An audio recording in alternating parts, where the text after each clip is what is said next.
Jack Reacher, Killing Floor, a novel by Lee Child. This audiobook was created by Patrick Predator. With text-to-speech software, please keep in mind that it can contain pronunciation mistakes. Chapter 1. I was arrested in Eno's diner. At 12 o'clock, I was eating eggs and drinking coffee. A late breakfast, not lunch. I was wet and tired after a long walk in heavy rain. All the way from the highway to the edge of town. The diner was small, but bright and clean. Brand new, built to resemble a converted railroad car. Narrow, with a long lunch counter on one side and a kitchen bumped out back. Booths lining the opposite wall. A doorway where the center booth would be. I was in a booth at a window, reading somebody's abandoned newspaper about the campaign for a president I didn't vote for last time and wasn't going to vote for this time.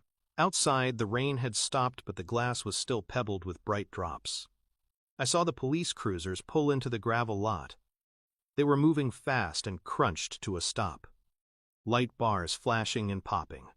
Red and blue light in the raindrops on my window. Doors burst open, policemen jumped out. 2 from each car, weapons ready. 2 revolvers, 2 shotguns. This was heavy stuff. 1 revolver and 1 shotgun ran to the back. 1 of each rushed the door. I just sat and watched them. I knew who was in the diner. A cook in back, 2 waitresses, 2 old men, and me. This operation was for me. I had been in town less than a half hour. The other 5 had probably been here all their lives. Any problem with any of them, and an embarrassed sergeant would have shuffled in. He would be apologetic. He would mumble to them. He would ask them to come down to the station house. So the heavy weapons and the rush weren't for any of them. They were for me. I crammed egg into my mouth and trapped a 5 under the plate, folded the abandoned newspaper into a square, and shoved it into my coat pocket. Kept my hands above the table and drained my cup. The guy with the revolver stayed at the door. He went into a crouch and pointed the weapon 2-handed at my head. The guy with the shotgun approached close. These were fit, lean boys. Neat and tidy, textbook moves. The revolver at the door could cover the room with a degree of accuracy. The shotgun up close could splatter me all over the window. The other way around would be a mistake. The revolver could miss in a close-quarters struggle, and a long-range shotgun blast from the door would kill the arresting officer and the old guy in the rear booth as well as me. So far they were doing it right. No doubt about that. They had the advantage. No doubt about that either. The tight booth trapped me. I was too hemmed in to do much. I spread my hands on the table. The officer with the shotgun came near. "Freeze! Police!" he screamed. He was screaming as loud as he could, blowing off his tension and trying to scare me. Textbook moves, plenty of sound and fury to soften the target. I raised my hands. The guy with the revolver started in from the door. The guy with the shotgun came closer. Too close. Their first error. If I had to, I might have lunged for the shotgun barrel and forced it up. A blast into the ceiling, perhaps, and an elbow into the policeman's face, and the shotgun could have been mine. The guy with the revolver had narrowed his angle and couldn't risk hitting his partner. It could have ended badly for them. But I just sat there, hands raised. The guy with the shotgun was still screaming and jumping. "Out here on the floor!" he yelled. I slid slowly out of the booth and extended my wrist to the officer with the revolver. I wasn't going to lie on the floor. Not for these country boys. Not if they brought along their whole police department with howitzers. The guy with the revolver was a sergeant. He was pretty calm. The shotgun covered me as the sergeant holstered his revolver and unclipped the handcuffs from his belt and clicked them on my wrists. The backup team came in through the kitchen. They walked around the lunch counter, took up position behind me. They patted me down. Very thorough. I saw the sergeant acknowledge the shakes of the heads. No weapon. The backup guys each took an elbow. The shotgun still covered me. The sergeant stepped up in front. He was a compact, athletic white man, lean and tanned. My age. The acetate nameplate above his shirt pocket said, "Baker." He looked up at me. "You are under arrest for murder," he said. "You have the right to remain silent. Anything you say may be used as evidence against you. You have the right to representation by an attorney. Should you be unable to afford an attorney, one will be appointed for you by the state of Georgia free of charge. Do you understand these rights? It was a fine rendition of Miranda. He spoke clearly. He didn't read it from a card. He spoke like he knew what it meant and why it was important. To him and to me. I didn't respond. Do you understand your rights? He said again. Again, I didn't respond. Long experience had taught me that absolute silence is the best way. Say something, and it can be misheard, misunderstood, misinterpreted. It can get you convicted, it can get you killed. Silence upsets the arresting officer.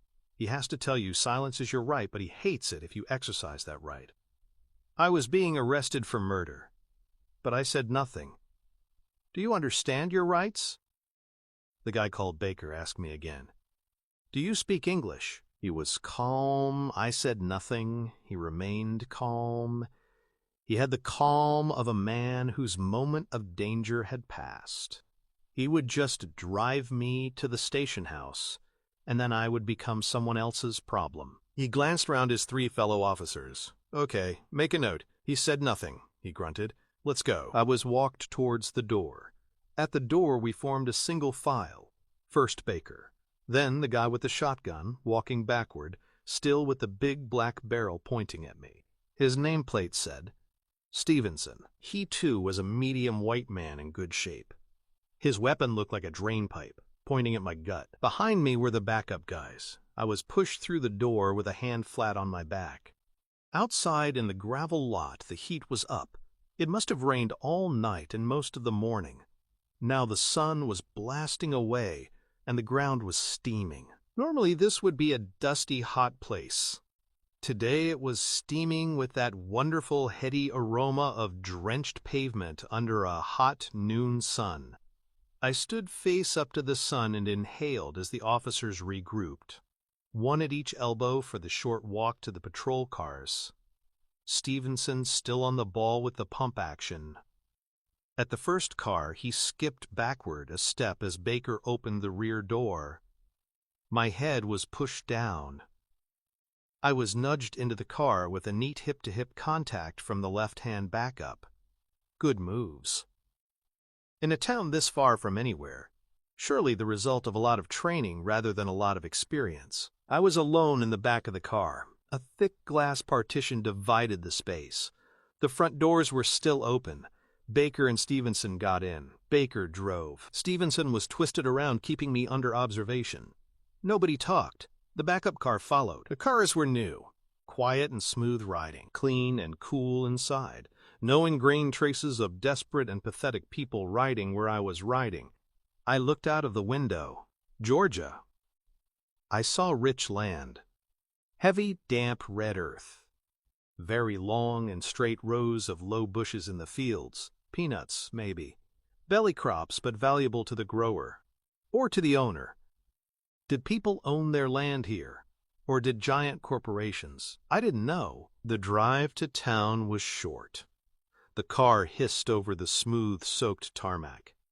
After maybe a half mile, I saw two neat buildings, both new, both with tidy landscaping, the police station and the firehouse. They stood alone together, behind a wide lawn with a statue, north edge of town. Attractive county architecture on a generous budget. Roads were smooth tarmac. Sidewalks were red blocks. 300 yards south, I could see a blinding white church steeple behind a small huddle of buildings. I could see flagpoles, awnings, crisp paint, green lawns. Everything refreshed by the heavy rain. Now steaming and somehow intense in the heat. A prosperous community. Built, I guessed, on prosperous farm incomes and high taxes on the commuters who worked up in Atlanta. Stevenson still stared at me as the car slowed to yaw into the approach to the station house, a wide semicircle of driveway. I read on a low masonry sign, Margrave Police Headquarters. I thought, should I be worried? I was under arrest, in a town where I'd never been before, apparently for murder. But I knew two things. First, they couldn't prove something had happened if it hadn't happened. And second, I hadn't killed anybody. Not in their town, And not for a long time anyway. Chapter 2. We pulled up at the doors of the long, low building. Baker got out of the car and looked up and down along the frontage. The backup guys stood by. Stevenson walked around the back of our car, took up a position opposite Baker, pointed the shotgun at me. This was a good team. Baker opened my door. "Okay, let's go," he said. Almost a whisper. He was bouncing on the balls of his feet, scanning the area. I pivoted slowly and twisted out of the car. The handcuffs didn't help. Even hotter now. I stepped forward and waited. The backup fell in behind me. Ahead of me was the station house entrance. There was a long marble lintel crisply engraved, Town of Margrave Police Headquarters. Below it were plate glass doors. Baker pulled one open. It sucked against rubber seals. The backup pushed me through. The door sucked shut behind me. Inside it was cool again. Everything was white and chrome. Lights were fluorescent. It looked like a bank or an insurance office. There was carpet. A desk sergeant stood behind a long reception counter. The way the place looked, he should have said, "How may I help you, sir?" But he said nothing. He just looked at me. Behind him was a huge open-plan space. A dark-haired woman in uniform was sitting at a wide, low desk. She had been doing paperwork on a keyboard. Now she was looking at me. I stood there, an officer on each elbow. Stevenson was backed up against the reception counter. His shotgun was pointed at me. Baker stood there, looking at me. The desk sergeant and the woman in uniform were looking at me. I looked back at them. Then I was walked to the left. They stopped me in front of a door. Baker swung it open, and I was pushed into a room. It was an interview facility. No windows. A white table and 3 chairs. Carpet. In the top corner of the room, a camera. The air in the room was set very cold. I was still wet from the rain. I stood there and Baker ferreted into every pocket. My belongings made a small pile on the table. A roll of cash. Some coins. Receipts. Tickets. Scraps. Baker checked the newspaper and left it in my pocket, glanced at my watch and left it on my wrist. He wasn't interested in those things. Everything else was swept into a large Ziploc bag. A bag made for people with more in their pockets than I carry. The bag had a white panel printed on it. Stevenson wrote some kind of a number on the panel. Baker told me to sit down. Then they all left the room. Stevenson carried the bag with my stuff in it. They went out and closed the door, and I heard the lock turning. It had a heavy, well-greased sound. The sound of precision. The sound of a big steel lock. Sounded like a lock that would keep me in. I figured they would leave me isolated for a while. It usually happens that way. Isolation causes an urge to talk. An urge to talk can become an urge to confess. A brutal arrest followed by an hour's isolation is pretty good strategy. But I figured wrong. They hadn't planned an hour's isolation. Maybe their second slight tactical mistake. Baker unlocked the door and stepped back in. He carried a plastic cup of coffee. Then he signaled the uniformed woman into the room, the one I'd seen at her desk in the open area. The heavy lock clicked behind her. She carried a metal flight case, which she set on the table. She clicked it open and took out a long black number holder. In it were white plastic numbers. She handed it to me with that brusque, apologetic sympathy that dental nurses use. I took it in my cuffed hands, squinted down to make sure it was the right way up, and held it under my chin. The woman took an ugly camera out of the case and sat opposite me. She rested her elbows on the table to brace the camera. Sitting forward, her breasts rested on the edge of the table. This was a good-looking woman. Dark hair, great eyes. I stared at her and smiled. The camera clicked and flashed. Before she could ask, I turned sideways on the chair for the profile, held the long number against my shoulder and stared at the wall. The camera clicked and flashed again. I turned back and held out the number, two-handed, because of the cuffs. She took it from me with that pursed grin which says, "Yes, it's unpleasant, but it's necessary." Like the dental nurse. Then she took out the fingerprint gear, a crisp 10 card, already labeled with a number. The thumb spaces are always too small. This one had a reverse side with 2 squares for palm prints. The handcuffs made the process difficult. Baker didn't offer to remove them. The woman inked my hands. Her fingers were smooth and cool, no wedding band. Afterward, she handed me a wad of tissues. The ink came off very easily, some kind of new stuff I hadn't seen before. The woman unloaded the camera and put the film with the prints card on the table. She repacked the camera into the flight case. Baker rapped on the door. The lock clicked again. The woman picked up her stuff. Nobody spoke. The woman left the room. Baker stayed in there with me. He shut the door and it locked with the same greased click. Then he leaned on the door and looked at me. "My chief's coming on down," he said. "You're gonna have to talk to him. We got a situation here, gotta be cleared up." I said nothing back to him. Talking to me wasn't gonna clear any situation up for anybody. But the guy was acting civilized, respectful. So I set him a test, held out my hands toward him, an unspoken request to unlock the cuffs. He stood still for a moment, then took out the key and unlocked them, clipped them back on his belt, looked at me. I looked back and dropped my arms to my sides. No grateful exhalation, no rueful rubbing of my wrists. I didn't want a relationship with this guy. But I did speak. "Okay," I said, "let's go meet your chief." It was the first time I'd spoken since ordering breakfast. Now Baker was the one who looked grateful. He rapped twice on the door, and it was unlocked from the outside. He opened it up and signaled me through. Stevenson was waiting with his back to the large open area. The shotgun was gone. The backup crew was gone. Things were calming down. They formed up, one on each side. Baker gripped my elbow, lightly. We walked down the side of the open area and came to a door at the back. Stevenson pushed it open, and we walked through into a large office. Lots of rosewood all over it. A fat guy sat at a big rosewood desk. Behind him were a couple of big flags. There was a stars and stripes with a gold fringe on the left, and what I guessed was the Georgia state flag on the right. On the wall between the flags was a clock. It was a big old round thing framed in mahogany. Looked like it had decades of polish on it. I figured it must be the clock from whatever old station house they bulldozed to build this new place. I figured the architect had used it to give a sense of history to the new building. It was showing nearly 12:30. The fat guy at the big desk looked up at me as I was pushed in towards him. I saw him look blank, like he was trying to place me. He looked again, harder. Then he sneered at me and spoke in a wheezing gasp, which would have been a shout if it hadn't been strangled by bad lungs. "Get your ass in that chair and keep your filthy mouth shut," he said. This fat guy was a surprise. He looked like a real asshole, opposite to what I'd seen so far.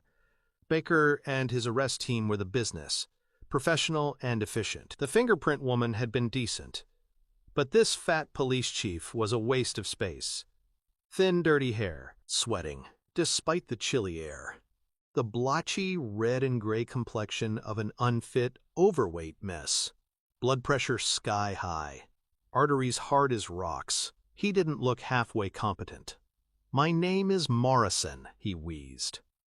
As if I cared. "I am chief of the police department down here in Margrave, and you are a murdering outsider bastard. You've come down here to my town, and you've messed up right there on Mr. Kleiner's private property. So now you're going to make a full confession to my chief of detectives." He stopped and looked up at me like he was still trying to place me, or like he was waiting for a response. He didn't get one, so he jabbed his fat finger at me. "And then you're going to jail," he said. "And then you're going to the chair. And then I'm going to take a dump on your shitty little pauper's grave." He hauled his bulk out of the chair and looked away from me. "I'd deal with this myself," he said. "But I'm a busy man." He waddled out from behind his desk. I was standing there between his desk and the door.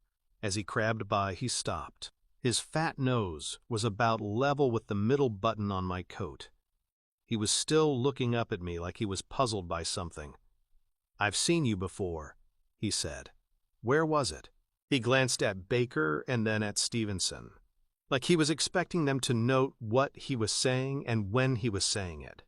"I've seen this guy before," he told them. He slammed the office door and I was left waiting with the two cops until the chief of detectives swung in, a tall black guy, not old, but graying and balding. Just enough to give him a patrician air, brisk and confident, well-dressed, in an old-fashioned tweed suit, moleskin vest, shined shoes. This guy looked like a chief should look. He signaled Baker and Stevenson out of the office, closed the door behind them. sat down at the desk and waved me to the opposite chair. He rattled open a drawer and pulled out a cassette recorder, raised it high, arm's length, to pull out the tangle of cords, plugged in the power and the microphone, inserted a tape, pressed record and flicked the microphone with his fingernail, stopped the tape and wound it back, pressed play, heard the thunk of his nail, nodded, wound back again and pressed record. I sat and watched him. For a moment there was silence, just a faint hum, the air, the lights, or the computer, or the recorder whirring slowly. I could hear the slow tick of the old clock. It made a patient sound, like it was prepared to tick on forever, no matter what I chose to do. Then the guy sat right back in his chair and looked hard at me. Did the steepled fingers thing, like tall, elegant people can. "Right," he said. "We got a few questions, don't we?" The voice was deep, like a rumble. Not a southern accent. He looked and sounded like a Boston banker, except he was black. "My name is Finley," he said. "My rank is captain. I am chief of this department's detective bureau. I understand you have been apprised of your rights. You have not yet confirmed that you understood them. Before we go any further, we must pursue that preliminary matter. Not a Boston banker, more like a Harvard guy." "I understand my rights," I said. He nodded. "Good," he said. "I'm glad about that. Where's your lawyer?" "I don't need a lawyer," I said. "You're charged with murder," he said. "You need a lawyer. We'll provide one, you know. Free of charge. Do you want us to provide one? Free of charge?" "No, I don't need a lawyer," I said. The guy called Finley stared at me over his fingers for a long moment. "Okay," he said. "But you're going to have to sign a release. You know, you've been advised you may have a lawyer, and we'll provide one, at no cost to yourself, but you absolutely don't want one." "Okay," I said. He shuffled a form from another drawer and checked his watch to enter date and time. He slid the form across to me. A large, printed cross marked the line where I was supposed to sign. He slid me a pen. I signed and slid the form back. He studied it, placed it in a buff folder. "I can't read that signature," he said. "So for the record, we'll start with your name, your address, and your date of birth." There was silence again. I looked at him. This was a stubborn guy, probably 45. You don't get to be chief of detectives in a Georgia jurisdiction if you're 45 and black, except if you're a stubborn guy. No percentage in jerking him around. I drew a breath. "My name is Jack Reacher," I said. "No middle name. No address." He wrote it down. Not much to write. I told him my date of birth. "Okay, Mr. Reacher," Finley said. "As I said, we have a lot of questions. I've glanced through your personal effects. You were carrying no ID at all. No driver's license, no credit cards, no nothing. You have no address, you say. So I'm asking myself, who is this guy?" He didn't wait for any kind of a comment on that from me. "Who was the guy with the shaved head?" he asked me. I didn't answer. I was watching the big clock, waiting for the minute hand to move. "Tell me what happened," he said. I had no idea what had happened. No idea at all. Something had happened to somebody, but not to me. I sat there, didn't answer. "What is pluribus?" Finley asked. I looked at him and shrugged. "The United States motto?" I said. "E pluribus unum?" Adopted in 1776 by the Second Continental Congress, right? He just grunted at me. I carried on looking straight at him. I figured this was the type of a guy who might answer a question. "What is this about?" I asked him. Silence again. His turn to look at me. I could see him thinking about whether to answer and how. "What is this about?" I asked him again. He sat back and steepled his fingers. "You know what this is about," he said. "Homicide, with some very disturbing features. Victim was found this morning up at the Minor Warehouse, north end of the county road, up at the highway Cloverleaf. Witness has reported a man seen walking away from that location shortly after 8 o'clock this morning. Description given was that of a white man, very tall, wearing a long black overcoat, fair hair, no hat, no baggage." Silence again. "I am a white man. I am very tall. My hair is fair. I was sitting there wearing a long black overcoat. I didn't have a hat. Or a bag. I had been walking on the county road for the best part of 4 hours this morning, from 8 until about 11:45. How long is the county road? I said. From the highway all the way down to here. Finley thought about it. Maybe 14 miles, I guess, he said. Right, I said. I walked all the way down from the highway into town. 14 miles, maybe. Plenty of people must have seen me.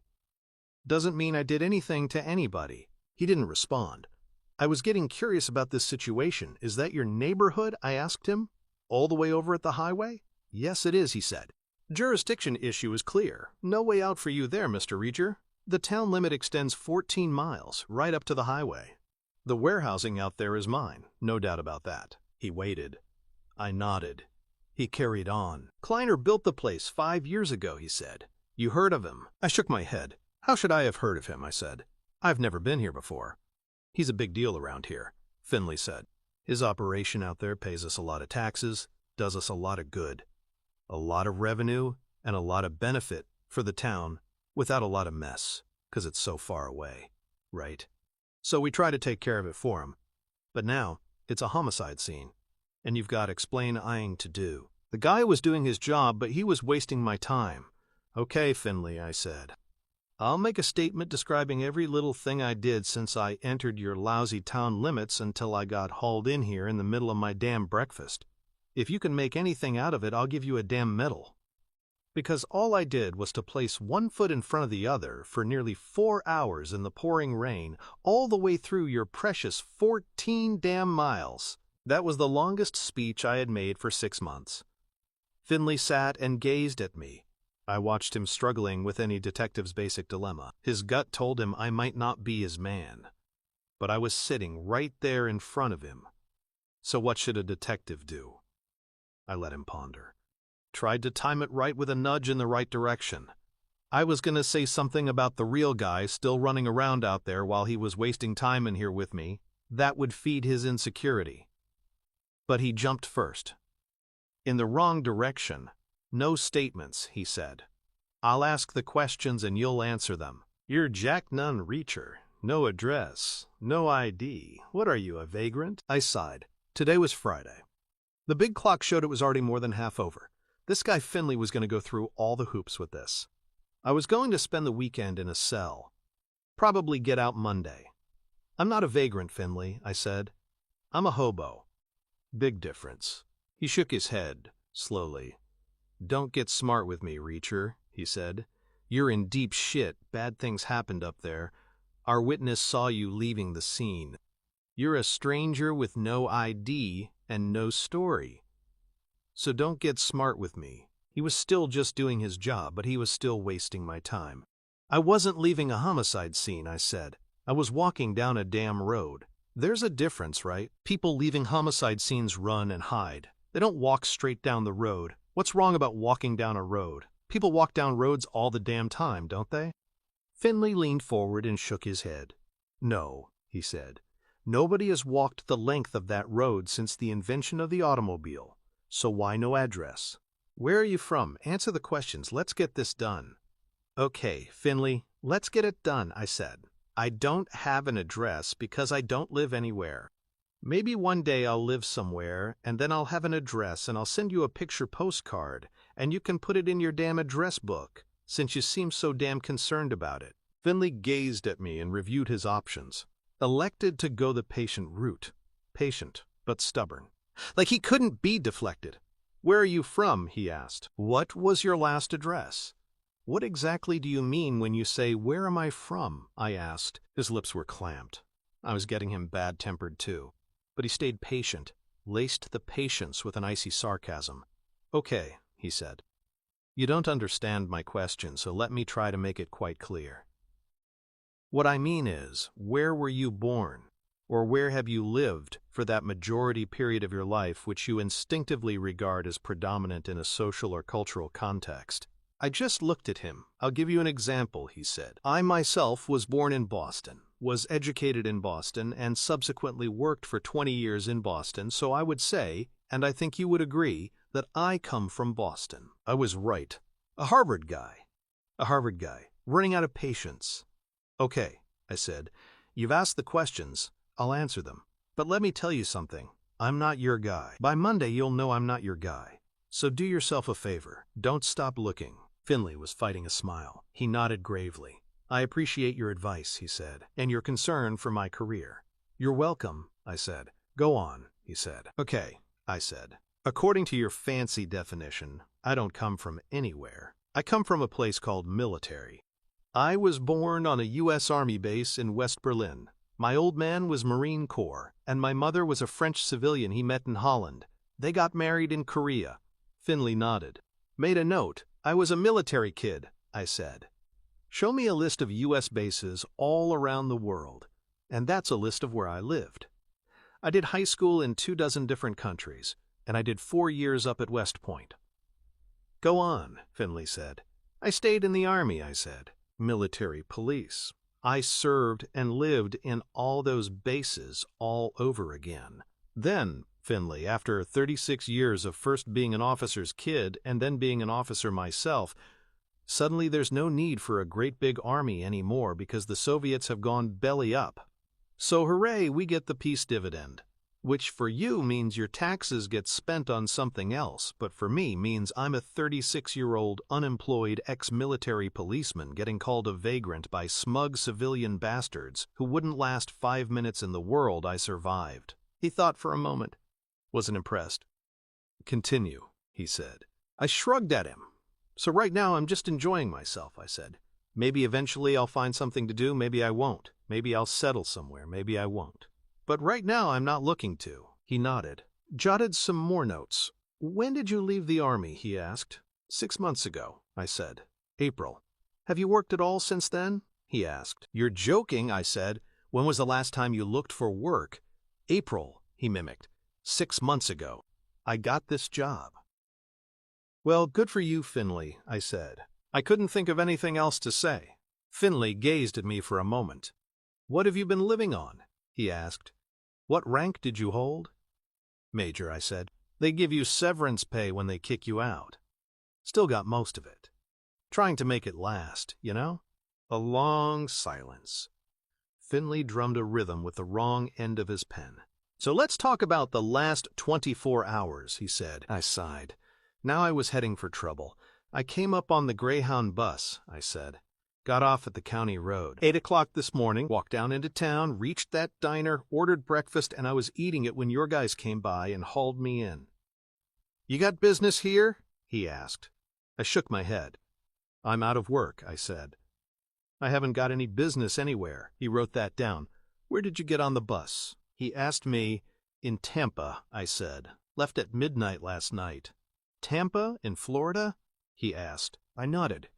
He rattled open another drawer, pulled out a Greyhound schedule, ripped it open and ran a long brown finger down a page. This was a very thorough guy. He looked across at me. "That's an express bus," he said. "Runs straight through north to Atlanta. Arrives there 9 o'clock in the morning. Doesn't stop here at 8. I shook my head. I asked the driver to stop, I said. He said he shouldn't, but he did. Stopped specially, let me off. "You been around here before?" he asked. I shook my head again. "Got family down here?" he asked. "Not down here," I said. "You got family anywhere?" he asked. "A brother up in DC, I said. "Works for the Treasury Department." "You got friends down here in Georgia?" he asked. "No," I said. Finley wrote it all down.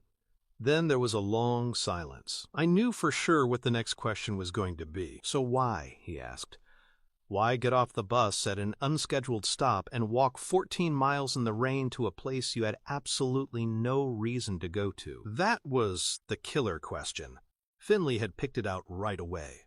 So would a prosecutor. And I had no real answer. "What can I tell you?" I said. "It was an arbitrary decision. I was restless. I have to be somewhere, right?" "But why here?" he said. "I don't know," I said. Guy next to me had a map, and I picked this place out. I wanted to get off the main drags. Thought I could loop back down toward the Gulf, further west, maybe. "You picked this place out?" Finley said. "Don't give me that shit. How could you pick this place out?" "It's just a name. It's just a dot on the map. You must have had a reason." I nodded. I thought I'd come and look for Blind Blake, I said. Who the hell is Blind Blake? He said. I watched him evaluating scenarios like a chess computer evaluates moves. Was Blind Blake my friend, my enemy, my accomplice, conspirator, mentor, creditor, debtor, my next victim? Blind Blake was a guitar player, I said. Died 60 years ago, maybe murdered. My brother bought a record, sleeve note said it happened in Margrave. He wrote me about it. Said he was through here a couple of times in the spring, some kind of business. I thought I'd come down and check the story out. Finley looked blank. It must have sounded pretty thin to him. It would have sounded pretty thin to me, too, in his position. You came here looking for a guitar player? He said. A guitar player who died 60 years ago. Why? Are you a guitar player? No, I said. How did your brother write you, he asked, when you got no address? He wrote my old unit, I said. They forward my mail to my bank, where I put my severance pay. They send it on when I wire them for cash. He shook his head. Made a note. The Midnight Greyhound out of Tampa, right? He said. I nodded. Got your bus ticket? He asked. In the property bag, I guess, I said. I remembered Baker bagging up all my pocket junk. Stevenson tagging it. Would the bus driver remember? Finley said. Maybe, I said. It was a special stop. I had to ask him. I became like a spectator. The situation became abstract. My job had been not that different from Finley's.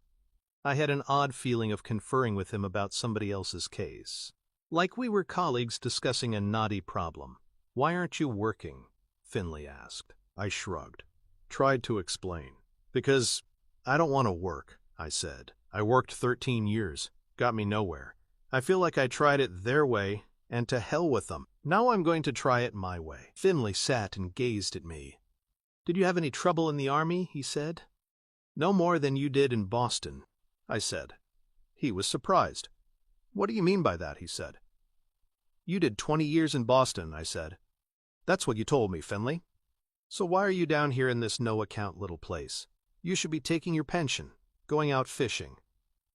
Cape Cod or wherever. What's your story? That's my business, Mr. Reacher, he said. Answer my question, I shrugged.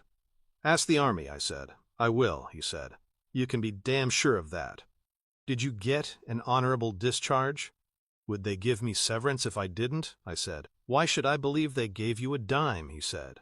You live like a damn vagrant. Honorable discharge? Yes or no? Yes, I said. Of course. He made another note. Thought for a while. How did it make you feel being let go? He asked. I thought about it. Shrugged at him.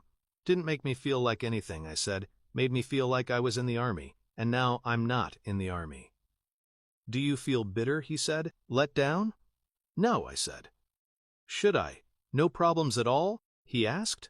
Like there had to be something. I felt like I had to give him some kind of an answer. But I couldn't think of anything. I had been in the service since the day I was born. Now I was out. Being out felt great.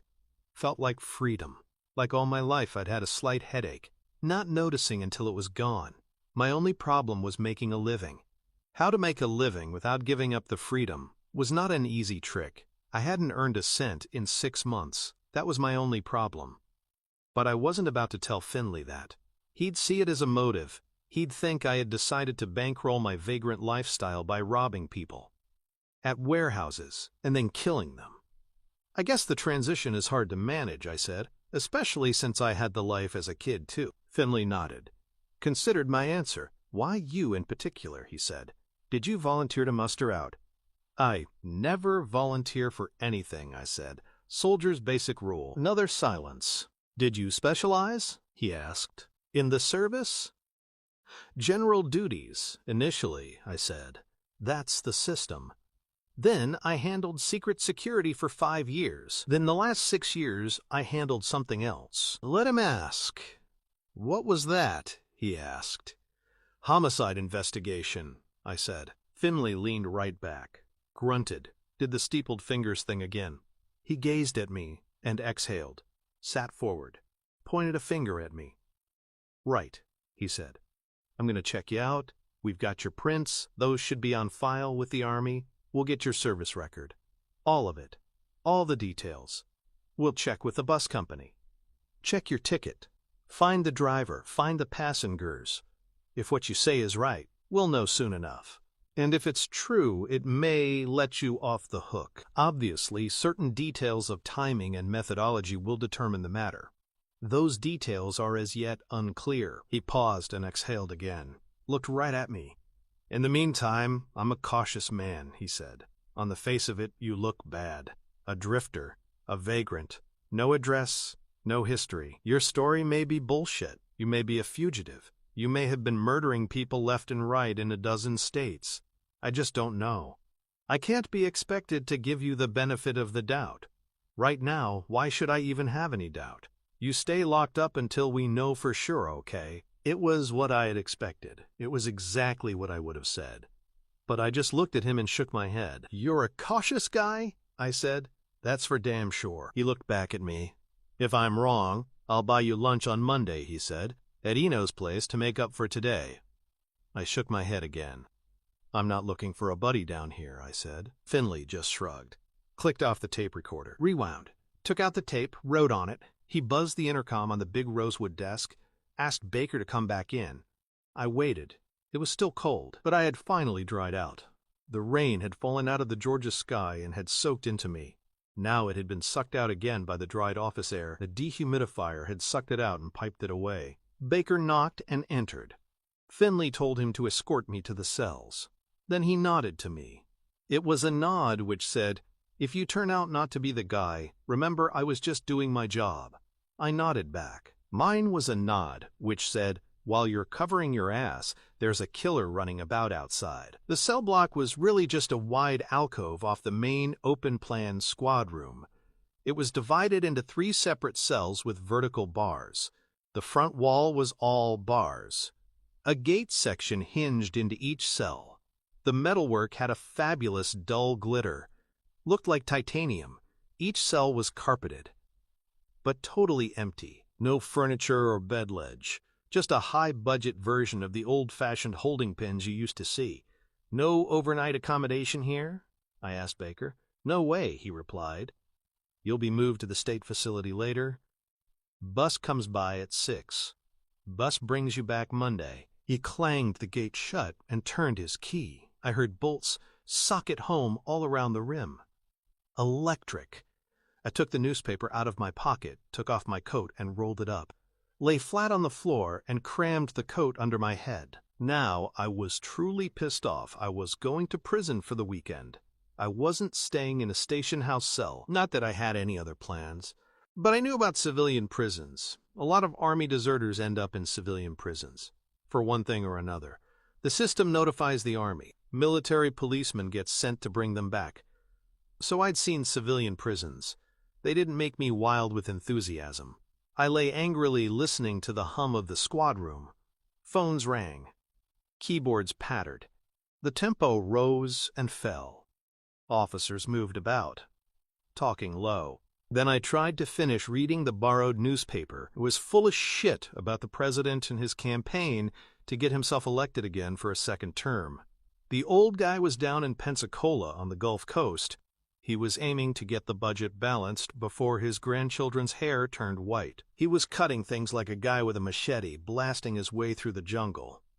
Down in Pensacola, he was sticking it to the Coast Guard. They'd been running an initiative for the last 12 months.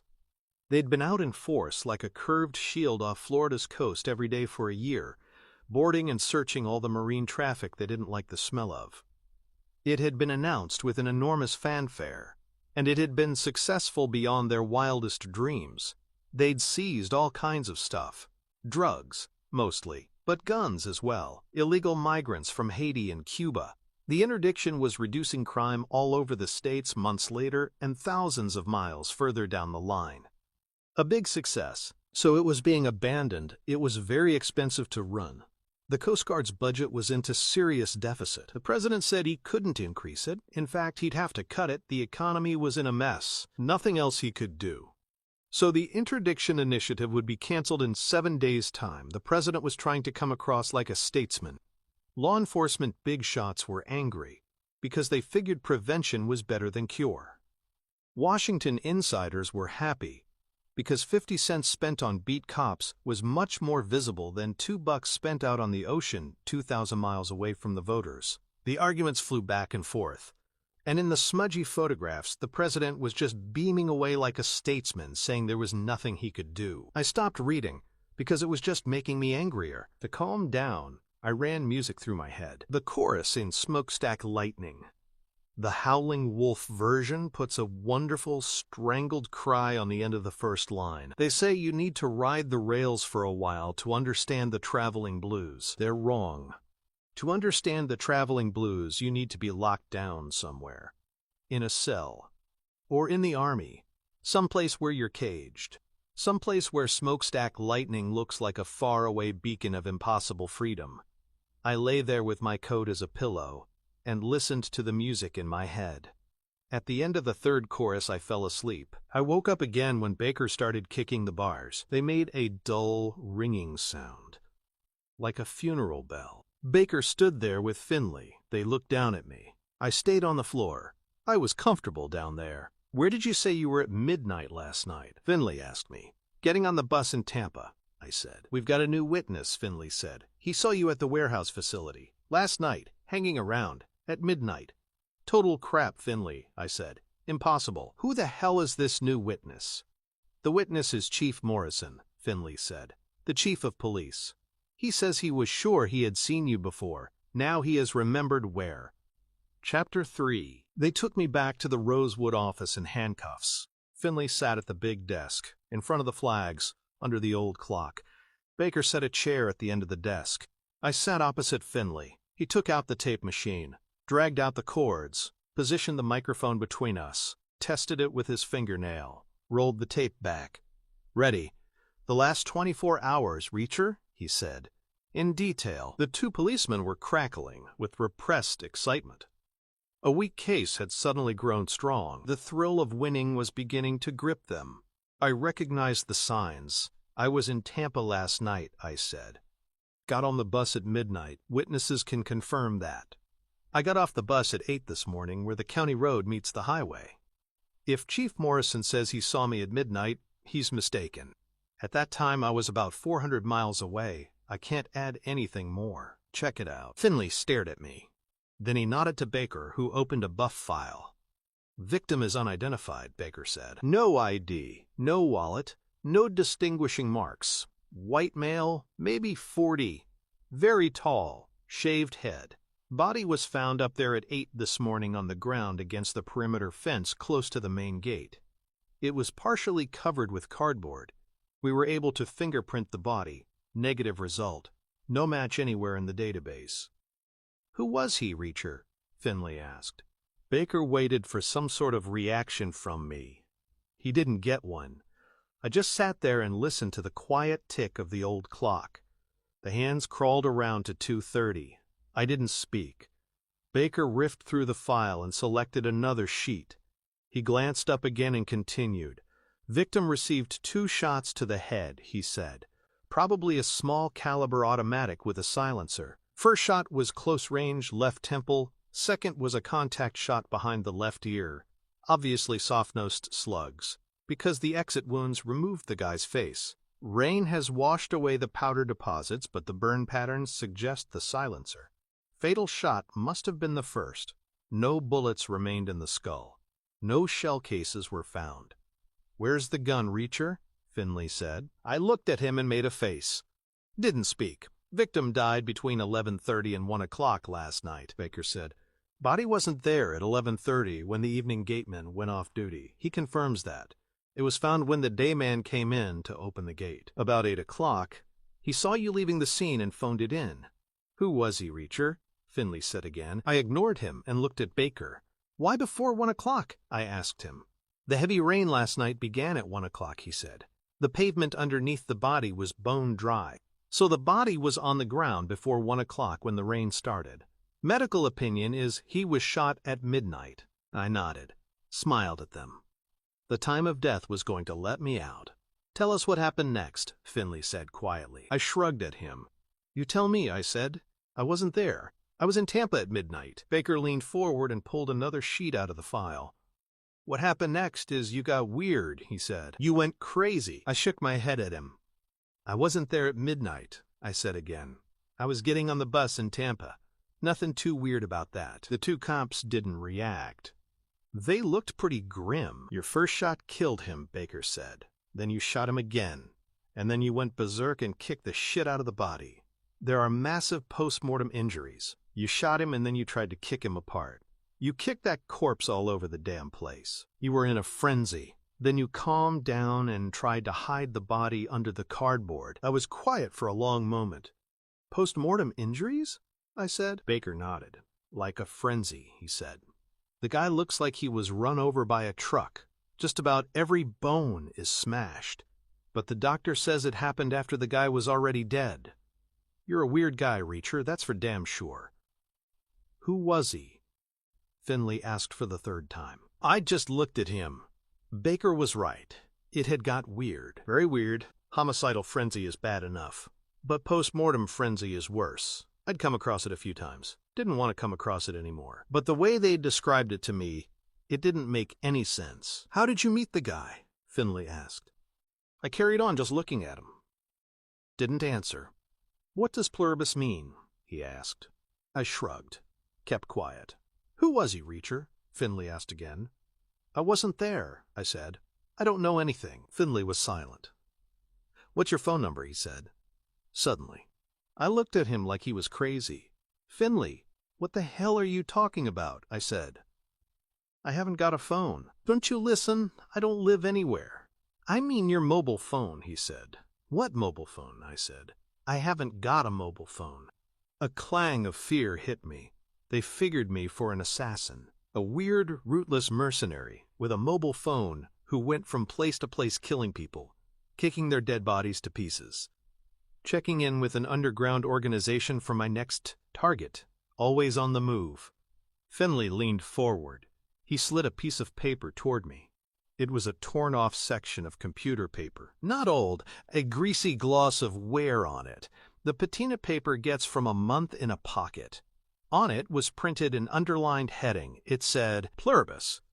Under the heading was a telephone number. I looked at it, didn't touch it, didn't want any confusion over fingerprints. Is that your number? Finley asked. I don't have a telephone, I said again. I wasn't here last night. The more you hassle me, the more time you're wasting, Finley. It's a mobile phone number, he said. That we know. Operated by an Atlanta airtime supplier. But we can't trace the number until Monday. So we're asking you. You should cooperate, Reacher. I looked at the scrap of paper again. Where was this? I asked him. Finley considered the question. Decided to answer it. It was in your victim's shoe, he said, folded up and hidden. I sat in silence for a long time. I was worried. I felt like somebody in a kid's book who falls down a hole, finds himself in a strange world where everything is different and weird. Like Alice in Wonderland. Did she fall down a hole? Or did she get off a Greyhound in the wrong place? I was in a plush and opulent office. I had seen worse offices in Swiss banks. I was in the company of 2 policemen. Intelligent and professional. Probably had more than 30 years' experience between them. A mature and competent department. Properly staffed and well-funded. A weak point with the asshole Morrison at the top, but as good an organization as I had seen for a while. But they were all disappearing up a dead end as fast as they could run. They seemed convinced the earth was flat, that the huge Georgia sky was a bowl fitting snugly over the top. I was the only one who knew the earth was round. 2 things, I said. The guy is shot in the head, close up, with a silenced automatic weapon. First shot drops him. Second shot is insurance. The shell cases are missing. What does that say to you? Professionally? Finley said nothing. His prime suspect was discussing the case with him like a colleague. As the investigator, he shouldn't allow that. He should cut me down. But he wanted to hear me out. I could see him arguing with himself. He was totally still, but his mind was struggling like kittens in a sack. Go on, he said eventually. Gravely, like it was a big deal. That's an execution, Finley, I said. Not a robbery or a squabble. That's a cold and clinical hit. No evidence left behind. That's a smart guy with a flashlight scrabbling around afterward for 2 small caliber shell cases. Go on, Finley said again. Close range shot into the left temple, I said. Could be the victim was in a car. Shooter is talking to him through the window and raises his gun. Bang. He leans in and fires the second shot. Then he picks up his shell cases and he leaves. He leaves? Finley said. What about the rest of the stuff that went down? You're suggesting a second man. I shook my head. There were 3 men, I said. That's clear, right? Why 3? He said. Practical minimum of 2, right? I said. How did the victim get out there to the warehouses? He drove, right? Too far from anywhere to walk. So where's his car now? The shooter didn't walk there, either. So the practical minimum would be a team of 2. They drove up there together, and they drove away separately, one of them in the victim's car. But, Finley said, but the actual evidence points to a minimum of 3, I said. Think about it psychologically. That's the key to this thing. A guy who uses a silenced, small-caliber automatic for a neat headshot and an insurance shot is not the type of guy who then suddenly goes berserk and kicks the shit out of a corpse, right? And the type of guy who does get in a frenzy like that doesn't then suddenly calm down and hide the body under some old cardboard.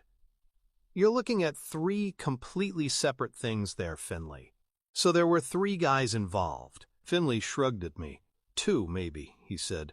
Shooter could have tidied up afterward. No way, I said. He wouldn't have waited around. He wouldn't like that kind of frenzy. It would embarrass him. And it would worry him because it adds visibility and danger to the whole thing.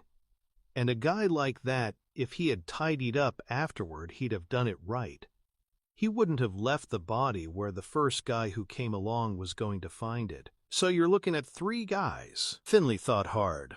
So, he said, so which one am I supposed to be? I said. The shooter, the maniac, or the idiot who hid the body? Finley and Baker looked at each other. Didn't answer me. So whichever one, what are you saying? I asked them.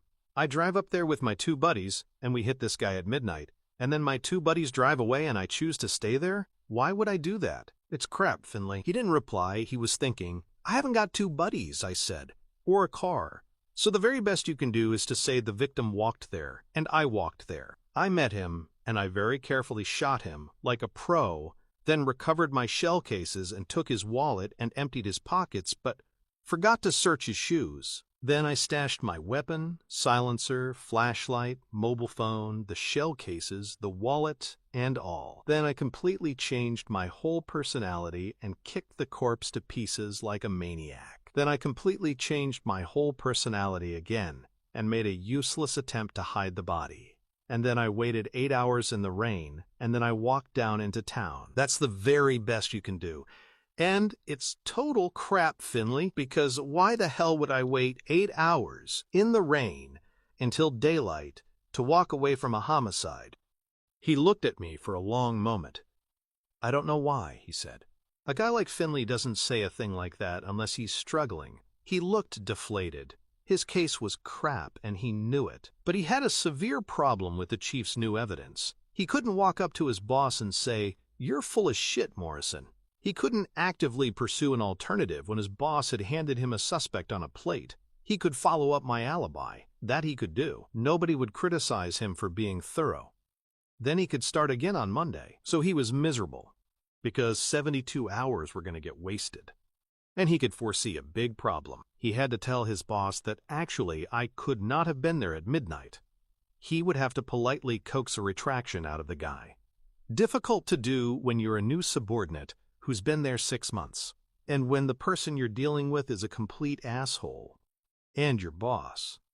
Difficulties were all over him, and the guy was miserable as hell about it. He sat there, breathing hard.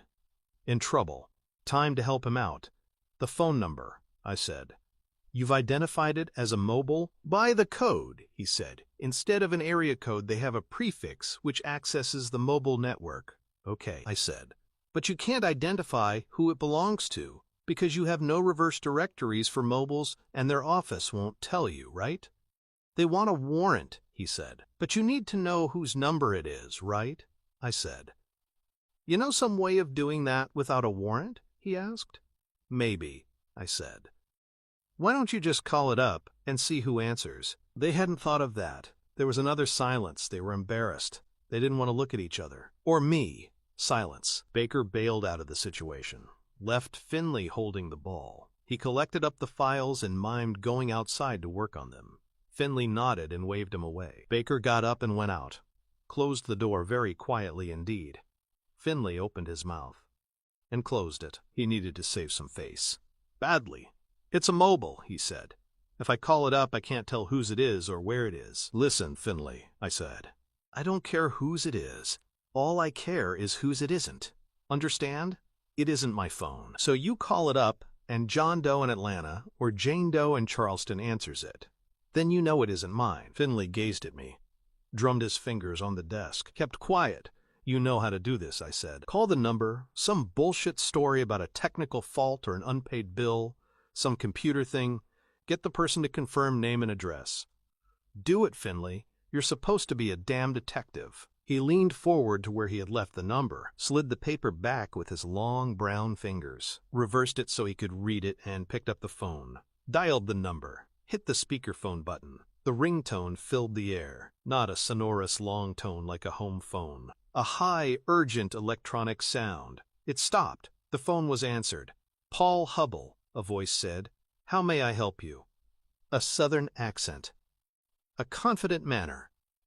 Accustomed to telephones. "Mr. Hubble?" Finley said. He was looking at the desk, writing down the name. "Good afternoon. This is the phone company, mobile division. Engineering manager. We've had a fault. Reported on your number." "A fault?" the voice said. "Seems okay to me. I didn't report a fault." "Calling out should be okay," Finley said. "It's reaching you that may have been a problem, sir. I've got our signal strength meter connected right now. And actually, sir, it's reading a bit low. I can hear you okay." The voice said. "Hello?" Finley said. "You're fading a bit, Mr. Hubble." "Hello?" "It would help me to know the exact geographic location of your phone, sir. You know, right now. In relation to our transmitting stations." "I'm right here at home," said the voice. "Okay," Finley said. He picked up his pen again. "Could you just confirm that exact address for me?" "Don't you have my address?" the voice said. Man-to-man jocular stuff. "You seem to manage to send me a bill every month." Finley glanced at me. I was smiling at him. He made a face. "I'm here in engineering right now, sir," he said. Also jocular. "Just two regular guys battling technology. Customer details are in a different department. I could access that data, but it would take a minute. You know how it is. Also, sir, you've got to keep talking anyway while this meter is connected to give me an exact strength reading, you know? You may as well recite your address, unless you've got a favorite poem or anything." The tinny speakerphone relayed a laugh from the guy called Hubble. "Okay, here goes. Testing, testing," his voice said. "This is Paul Hubble, right here at home. That's number 25 Beckman Drive. I say again, 025 Beckman Drive.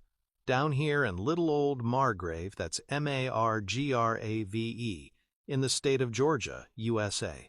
How am I doing on my signal strength?" Finley didn't respond. He was looking very worried. "Hello," the voice said. "Are you still there?" "Yes, Mr. Hubble," Finley said. "I'm right here. Can't find any problem at all, sir. Just a false alarm, I guess. Thank you for your help." "Okay," said the guy called Hubble. "You're welcome." The connection broke and dial tone filled the room. Finley replaced the phone, leaned back and looked up at the ceiling, spoke to himself. "Shit," he said. "Right here in town. Who the hell is this Paul Hubble?" "You don't know the guy?" I said. He looked at me, a bit rueful, like he'd forgotten I was there. "I've only been here 6 months," he said. "I don't know everybody." He leaned forward and buzzed the intercom button on the rosewood desk. "Called Baker back in. Ever heard of some guy called Hubble?" Finley asked him. "Paul Hubble. Lives here in town? 25 Beckman Drive." "Paul Hubble?" Baker said. "Sure, he lives here, like you say, always has. Family man. Stevenson knows him, some kind of an in-law or something. They're friendly, I think. Go bowling together. Hubble's a banker. Some kind of a financial guy, you know, a big-shot executive type, works up in Atlanta. Some big bank up there. I see him around, time to time." Finley looked at him. "He's the guy on the other end of this number," he said. "Hubble?" Baker said. "Right here in Margrave? That's a hell of a thing. Finley turned back to me. I suppose you're going to say you never heard of this guy? He asked me. Never heard of him, I said. He glared at me briefly, turned back to Baker. You better go on out and bring this Hubble guy in, he said. 25 Beckman Drive. God knows what he's got to do with anything, but we better talk to him, go easy on him, he's probably a respectable guy. He glared at me again and left the room. Banged the heavy door. Baker reached over and stopped the recording machine. Walked me out of the office. Back to the cell. I went in. He followed and removed the handcuffs, put them back on his belt, stepped back out, and closed the gate. Operated the lock. The electric bolt snicked home. He walked away. Hey, Baker, I called. He turned and walked back. A level gaze. Not friendly. I want something to eat, I said, and coffee. You'll eat up at the state facility, he said. Bus comes by at 6. He walked away. He had to go and fetch the Hubble guy. He would shuffle up to him apologetically. Ask him to come down to the station house, where Finley would be polite to him. While I stood in a cell, Finley would politely ask Hubble why his phone number had been found in a dead man's shoe. My coat was still balled up on the cell floor. I shook it out and put it on. I was cold again, thrust my hands into the pockets, leaned on the bars and tried to read through the newspaper again, just to pass the time. But I wasn't taking anything in. I was thinking about somebody who had watched his partner shoot a guy in the head, who had seized the twitching body and kicked it around the floor, who had used enough furious force to smash all the dead, inert bones. I was standing there thinking about stuff I'd thought I was through with. Stuff I didn't want to think about anymore. So I dropped the paper on the carpet and tried to think about something else. I found that if I leaned up in the front far corner of the cell, I could see the whole of the open plan area. I could see over the reception counter and out through the glass doors.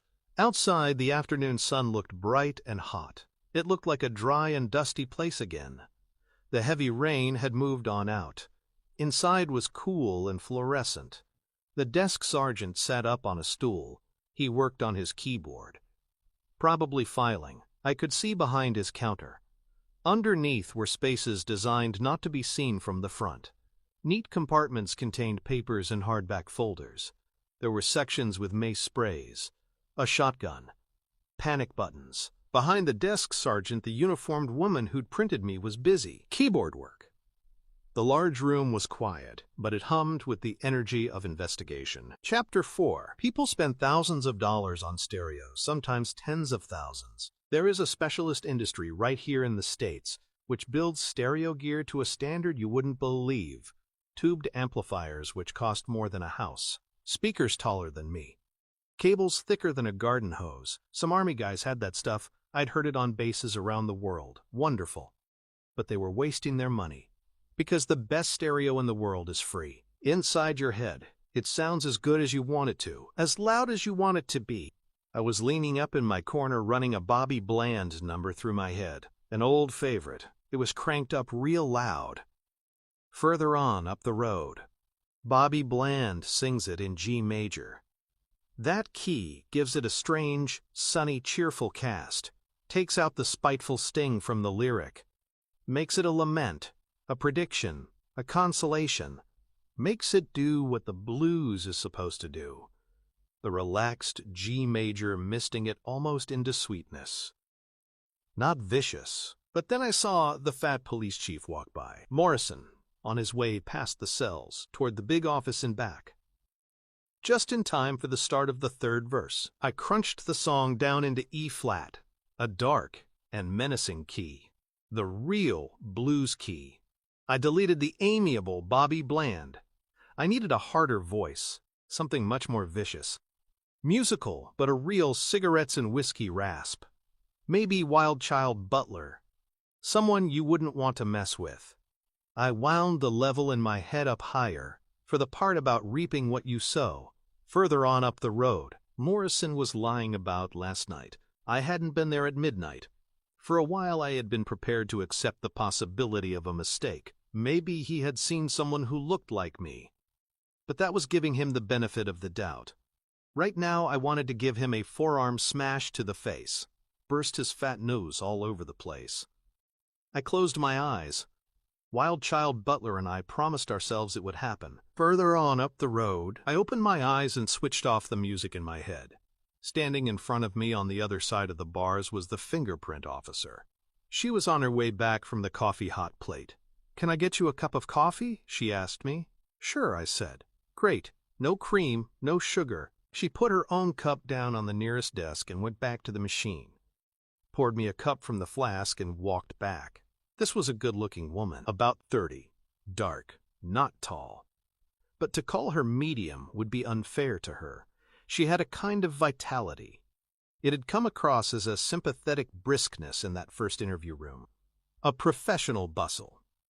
Now she seemed unofficial, probably was, probably against the fat chief's rules to bring coffee to the condemned man. It made me like her. She passed the cup in through the bars. Up close she looked good, smelled good. I didn't recall that from earlier. I remembered thinking of her like a dentist nurse. If dentist nurses all looked that good, I'd have gone more often. I took the cup. I was glad of it. I was thirsty, and I love coffee. Give me the chance and I drink coffee like an alcoholic drinks vodka. I took a sip. Good coffee. I raised the styrofoam cup like a toast. "Thank you," I said. "You're welcome," she said, and she smiled, with her eyes too. I smiled back. Her eyes were like a welcome blast of sunshine on a rotten afternoon. "So you think I didn't do it?" I asked her. She picked up her own cup from where she'd put it down. "You think I don't bring coffee to the guilty ones?" she said. "Maybe you don't even talk to the guilty ones," I said. "I know you're not guilty of much," she said. "How can you tell?" I said. "Because my eyes aren't too close together?" "No, fool," she laughed. "Because we haven't heard from Washington yet." Her laugh was great. I wanted to look at her nameplate over her shirt pocket, but I didn't want her to think I was looking at her breasts. I remembered them resting on the edge of the table when she took my photograph. I looked. Nice breasts. Her name was Roscoe. She glanced around quickly and moved closer to the bars. "I sipped coffee. I sent your prints to Washington over the computer link," she said. "That was at 12:36. Big database there, FBI. Millions of prints in their computer. Prints that get sent in are checked. There's a priority order. You get checked first of all against the top 10 wanted list, then the top 100, then the top 1,000, you understand?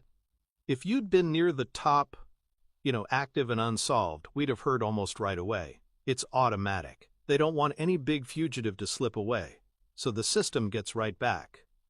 But you've been in there almost 3 hours, and we haven't heard. So I can tell you're not on record for anything very bad." The desk sergeant was looking over, disapproving. She was going to have to go. I drained the coffee and handed her the cup back through the bars. "I'm not on record for anything at all," I said. "No," she said. "You don't match the deviant's profile." "I don't?" I said. "I could tell right away," she smiled. "You got nice eyes." She winked and walked away, trashed the cups, and moved over to her workstation. She sat down. All I could see was the back of her head. I moved into my corner and leaned up against the hard bars. I'd been a lonely wanderer for 6 months. I'd learned something. Like Blanche in that old movie, a wanderer depends on the kindness of strangers, not for anything specific or material, for morale. I gazed at the back of Roscoe's head and smiled. I liked her. Baker had been gone maybe 20 minutes. Long enough to get back from Hubbell's place, wherever it was. I figured you could walk there and back in 20 minutes. This was a small town, right? A dot on the map. I figured you could walk anywhere and back in 20 minutes. On your hands. Although the town limits were pretty weird. Depended whether Hubbell lived in town or somewhere else within the outer boundaries. According to my experience, you were in town even when you were 14 miles away. If that 14 miles extended in all directions, then Margrave was about as big as New York City. Baker had said Hubbell was a family man, a banker who worked in Atlanta. That meant a family house somewhere near town, near schools and friends for the kids, near shops and the country club for the wife. An easy drive for him up the county road to the highway. Convenient commute up the highway to the office in the big city. The address sounded like a town address. 25 Beckman Drive. Not too close to Main Street. Probably Beckman Drive ran from the center of town out into the countryside. Hubbell was a financial guy, probably rich. Probably had a big white place on a big lot. Shade trees. Maybe a pool. Call it 4 acres. A square lot covering 4 acres was about 140 yards on a side. Homes on the left and the right of the street put number 25 about 12 lots out from town. About a mile, maybe. Outside the big plate glass doors, the sun was falling away into afternoon. The light was redder. Shadows were longer. I saw Baker's patrol car yaw and bounce into the driveway. No flashing lights. It came slowly around the semicircle and eased to a stop, bounced once on its springs. Its length filled the view through the plate glass. Baker got out on the far side and walked out of sight as he rounded the car. He reappeared as he approached his passenger's door. He opened it like a chauffeur. He looked all twisted up with conflicting body language. Part deferential, because this was an Atlanta banker. Part friendly, because this was his partner's bowling buddy. Part official, because this was a man whose phone number had been hidden in a corpse's shoe. Paul Hubble got out of the car. Baker shut the door. Hubble waited. Baker skipped around him and pulled open the big plate glass door of the station house. It sucked against the rubber seal. Hubble stepped inside. He was a tall white man. He looked like a page from a magazine, an advertisement, the sort that uses a grainy photograph of money at play. He was in his early 30s, trim but not strong. Sandy hair, tousled, receding just enough to show an intelligent brow, just enough to say, "Yes, I was a preppy, but hey, I'm a man now." He wore gold-rimmed round eyeglasses. He had a square jaw, a decent tan, very white teeth. Many of them were on show as he smiled at the desk sergeant. He wore a faded polo shirt with a small logo and washed chino pants, the sort of clothes that look old when you buy them for $500. He had a thick white sweater draped over his back. The arms were loosely tied in front. I couldn't see his feet because the reception desk was in the way. I was certain he would be wearing tan boat shoes. I made a substantial bet with myself he was wearing them without socks. This was a man who wallowed in the yuppie dream like a pig in shit. He was in a state of some agitation. He placed his palms on the reception desk and then turned and dropped his hands to his sides. I saw sandy forearms and the flash of a heavy gold watch. I could see his natural approach would be to act like a friendly rich guy, visiting the station house like our campaigning president would visit a factory. But he was distracted, uptight. I didn't know what Baker had said to him, how much he had revealed. Probably nothing. A good sergeant like Baker would leave the bombshells to Finlay, so Hubble didn't know why he was here. But he knew something.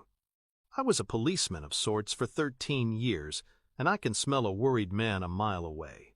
Hubble was a worried man. I stayed leaning up on the bars, motionless. Baker signaled Hubble to walk with him around the far side of the squad room, towards the rosewood office in back. As Hubble rounded the end of the reception desk, I saw his feet. Tan boat shoes. No socks. The two men walked out of sight into the office. The door closed. The desk sergeant left his post and went outside to park Baker's cruiser. He came back in with Finlay at his side. Finlay walked straight back toward the rosewood office where Hubble waited for him. Ignored me as he crossed the squad room, opened the office door and went inside. I waited in my corner for Baker to come out. Baker couldn't stay in there. Not while his partner's bowling buddy entered the orbit of a homicide investigation. That would not be ethical. Not ethical at all. Finlay struck me as a guy who would go big on ethics. Any guy with a tweed suit like that and a moleskin vest and a Harvard education would go big on ethics. After a moment, the door opened and Baker came out. He walked into the big open room and headed for his desk. "Hey, Baker," I called. He changed course and walked over to the cells, stood in front of the bars, where Roscoe had stood. "I need to go to the bathroom," I said, "unless I gotta wait until I get up to the big house for that, too." He cracked a grin. Grudging, but a grin. He had a gold tooth way back. Gave him a rakish air. A bit more human. He shouted something to the desk guy. Probably a code for a procedure. He took out his keys and activated the electric lock. The bolts popped back. I wondered briefly how they did it if there was a power outage. Could they unlock these gates without electricity? I hope so. Probably lots of thunderstorms down here, lots of power lines crashing down. He pushed the heavy gate inward. We walked to the back of the squad room. Opposite corner to the rosewood office, There was a lobby. Off the lobby were 2 bathrooms. He reached past me and pushed open the men's room door. They knew I wasn't their guy. They weren't taking care. No care at all. Out there in the lobby, I could have decked Baker and taken his revolver. No problem at all. I could have had his weapon off his belt before he hit the floor. I could have shot my way out of the station house and into a patrol car. They were all parked right out front. Keys in, for sure. I could have got out toward Atlanta before they organized effective opposition. Then I could have disappeared. No problem at all. But I just went into their bathroom. "Don't lock it," Baker said. I didn't lock it. They were underestimating me in a big way.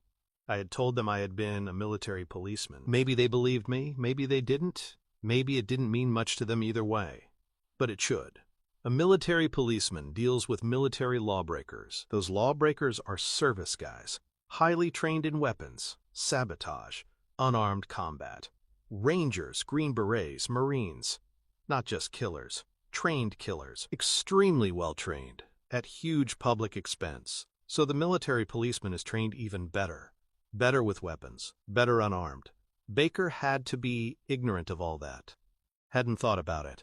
Otherwise he would have had a couple of shotguns aimed at me for the trip to the bathroom, if he thought I was their guy. I zipped up and came back into the lobby. Baker was waiting. We walked back to the cell area. I stepped inside my cell, leaned up in my corner. Baker pulled the heavy gate shut. Operated the electric lock with his key. The bolt snicked in. He walked away into the squad room. There was silence for the next 20 minutes. Baker worked at a desk. So did Roscoe. The desk sergeant sat up on his stool. Finley was in the big office with Hubble. There was a modern clock over the front doors. Not as elegant as the antique in the office, but it ticked around just as slowly. Silence. 4:30. I leaned up against the titanium bars and waited. Silence. 4:45. Time restarted just before 5 o'clock. I heard a commotion coming out of the big Rosewood office in back. Shouting, yelling, things banging. Somebody getting really stirred up. A buzzer sounded on Baker's desk, and the intercom crackled. I heard Finley's voice, stressed, asking Baker to get in there. Baker got up and walked over. Knocked and went in. The big plate glass door at the entrance sucked open, and the fat guy came in. Chief Morrison. He headed straight back to the Rosewood office. Baker came out as Morrison went in. Baker hurried over to the reception desk, whispered a long, excited sentence to the desk sergeant. Roscoe joined them. There was a huddle. Some big news. I couldn't hear what. Too far away. The intercom on Baker's desk crackled again. He headed back to the office. The big front door opened again. The afternoon sun was blazing low in the sky. Stevenson walked into the station house. First time I'd seen him since my arrest. It was like the excitement was sucking people in. Stevenson spoke to the desk sergeant. He became agitated. The desk sergeant put a hand on Stevenson's arm. Stevenson shook it off and ran toward the Rosewood office. He dodged desks like a football player. As he got to the office door, it opened. A crowd came out. Chief Morrison, Finley, and Baker holding Hubble by the elbow. A light but efficient grip, the same as he'd used on me. Stevenson stared blankly at Hubble and then grabbed Finley by the arm, pulled him back into the office. Morrison swiveled his sweating bulk and followed them in. The door slammed. Baker walked Hubble over toward me. Hubble looked like a different guy. He was gray and sweating. The tan had gone. He looked smaller. He looked like someone had let the air out and deflated him. He was bent up like a man racked with pain. His eyes behind the gold rims were blank and staring with panic and fear. He stood shaking as Baker unlocked the cell next to mine. He didn't move. He was trembling. Baker caught his arm and levered him inside. He pulled the gate shut and locked it. The electric bolts snicked in. Baker walked back towards the Rosewood office. Hubble just stood where Baker had left him, staring blankly into space. Then he slowly walked backward until he reached the rear wall of the cell. He pressed his back against it and slid to the floor, dropped his head to his knees, dropped his hands to the floor. I could hear the rattle of his thumb trembling on the stiff nylon carpet. Roscoe stared in at him from her desk. The sergeant at the reception counter gazed across. They were watching a man fall apart. I heard raised voices in the Rosewood office in back. The tenor of argument. The slap of a palm on a desk. The door opened and Stevenson walked out with Chief Morrison. Stevenson looked mad. He strode down the side of the open area. His neck was rigid with fury. His eyes were fixed on the front doors. He was ignoring the fat police chief. He walked straight past the reception counter and out through the heavy door into the bright afternoon. Morrison followed him. Baker came out of the office and walked over to my cell. Didn't speak, just unlocked the cage and gestured me out. I shrugged my coat tighter and left the newspaper with the big photographs of the president in Pensacola on the cell floor, stepped out and followed Baker back into the Rosewood office. Finley was at the desk. The tape recorder was there. The stiff chords trailed. The air was still and cool. Finley looked harassed. His tie was pulled down. He blew out a big lungful of air in a rueful hiss. I sat down in the chair and Finley waved Baker out of the room. The door closed softly behind him. "We got us a situation here, Mr. Reacher," Finley said. "A real situation." He lapsed into a distracted silence. I had less than a half hour before the prison bus came by. I wanted some conclusions pretty soon. Finley looked up and focused again. Started talking, rapidly. The elegant Harvard syntax under pressure. "We bring this Hubble guy in, right?" he said. "You maybe saw him. Banker, from Atlanta, right? $1,000 Calvin Klein outfit. Gold Rolex. Very uptight guy. At first I thought he was just annoyed. Soon as I started talking, he recognized my voice from the phone call on his mobile. Accuses me of deceitful behavior. Says I shouldn't impersonate phone company people. He's right, of course." Another lapse into silence. He was struggling with his ethics problem. "Come on, Finley, move along," I said. I had less than a half hour. "Okay, so he's uptight and annoyed," Finley said. "I ask him if he knows you." "Jack Reacher, ex-Army." He says no. "Never heard of you." I believe him. He starts to relax. Like all this is about some guy called Jack Reacher. He's never heard of any guy called Jack Reacher, so he's here for nothing. He's cool, right? "Go on," I said. "Then I ask him if he knows a tall guy with a shaved head," he said. "And I ask him about Pluribus." Well, my God! It's like I stuck a poker up his ass. He went rigid, like with shock. Totally rigid. Won't answer. So I tell him we know the tall guy is dead. Shot to death. Well, that's like another poker up the ass. He practically fell off the chair. "Go on," I said. 25 minutes before the prison bus was due. "He's shaking all over the place," Finley said. Then I tell him we know about the phone number in the shoe. His phone number printed on a piece of paper, with the word Pluribus printed above it. That's another poker up the ass. He stopped again. He was patting his pockets, each one in turn. He wouldn't say anything, he went on. Not a word. He was rigid with shock, all gray in the face. I thought he was having a heart attack. His mouth was opening and closing like a fish. But he wasn't talking. So I told him we knew about the corpse getting beaten up. I asked him who else was involved. I told him we knew about hiding the body under the cardboard. He wouldn't say a damn word. He just kept looking around. After a while, I realized he was thinking like crazy, trying to decide what to tell me. He just kept silent, thinking like mad. Must have been 40 minutes. The tape was running the whole time. Recorded 40 minutes of silence. Finley stopped again, this time for effect. He looked at me. Then he confessed, he said. "I did it," he said. "I shot him," he said. "The guy is confessing, right? On the tape." "Go on," I said. I ask him, "Do you want a lawyer?" He said. He says, "No," keeps repeating he killed the guy. So I Mirandize him, loud and clear, on the tape. Then I think to myself, maybe he's crazy or something, you know? So I ask him, "Who did you kill?" He says, "The tall guy with the shaved head." I ask him how. He says, "Shot him in the head."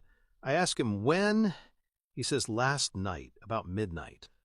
I ask him, "Who kicked the body around? Who was the guy? What does pluribus mean?" He doesn't answer, goes rigid with fright all over again, refuses to say a damn word. I say to him, "I'm not sure you did anything at all." He jumps up and grabs me. He's screaming, I confess, I shot him, I shove him back." He goes quiet. Finley sat back, folded his hands behind his head, looked a question at me. Hubble as the shooter? I didn't believe it, because of his agitation.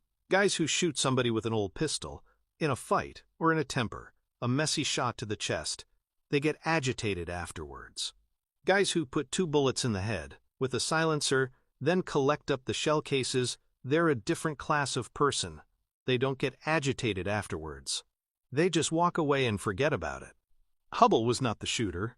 The way he had been dancing around in front of the reception counter disproved it, but I just shrugged and smiled. "Okay," I said. "You can let me go now, right?" Finley looked at me and shook his head. "Wrong," he said. "I don't believe him. There were 3 guys involved here. You persuaded me of that yourself. So which one is Hubble claiming to be? I don't think he's the maniac. I can't see enough strength in him for that. I don't see him as the gopher. And he's definitely not the shooter, for God's sake. Guy like that couldn't shoot pool." I nodded. Like Finley's partner, worrying away at a problem.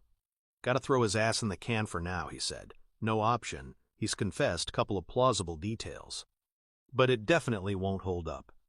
I nodded again, sensed there was something more to come. "Go on," I said. With resignation, Finley looked at me, a level gaze. "He wasn't even there at midnight," he said. "He was at some old couple's anniversary party, a family thing, not far from where he lives. Got there around 8 last night. He'd walked down with his wife. Didn't leave until after 2 o'clock in the morning. 24 people saw him arrive, 24 people saw him leave. He got a ride home from his sister-in-law's brother-in-law. He got a ride because it was already pouring rain by then." "Go on, Finley," I said. "Tell me." "His sister-in-law's brother-in-law," he said, "drove him home in the rain, 2 o'clock in the morning." Officer Stevenson. Chapter 5. Finley leaned right back in his chair. His long arms were folded behind his head. He was a tall, elegant man, educated in Boston, civilized, experienced, and he was sending me to jail for something I hadn't done. He levered himself upright, spread his hands on the desk, palms up. "I'm sorry, Reacher," he said to me. "You're sorry?" I said. "You're sending 2 guys who couldn't have done it to jail, and you're sorry?" He shrugged, looked unhappy about it. "This is the way Chief Morrison wants it," he said. "He's calling it a done deal, closing us down for the weekend. And he's the boss man, right?" "You gotta be joking," I said. "He's an asshole. He's calling Stevenson a liar, his own man." "Not exactly," Finley shrugged. "He's saying it's maybe a conspiracy. You know, maybe Hubble wasn't literally there, but he recruited you to do it. A conspiracy, right? He reckons the confession is exaggerated because maybe Hubble's afraid of you and is scared to finger you right away. Morrison figures you were on your way down to Hubble's place to get paid when we hauled you in. He figures that's why you waited the 8 hours. Figures that's why Hubble was at home today. Didn't go to work because he was waiting around to pay you off." I was silent. I was worried. Chief Morrison was dangerous. His theory was plausible. Until Finley did the checking. If Finley did the checking. "So, Reacher, I'm sorry," he said. "You and Hubble stay in the bag until Monday. You'll get through it. Over in Warburton. Bad place, but the holding pens are okay. Worse if you go there for a stretch. Much worse. Meantime, I'll work on it before Monday. I'll ask Officer Roscoe to come in Saturday and Sunday. She's the pretty one outside. She's good, the best we got. If what you say is right, you'll be free and clear on Monday, okay?" I stared at him. I was getting mad. "No, Finley, not okay," I said. "You know I didn't do a damn thing. You know it wasn't me. You're just shit scared of that useless fat bastard Morrison. So I'm going to jail because you're just a spineless damn coward." He took it pretty well. His dark face flushed darker. He sat quietly for a long time. I took a deep breath and glared at him. My glare subsided to a gaze as my temper cooled. Back under control. His turn to glare at me. "2 things, Reacher," he said. "Precise articulation. First, if necessary, I'll take care of Chief Morrison on Monday. Second, I am not a coward. You don't know me at all. Nothing about me." I gazed back at him. 6 o'clock. Bus time. "I know more than you think," I said. "I know you're a Harvard postgrad, you're divorced, and you quit smoking in April." Finley looked blank. Baker knocked and entered to say the prison bus had arrived. Finley got up and walked around the desk, told Baker he would bring me out himself. Baker went back to fetch Hubble. "How do you know that stuff?" Finley asked me. He was intrigued. He was losing the game. Easy, I said. You're a smart guy, right? Educated in Boston, you told me. But when you were college age, Harvard wasn't taking too many black guys. You're smart, but you're no rocket scientist. So I figure Boston U for the first degree, right? Right, he conceded. And then Harvard for postgrad, I said. You did well at Boston U, life moved on, you got into Harvard. You talk like a Harvard guy. I figured it straight away. PhD in criminology? Right, he said again. Criminology. And then you got this job in April, I said. You told me that.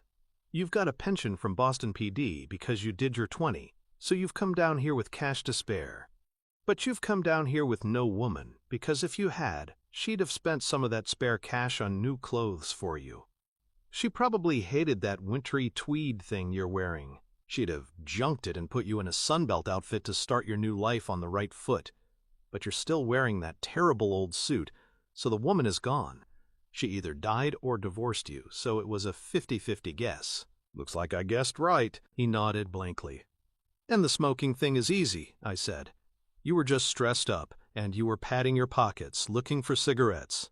That means you quit fairly recently. Easy guess is you quit in April, new life, new job, no more cigarettes. You figured quit now, and you might beat the cancer thing. Finley glared at me, a bit grudging. Very good, Reacher, he said. Elementary deduction, right? I shrugged. Didn't say anything. So deduce who aced the guy up at the warehouse, he said. I don't care who aced any guy anywhere, I said. That's your problem, not mine. And it's the wrong question, Finley. First you gotta find out who the guy was, right? So you got any way to do that, smart guy? He asked me. No ID, no face left, nothing from the prints. Hubble won't say diddly? Run the prints again, I said. I'm serious. Finley, get Roscoe to do it. Why, he said. Something wrong there, I said. What something? He asked me. Run them again, okay? I said. Will you do that? He just grunted. Didn't say yes or no. I opened the office door and stepped out. Roscoe had gone. Nobody was there except Baker and Hubble over at the cells. I could see the desk sergeant outside through the front doors. He was writing on a clipboard held by the prison bus driver. As a backdrop, behind the two of them was the prison bus. It was stationary in the semicircular driveway. It filled the view through the big plate glass entrance. It was a school bus painted light gray. On it was written, State of Georgia Department of Corrections. That inscription ran the full length of the bus, under the line of windows. Under the inscription was a crest. The windows had grills welded over them. Finley came out of the office behind me, touched my elbow, and walked me over to Baker. Baker was holding 3 sets of handcuffs hooked over his thumb. They were painted bright orange. The paint was chipped. Dull steel showed through. Baker snapped a pair of handcuffs onto each of my wrists separately. He unlocked Hubble's cell and signaled the scared banker to come out. Hubble was blank and dazed, but he stepped out. Baker caught the dangling cuff on my left wrist and snapped it onto Hubble's right wrist. He put the 3rd set of cuffs on Hubble's other wrist. Ready to go. Take his watch, Baker, I said. He'll lose it in jail. He nodded. He knew what I meant. Guy like Hubble could lose a lot in jail. Baker unlatched the heavy Rolex from Hubble's wrist. The bracelet wouldn't slide over the handcuff, so Baker had to fiddle and fuss with taking the handcuff off and putting it back on again. The prison driver cracked the door and glared in, a man with a timetable. Baker dropped Hubble's watch on the nearest desk, exactly where my friend Roscoe had put her coffee cup. Okay, guys, let's hit the road, Baker said. He walked us to the doors. We went out into a dazzling hot bar of sunshine, handcuffed together. Walking was awkward. Before crossing to the bus, Hubble stopped. He craned his neck and looked around carefully. He was being more vigilant than Baker or the prison driver. Maybe scared of a neighbor seeing him. But there was nobody around. We were 300 yards north of the town. I could see the church steeple in the distance. We walked over to the bus through the evening warmth. My right cheek tingled in the low sun. The driver pushed the bus door inward. Hubble shuffled sideways onto the step. I followed him. Made a clumsy turn into the aisle. The bus was empty. The driver directed Hubble into a seat. He slid over the vinyl to the window. I was pulled alongside. The driver knelt on the seat in front and clicked our outer wrists to the chromium hoop, which ran across the top. He rattled. Each of our 3 cuffs in turn. Wanted to know they were secure. I didn't blame him. I've done that job. Nothing worse than driving with prisoners loose behind you. The driver walked forward to his seat. He started the engine with a loud diesel clatter. The bus filled with vibration. The air was hot, stifling. There was no air conditioning. None of the windows opened. I could smell fuel fumes. The gears clashed and ground, and the bus moved off. I glanced out to my right. Nobody waving goodbye. We drove north out of the police lot, turning our backs on the town, heading up towards the highway. We passed Eno's diner after a half-mile. His lot was empty. Nobody looking for an early dinner. We carried on north for a spell. Then we turned a tight left off the county road and struck out west down a road between fields. The bus settled to a noisy cruise. Endless rows of bushes flicked past. Endless drills of red earth between. Ahead of me, the sun was on the way down. It was a giant red ball heading for the fields. The driver had the large sun visor down. On it were printed manufacturer's instructions about how to operate the bus. Hubble rocked and bounced beside me. He said nothing. He had slumped down with his face parallel to the floor. His left arm was raised because it was handcuffed to the chrome bar in front of us. His right arm rested inert between us. He still had his expensive sweater draped across his shoulders. Where the Rolex had been was a band of pale skin. The life force had just about drained out of him. He was in the grip of a paralyzing fear. We rocked and bounced for the best part of another hour through the huge landscape. A small stand of trees flashed past on my right. Then way in the far distance I saw a structure. It sat alone in 1,000 acres of flat farmland. Against the low red sun it looked like a protrusion from hell, something forced up through the crust of the earth. It was a complex of buildings. Looked like a chemical factory or a nuclear place. Massive concrete bunkers and glittering metal walkways. Tubing running here and there with steam drifting. All surrounded with fencing punctuated by towers. As we drew closer, I could see arc lights and razor wire. Searchlights and rifles in the towers. Layers of fences separated with plowed red earth. Hubble didn't look up. I didn't nudge him. It wasn't the Magic Kingdom up ahead. The bus slowed as we approached. The outermost fence was about 100 yards out, forming a giant perimeter. It was a substantial fence, possibly 15 feet tall, studded along its entire length with pairs of sodium floodlights. One of each pair was trained inward across the 100-yard breadth of plowed earth. One was trained out over the surrounding farmland. All the floodlights were lit. The whole complex blazed with yellow sodium light.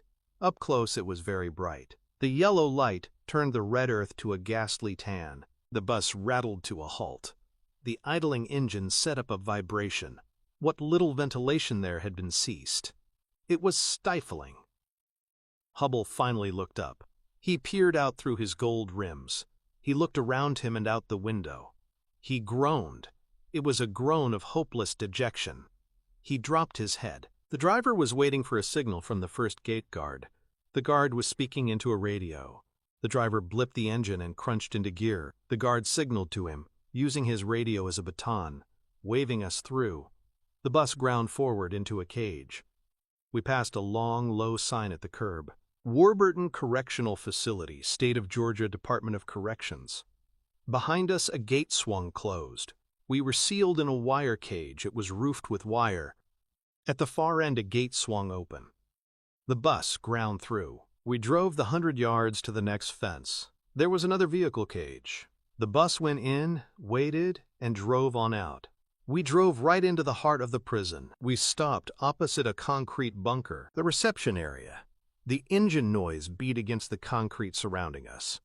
Then it shut down, and the vibration and clatter died away to silence. The driver swung out of his seat and walked up the aisle, stooping, pulling himself like a climber on the seatbacks. He pulled out his keys and unlocked the cuffs, fixing us to the seat in front. "Okay, boys, let's go," he grinned. Perry time. We hauled ourselves out of our seat and shuffled down the bus. My left arm was pulled back by Hubble. The driver stopped us at the front. He removed all 3 sets of handcuffs and dropped them in a bin next to his cab, hauled on a lever and sprang the door. We got out of the bus. A door opened opposite, and a guard stepped out, called us over. He was eating a donut and spoke with his mouth full. A sugar mustache frosted his lip.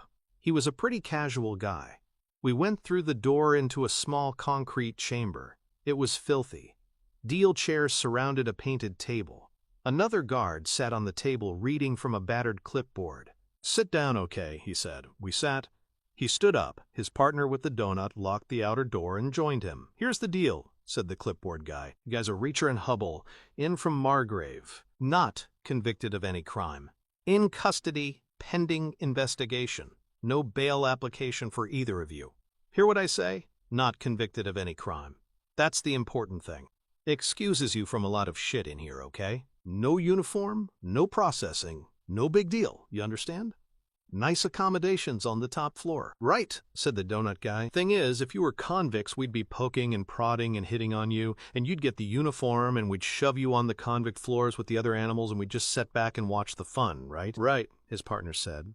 "So what we're saying is this. We ain't here to give you a hard time, so don't you boys be giving us a hard time neither, you understand? This damn facility ain't got the manpower. Governor laid off about a half the staff, okay? Gotta meet the budget, right? Gotta cut the deficit, right? So we ain't got the men to do the job the way it ought to be done. Trying to do our job with half a crew on every shift, right? So what I'm saying is we shove you in there, and we don't want to see you again until we pull you out on Monday. No hassle, right? We ain't got the manpower for hassle. We ain't got the manpower for hassle on the convict floors, let alone hassle on the holding floor, you understand? Yo, Hubble, you understand?" Hubble looked up at him and nodded blankly. Didn't speak. "Reacher," the clipboard guy said, "you understand?" "Sure," I said. I understood. This guy was understaffed, having problems because of a budget, while his friends collected unemployment. "Tell me about it." "Good," he said. "So the deal is this. The 2 of us are off duty at 7 o'clock, which is in about 1 minute's time. We ain't staying late for you boys. We don't want to, and the union wouldn't let us anyway. So you get a meal, then you're locked down in here until they got manpower to take you upstairs. No manpower until lights out, maybe 10 o'clock, okay? But then no guards will move prisoners around after lights out anyway, right? Union won't let them, so Spivey will come get you himself, assistant warden. Top boy tonight, about 10 o'clock, okay? You don't like it? You don't tell me? You tell the governor, okay?" The donut eater went out into the corridor and came back a long moment later with a tray. On it were covered plates, paper cups, and a thermos. He put the tray on the table, and the 2 of them swung out through the corridor, locked the door from the outside. It went quiet as a tomb in there. We ate fish and rice. Friday food. Coffee in the thermos. Hubble didn't speak. He left most of the coffee for me. Score 1 for Hubble. I put the debris on the tray and the tray on the floor. Another 3 hours to waste. I tipped my chair back and put my feet up on the table. Not comfortable, but as good as I was going to get. A warm evening. September in Georgia. I looked over at Hubble without curiosity. He was still silent. I had never heard him speak except on Finley's speakerphone. He looked back at me.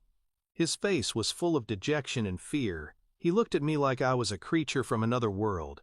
He stared at me like I worried him. Then he looked away. Maybe I wouldn't head back to the Gulf. But it was too late in the year to head north. Too cold up there. Maybe skip right down to the islands. Jamaica, maybe. Good music there. A hut on the beach. Live out the winter in a hut on a Jamaica beach. Smoke a pound of grass a week. Do whatever Jamaica people do. Maybe 2 pounds of grass a week with someone to share the hut. Roscoe kept drifting into the picture. Her uniform shirt was fabulously crisp.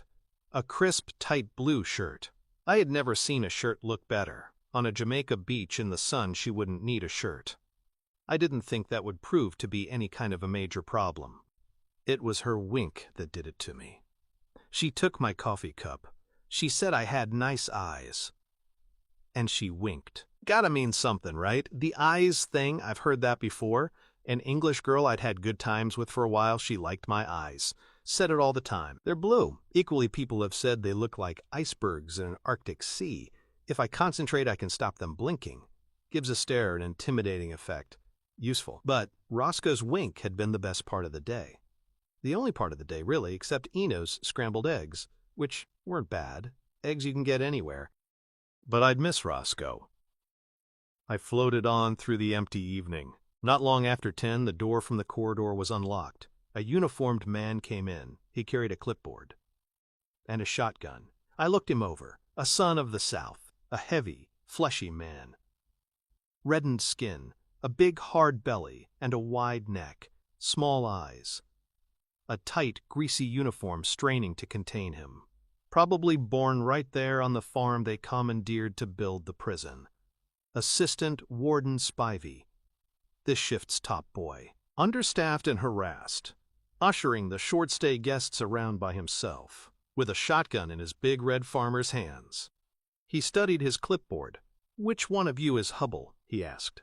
He had a high-pitched voice, at odds with his bulk. Hubble raised his hand briefly, like a boy at grade school. Spivey's little eyes flicked over him, up and down, like a snake's eyes. He grunted and signaled with the clipboard. We formed up and moved out. Hubble was blank and acquiescent, like an exhausted trooper. "Turn left and follow the red line," Spivey said. He waved left with the shotgun. There was a red line painted on the wall at waist height. It was a fire lane guide. I guessed it must lead outside, but we were going in the wrong direction. Into the prison, not out of it. We followed the red line through corridors, upstairs and around corners. Hubble first, then me. Then Spivey with the shotgun. It was very dark, just dim emergency lighting. Spivey called a halt on a landing. He overrode an electronic lock with his key, a lock which would spring the fire door when the alarm went. "No talking," he said. "Rules here say absolute silence at all times, after lights out. Cell at the end on the right." We stepped in through the outdoor. The foul odor of prison hit me, the night exhalation of countless dispirited men. It was nearly pitch black. A nightlight glowed dimly. I sensed rather than saw rows of cells. I heard the babble of night sounds, breathing and snoring, muttering and whimpering. Spivey walked us to the end of the row, pointed to an empty cell. We crowded in. Spivey swung the bars shut behind us. They locked automatically. He walked away. The cell was very dark. I could just about see a bunk bed, a sink, and a john. Not much floor space. I took off my coat and lobbed it onto the top bunk. Reached up and remade the bed with the pillow away from the bars. I liked it better that way. Worn sheet and blanket, but they smelled clean enough. Hubble sat quietly on the lower bed. I used the john and rinsed my face at the sink, pulled myself up into bed, took off my shoes, left them on the foot of the bed. I wanted to know where they were. Shoes can get stolen, and these were good shoes, bought many years ago in Oxford, England, a university town near the airbase where I was stationed. Big, heavy shoes, with hard soles and a thick welt. The bed was too short for me, but most beds are. I lay there in the dark and listened to the restless prison. Then I closed my eyes and floated back to Jamaica with Roscoe. I must have fallen asleep there with her because the next thing I knew, it was Saturday. I was still in prison, and an even worse day was beginning. Chapter 6. I was woken up by bright lights coming on. The prison had no windows. Day and night were created by electricity. At 7 o'clock the building was suddenly flooded with light. No dawn or soft twilight. Just circuit breakers thrown shut at 7. The bright light did not make the cell look any better. The front wall was bars. Half would open outward on a hinge to form the door. The 2 stacked beds occupied just about half the width and most of the length. On the back wall were a steel sink and a steel toilet pan. The walls were masonry, part poured concrete and part old bricks, all thickly covered with paint. The walls looked massively thick, like a dungeon. Above my head was a low concrete ceiling. The cell didn't feel like a room bounded by walls, floor, ceiling. It felt like a solid block of masonry, with a tiny living space grudgingly burrowed in. Outside, the restless night mutter was replaced by the clatter of daytime. Everything was metal, brick, concrete. Noises were amplified and echoed around. It sounded like hell. Through the bars, I could see nothing. Opposite our cell was a blank wall. Lying in bed, I didn't have the angle to see down the row. I threw off the cover and found my shoes, put them on and laced them up, lay down again. Hubble was sitting on the bottom bunk. His tan boat shoes were planted on the concrete floor. I wondered if he'd sat like that all night or if he'd slept. Next person I saw was a cleaner. He moved into view outside our bars. This was a very old guy with a broom, an old black man with a fringe of snow-white hair, bent up with age. Fragile like a wizened old bird, his orange prison uniform was washed almost white. He must have been 80. Must have been inside for 60 years. Maybe stole a chicken in the Depression. Still paying his debt to society. He stabbed the broom randomly over the corridor. His spine forced his face parallel to the floor. He rolled his head like a swimmer to see from side to side. He caught sight of Hubble and me and stopped, rested on his broom and shook his head. Gave a kind of reflective chuckle, shook his head again. He was chuckling away. An appreciative, delighted chuckle. Like at long last, after all these years, he'd been granted the sight of a fabled thing, like a unicorn or a mermaid. He kept trying to speak, raising his hand as if his point was going to require emphasis.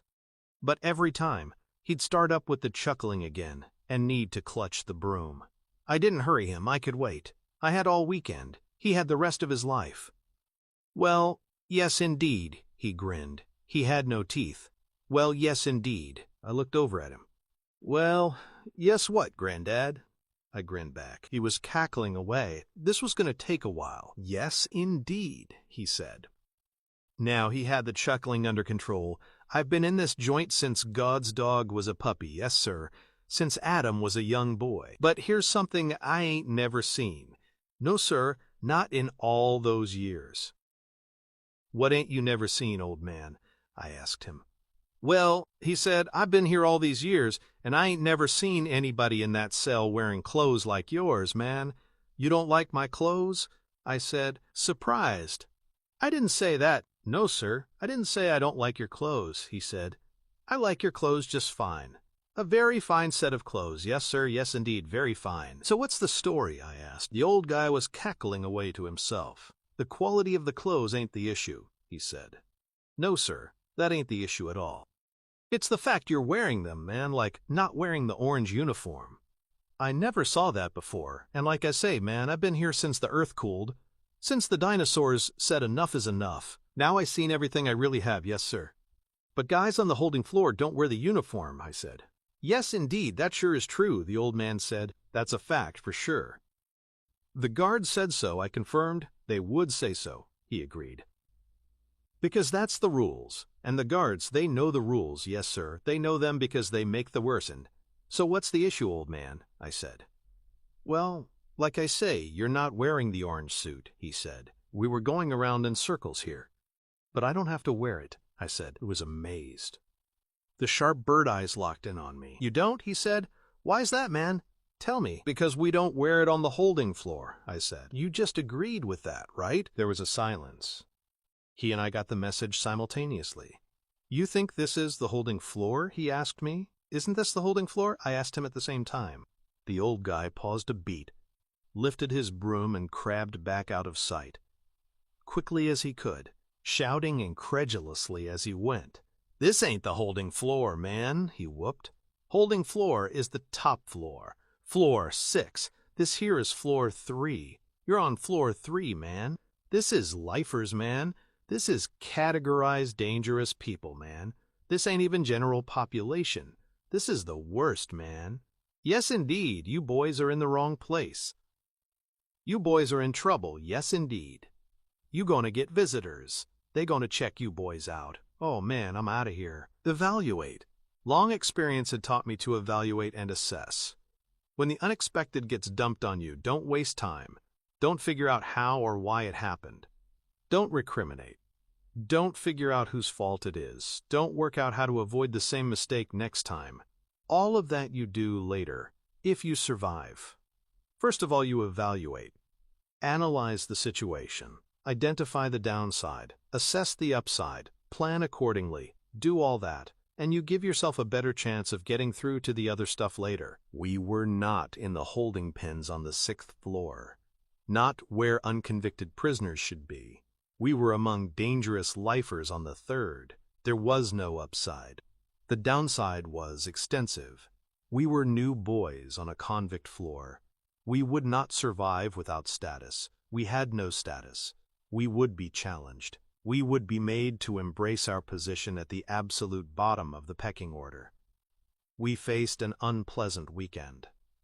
Potentially a lethal one. I remembered an army guy, a deserter. Young guy, not a bad recruit, went AWOL because he got some nut religion.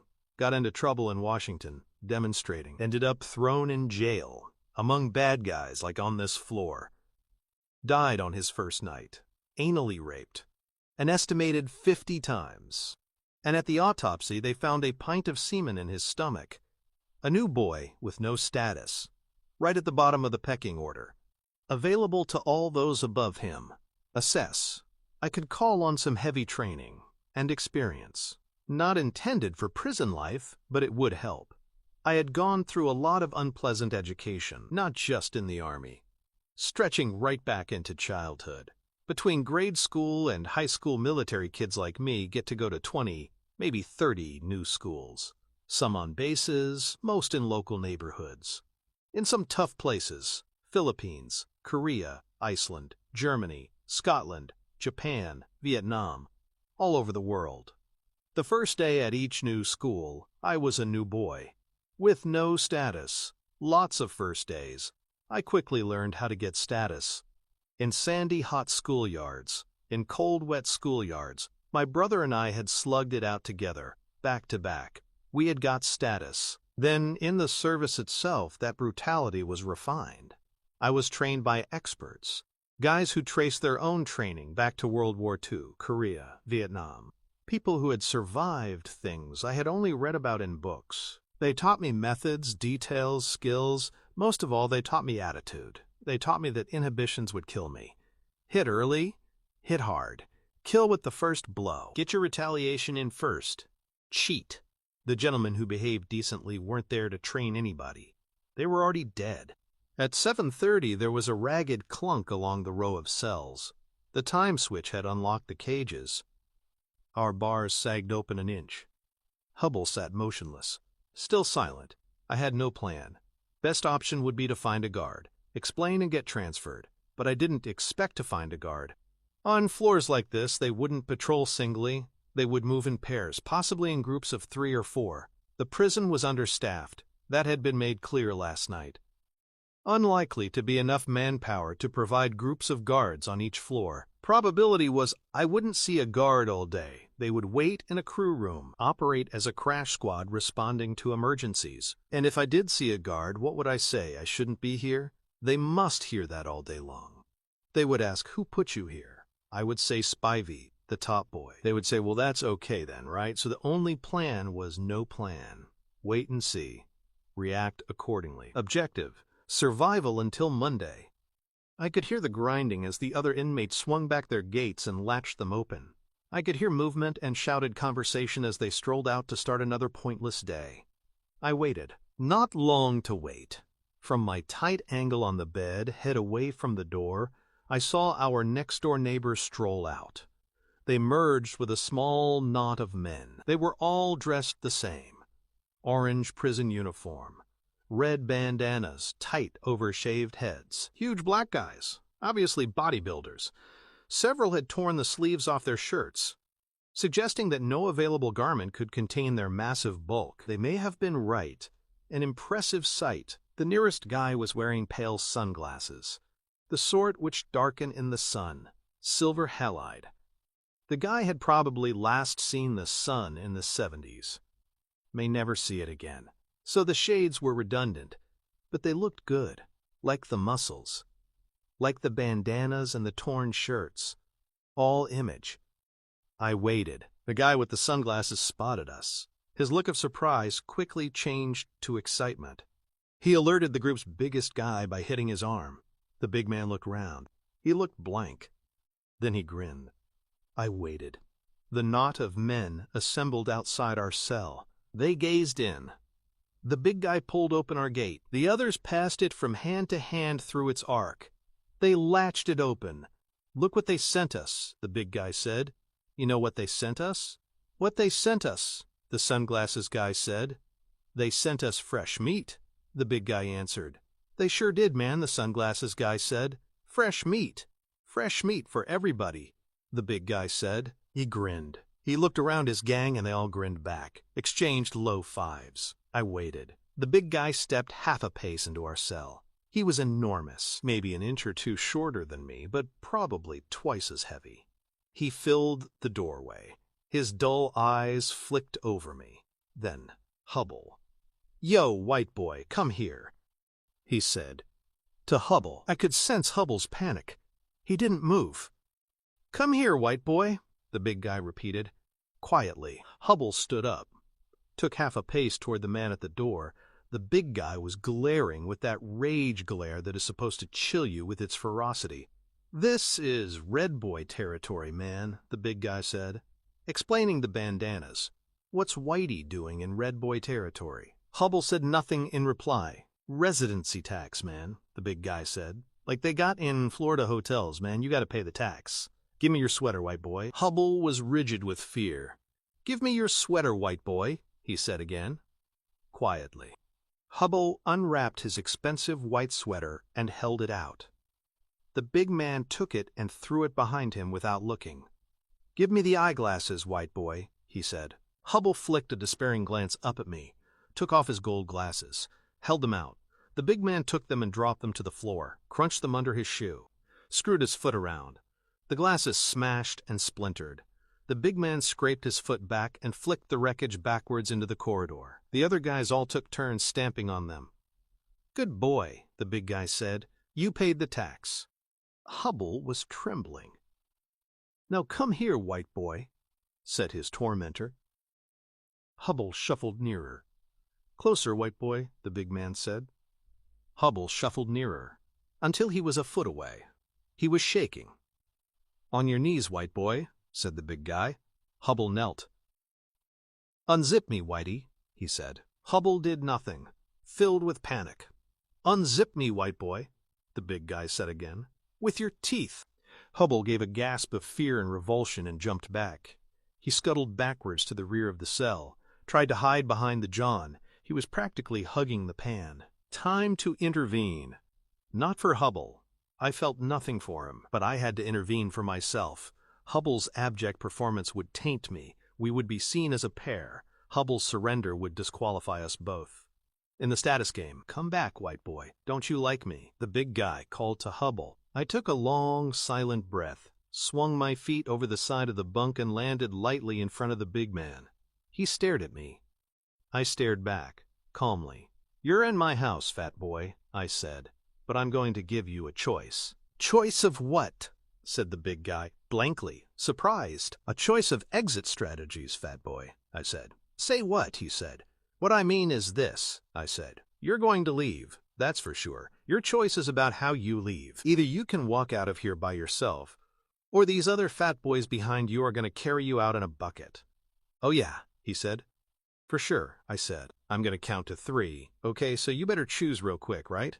He glared at me. 1, I counted, no response. 2, I counted, no response. Then I cheated. Instead of counting 3, I headbutted him full in the face, came off the back foot with a thrust up the legs and whipped my head forward and smashed it into his nose. It was beautifully done. The forehead is a perfect arch in all planes and very strong. The skull at the front is very thick. I have a ridge up there like concrete. The human head is very heavy. All kinds of neck muscles and back muscles balance it. It's like getting hit in the face with a bowling ball. It's always a surprise. People expect punching or kicking. A headbutt is always unexpected. It comes out of the blue. It must have caved his whole face in. I guess I pulped his nose and smashed both his cheekbones, jarred his little brain around real good. His legs crumpled and he hit the floor like a puppet with the strings cut, like an ox in the slaughterhouse. His skull cracked on the concrete floor. I stared around the knot of men. They were busy reassessing my status. "Who's next?" I said. "But this is like Vegas now, it's double or quits. This guy is going to the hospital, maybe 6 weeks in a metal mask. So the next guy gets 12 weeks in the hospital, you understand that? Couple of smashed elbows, right? So who's next?" There was no reply. I pointed at the guy in sunglasses. "Give me the sweater, fat boy," I said. He bent and picked up the sweater, passed it to me, leaned over and held it out. Didn't want to get too close. I took the sweater and tossed it onto Hubble's bunk. "Give me the eyeglasses," I said. He bent and swept up the twisted gold wreckage. Handed it to me. I tossed it back at him. "They're broken, fat boy," I said. "Give me yours." There was a long pause. He looked at me. I looked at him, without blinking. He took off his sunglasses and handed them to me. I put them in my pocket. "Now get this carcass out of here," I said. The bunch of men in their orange uniforms and their red bandanas straightened out the slack limbs and dragged the big man away. I crawled back up into my bunk. I was shaking with adrenaline rush. My stomach was churning and I was panting. My circulation had just about shut down. I felt terrible, but not as bad as I would have felt if I hadn't done it. They'd have finished with Hubble by then and started in on me. I didn't eat any breakfast. No appetite. I just lay on the bunk until I felt better. Hubble sat on his bed. He was rocking back and forward. He still hadn't spoken. After a while I slid to the floor, washed at the sink. People were strolling up to the doorway and gazing in. Strolling away. The word had gotten around fast. The new guy in the cell at the end had sent a red boy to the hospital. Check it out. I was a celebrity. Hubble stopped his rocking and looked at me. Opened his mouth and closed it again. Opened it for a second time. "I can't take this," he said. They were the first words I had heard him say since his assured banter on Finley's speakerphone. His voice was low, but his statement was definite. Not a whine or a complaint, but a statement of fact. He couldn't take this. I looked over at him. Considered his statement for a long moment. "So why are you here?" I asked him. "What are you doing?" "I'm not doing anything," he said, blankly. "You confessed to something you didn't do," I said. "You asked for this." "No," said Hubble. "I did what I said. I did it, and I told the detective."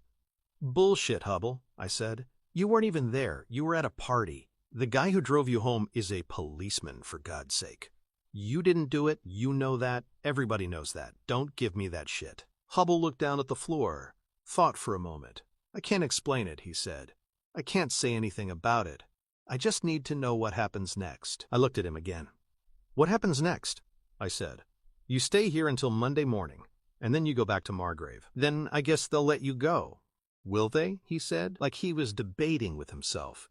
"You weren't even there," I said again. "They know that. They might want to know why you confessed when you didn't do anything, and they'll want to know why the guy had your phone number." "What if I can't tell them?" he said. "Can't or won't?" I asked him. "I can't tell them," he said. "I can't tell anybody anything." He looked away and shuddered, very frightened. "But I can't stay in here," he said. "I can't stand it." Hubble was a financial guy. They give out their phone numbers like confetti, talking to anybody they meet about hedge funds or tax havens, anything to transfer some guy's hard-earned dollars their way. But this phone number was printed on a scrap of torn computer paper, not engraved on a business card, and hidden in a shoe, not stuffed in a wallet. And playing in the background like a rhythm section was the fear coming out of the guy. "Why can't you tell anybody?" I asked him. "Because I can't," he said. Wouldn't say anything more. I was suddenly weary.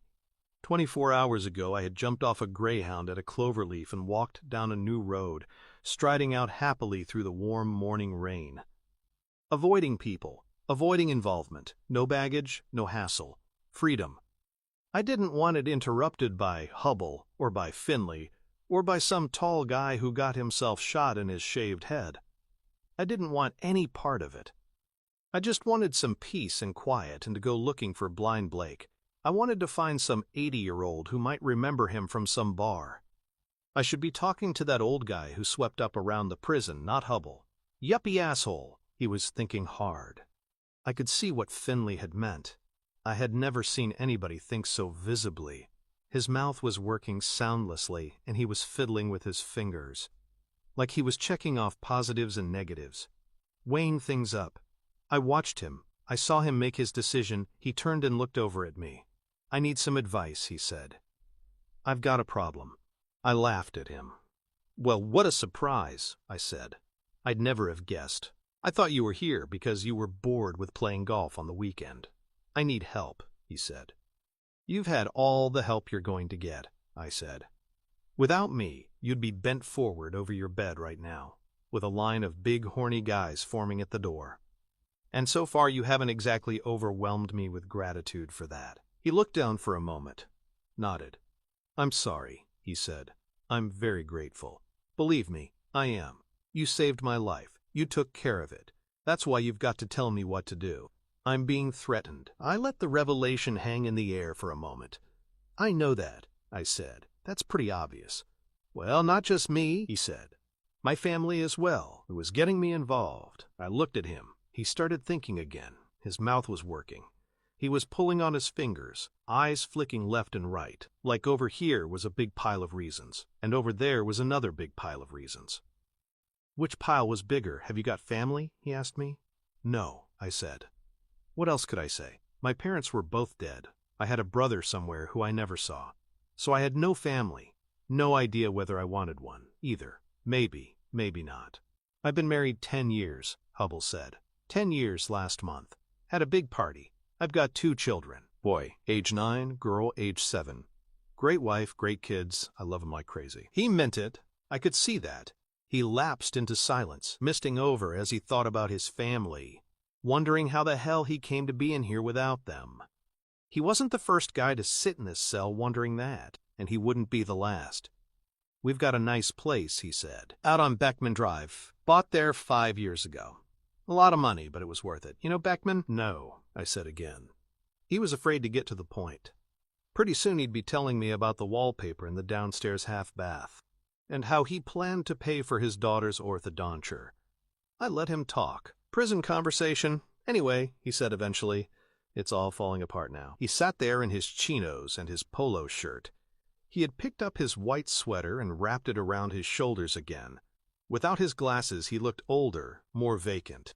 People who wear glasses, without them they always look unfocused, vulnerable, out in the open.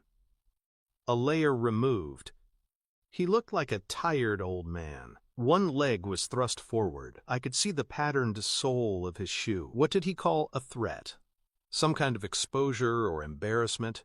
Something that might blow away the perfect life he'd described on Beckman Drive? Maybe it was his wife who was involved in something. Maybe he was covering for her. Maybe she'd been having an affair with the tall dead guy. Maybe lots of things. Maybe anything. Maybe his family was threatened by disgrace, bankruptcy, stigma, cancellation of country club membership. I went around in circles. I didn't live in Hubble's world. I didn't share his frame of reference. I had seen him trembling and shaking with fear. But I had no idea how much it took to make a guy like that afraid. Or how little. When I first saw him at the station house yesterday, he had looked upset and agitated. Since then, he had been from time to time trembling, paralyzed, staring with fear, sometimes resigned and apathetic. Clearly very afraid of something, I leaned on the cell wall and waited for him to tell me what. "They're threatening us," he said again. "If I ever tell anybody what's going on, they said they'll break into our house, round us all up. In my bedroom. They said they'll nail me to the wall and cut my balls off. Then they'll make my wife eat them. Then they'll cut our throats. They said they'll make our children watch, and then they'll do things to them after we're dead that we'll never know about." Chapter 7. "So what should I do?" Hubble asked me. "What would you do?" He was staring over at me, waiting for a reply. What would I do? If somebody threatened me like that, they would die. I'd rip them apart, either as they spoke, or days, or months, or years later. I would hunt them down and rip them apart. But Hubble couldn't do that. He had a family. 3 hostages waiting to be taken. 3 hostages already taken.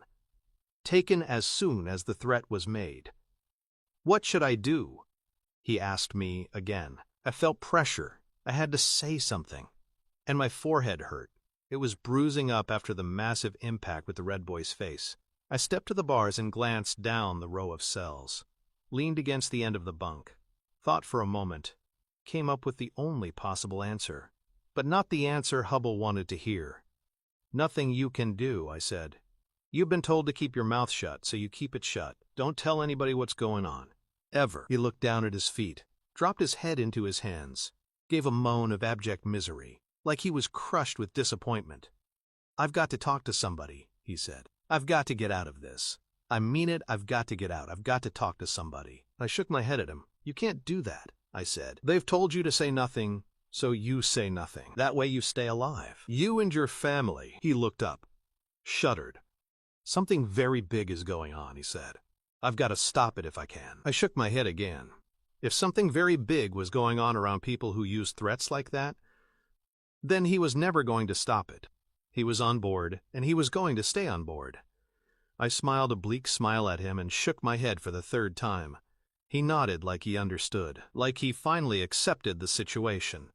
He went back to rocking and staring at the wall. His eyes were open, red and naked without the gold rims. He sat silently for a long time. I couldn't understand the confession. He should have kept his mouth shut. He should have denied any involvement with the dead guy. Should have said he had no idea why his phone number was written down in the guy's shoe. Should have said he had no idea what pluribus was. Then he could have just gone home. "Hubble," I said, "why did you confess?" He looked up, waited a long moment before replying. "I can't answer that," he said. "I'd be telling you more than I should."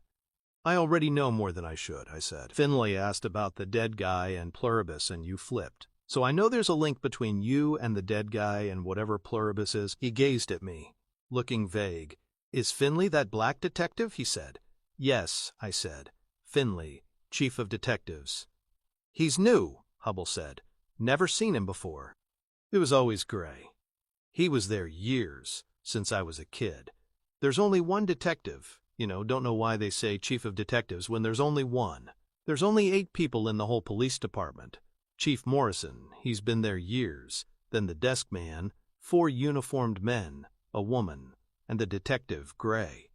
Only now it's Finlay, the new man. Black guy, the first we've ever had. Gray killed himself, hung himself from a rafter in his garage. February, I think. I let him ramble on. Prison conversation. It passes the time, that's what it's for. Hubble was good at it, but I still wanted him to answer my question. My forehead hurt, and I wanted to bathe it with cold water. I wanted to walk around for a while. I wanted to eat. I wanted coffee. I waited without listening as Hubble rambled through the municipal history of Margrave. Suddenly he stopped. "What were you asking me?" he said. "Why did you confess to killing the guy?" I repeated. He looked around. Then he looked straight at me. "There's a link," he said. "That's all it's safe to say right now." The detective mentioned the guy and used the word pluribus, which made me jump. I was startled. I couldn't believe he knew the connection. Then I realized he hadn't known there was a connection, but I'd just told him by being startled. You see? I'd given it away. I felt I'd blown it, given away the secret, and I mustn't do that because of the threat. He tailed off and went quiet. An echo of the fright and panic he had felt in Finley's office was back. He looked up again, took a deep breath. "I was terrified," he said. "But then the detective told me the guy was dead. He'd been shot. I got scared because if they had killed him, they might kill me too. I can't really tell you why, but there's a link, like you worked out. If they got that particular guy, does that mean they are going to get me too, or doesn't it? I had to think it out. I didn't even know for sure who had killed the guy. But then the detective told me about the violence. Did he tell you about that?" I nodded. "The injuries?" I said. "Sounded pretty unpleasant." "Right," Hubble said. "And it proves it was who I thought it was. So I was really scared. I was thinking, are they looking for me too, or aren't they? I just didn't know. I was terrified. I thought for ages. It was going around and around in my head. The detective was going crazy. I didn't say anything because I was thinking. Seemed like hours. I was terrified, He fell back into silence. He was running it through his head again. Probably for the 1000th time. Trying to figure out if his decision had been the right one. "I suddenly figured out what to do," he said. "I had 3 problems. If they were after me too, I had to avoid them. Hide, to protect myself. But if they weren't after me, then I had to stay silent. right? To protect my wife and kids. And from their point of view, that particular guy needed shooting. 3 problems. So I confessed. I didn't follow his reasoning. Didn't make much sense the way he was explaining it to me. I looked blankly at him. 3 separate problems, right? He said. I decided to get arrested. Then I was safe if they were after me. Because they can't get at me in here, right? They're out there and I'm in here. That's problem number 1 solved. But I also figured, this is the complicated bit, if they actually were not after me at all, then why don't I get arrested but don't say anything about them? They would think I had got arrested by mistake or whatever, and they see that I'm not talking. They see, okay? It proves I'm safe. It's like a demonstration that I'm dependable, a sort of proof, trial by ordeal sort of a thing. That's problem number 2 solved. And by saying it was me actually killed the guy, it sort of definitely puts me on their side. It's like a statement of loyalty, right? And I thought they might be grateful I'd pointed the heat in the wrong direction for a while. So that was problem number 3 solved. I stared at him. No wonder he had clammed up and thought like crazy for 40 minutes when he was in with Finlay. 3 birds with 1 stone. That's what he had been aiming for. The part about proving he could be trusted not to spill his guts was okay. Whoever they were, they would notice that. A spell in jail without talking was a rite of passage, a badge of honor. Counted for a lot. Good thinking, Hubble. Unfortunately, the other part was pretty shaky. They couldn't get to him in here? He had to be joking. No better place in the world to ace a guy than prison. You know where he is. You've got all the time you need. Lots of people who'll do it for you. Lots of opportunity. Cheap, too. On the street, a hit would cost you, what, $1,000? $2,000? Plus a risk. Inside, it costs you a carton of cigarettes. Plus no risk, because nobody would notice. No, prison was not a safe hiding place. Bad thinking, Hubble. And there was another flaw, too. What are you going to do on Monday, I asked him. You'll be back home, doing whatever you do. You'll be walking around Margrave or Atlanta or wherever it is you walk around. If they're after you, won't they get you then? He started up with the thinking again, going at it like crazy. He hadn't thought very far ahead before. Yesterday afternoon, it had been blind panic. Deal with the present. Not a bad principle. Except pretty soon the future rolls in, and that needs dealing with too. I'm just hoping for the best, Hubble said. I sort of felt if they wanted to get me, they might cool off after a while. I'm very useful to them. I hope they'll think about that. Right now it's a very tense situation. But it's all gonna calm back down very soon. I might just make it through. If they get me, they get me. I don't care anymore. It's my family I'm worried about. He stopped and shrugged, blew a sigh. Not a bad guy. He hadn't set out to be some big criminal. It had crept up on the blind side, sucked him in so gently he hadn't noticed, until he wanted out. If he was very lucky, they wouldn't break all his bones until after he was dead. How much does your wife know? I asked him. He glanced over, an expression of horror on his face. Nothing, he said. Nothing at all. I haven't told her anything. Not a thing. I couldn't. It's all my secret. Nobody else knows a thing. You'll have to tell her something, I said. She's sure to have noticed you're not at home, vacuuming the pool or whatever you do on the weekend. I was just trying to lighten it up, but it didn't work out. Hubble went quiet, misting over again at the thought of his backyard in the early fall sunlight. His wife maybe fussing over rose bushes or whatever. His kids darting about shrieking. Maybe they had a dog. And a 3-car garage with European sedans waiting to be hosed off. A basketball hoop over the middle door waiting for the 9-year-old to grow strong enough to dunk the heavy ball. A flag over the porch. Early leaves waiting to be swept. Family life on a Saturday. But not this Saturday. Not for this guy. Maybe she'll think it's all a mistake, he said. Maybe they've told her, I don't know. We know one of the policemen, Dwight Stevenson. My brother married his wife's sister. I don't know what he'll have said to her.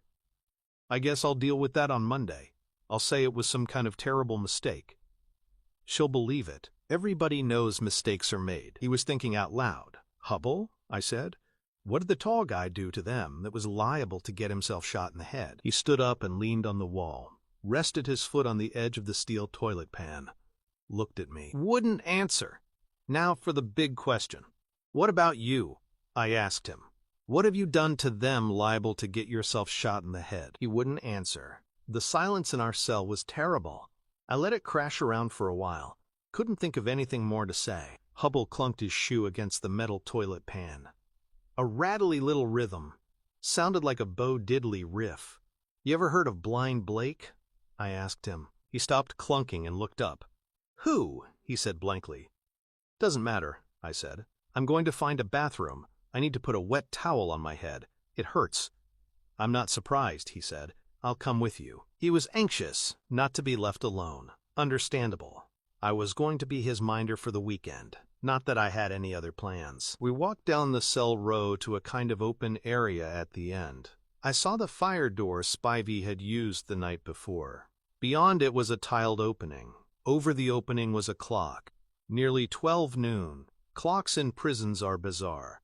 Why measure hours and minutes when people think in years and decades? The tiled entrance was clogged with men. I pushed through and Hubble followed. It was a large tiled room, square. A strong disinfectant stink. One wall had the doorway. On the left was a row of shower stalls. Open. The back wall was a row of toilet cubicles. Open at the front, divided by waist-high partitions. The right wall was a row of wash basins. Very communal. Not a big deal if you'd been in the army all your life, but Hubble wasn't happy. Not what he was used to at all. All the fittings were steel. Everything that would normally be porcelain was stainless steel. For safety, a smashed-up porcelain wash basin yields some pretty good shards. A decent-sized sharp piece would make a good weapon. For the same reason, the mirrors over the basins were sheets of polished steel, a bit dull but fit for the purpose. You could see yourself in them, but you couldn't smash them up and stab somebody with a fragment. I stepped over to a basin and ran cold water, took a wad of paper towels from the dispenser and soaked them. Held them to my bruised forehead. Hubble stood around doing nothing. I kept the cold towels on for a while and then took some more. Water ran down my face. Felt good. There was no real injury. No flesh there, just skin over solid bone.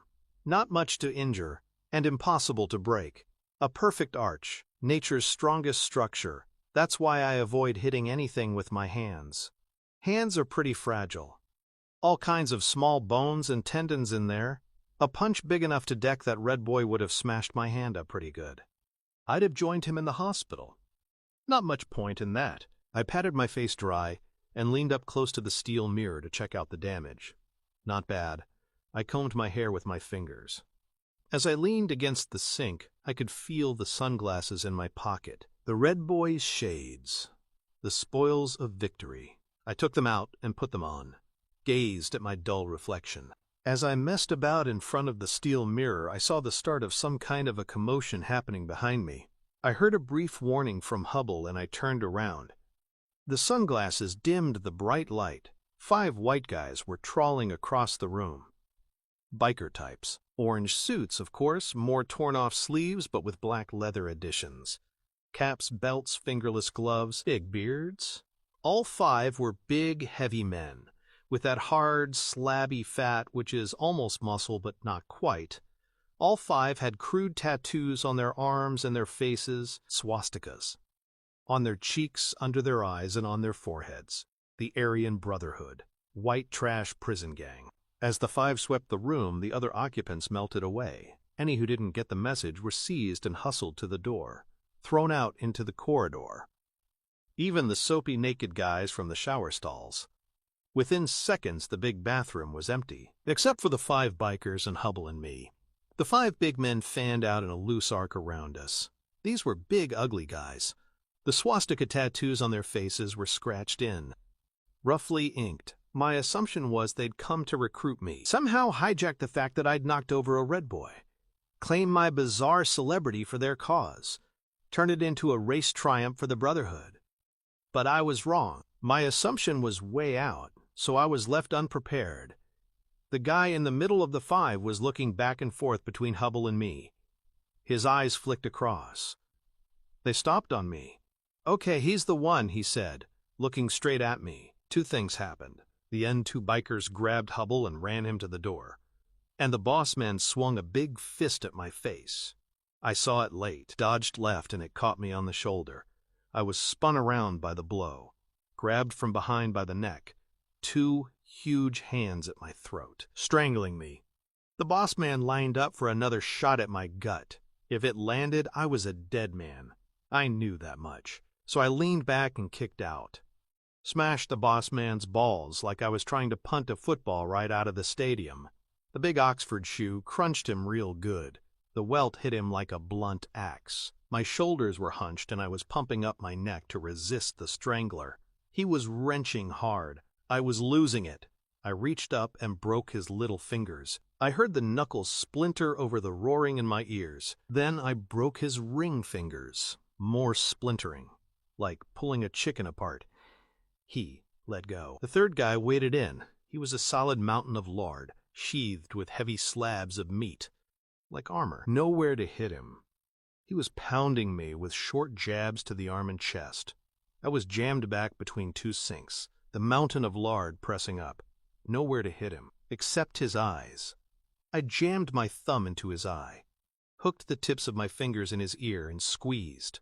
My thumbnail popped his eyeball sideways. I pushed my thumb in. His eyeball was nearly out. He was screaming and pulling on my wrist. I held on. The boss man was up on one knee. I kicked hard at his face. Missed. Caught him in the throat instead. Smashed his voice box. He went back down. I went for the big guy's other eye. Missed. I held on with my thumb, like pushing it through a bloody steak. He went down. I spun away from the wall. The guy with the broken fingers ran for the door. The guy with the eye out was flopping about on the floor, screaming. The boss man was choking on his smashed voice box. I was grabbed from behind again. I twisted away. A red boy. Two of them. I was dizzy. I was going to lose it now. But they just grabbed me and ran me to the door. Sirens were going off. "Get out of here, man," screamed the red boys over the sirens. "This is ours. We did this. Understand? Red boys did this. We'll take the fall, man." They hurled me into the crowd outside. I understood. They were going to say they did it. Not because they wanted to protect me from the blame. Because they wanted to claim the credit. A race victory. I saw Hubble bouncing around in the crowd. I saw guards. I saw hundreds of men. I saw Spivey. I grabbed Hubble, and we hustled back to the cell. Sirens were blasting. Guards were tumbling out of a door. I could see shotguns and clubs. Boots clattered. Shouting and screaming. Sirens. We raced to the cell, fell inside. I was dizzy and panting. I had taken a battering. The sirens were deafening. Couldn't talk. I splashed water on my face. The sunglasses were gone. Must have fallen off. I heard screaming at the door. I turned and saw Spivey. He was screaming at us to get out. He rushed into the cell. I grabbed my coat from the bunk. Spivey seized Hubble by the elbow. Then he grabbed me and straight-armed both of us out of there. He was screaming at us to run. Sirens were blasting. He ran us to the emergency door where the guards had rushed out, shoved us through and ran us upstairs. Up and up. My lungs were giving out. There was a door at the top of the last flight painted with a big figure 6. We crashed through. He hustled us down a row of cells, shoved us into an empty cell and flung the iron gate shut. It crashed and locked. He ran off. I collapsed on the bed, eyes tight shut. When I opened them again, Hubble was sitting on a bed looking over at me. We were in a big cell, probably twice as wide as the last one. 2 separate beds, one on each side. A sink, a john. A wall of bars. Everything was brighter and cleaner. It was very quiet. The air smelled better.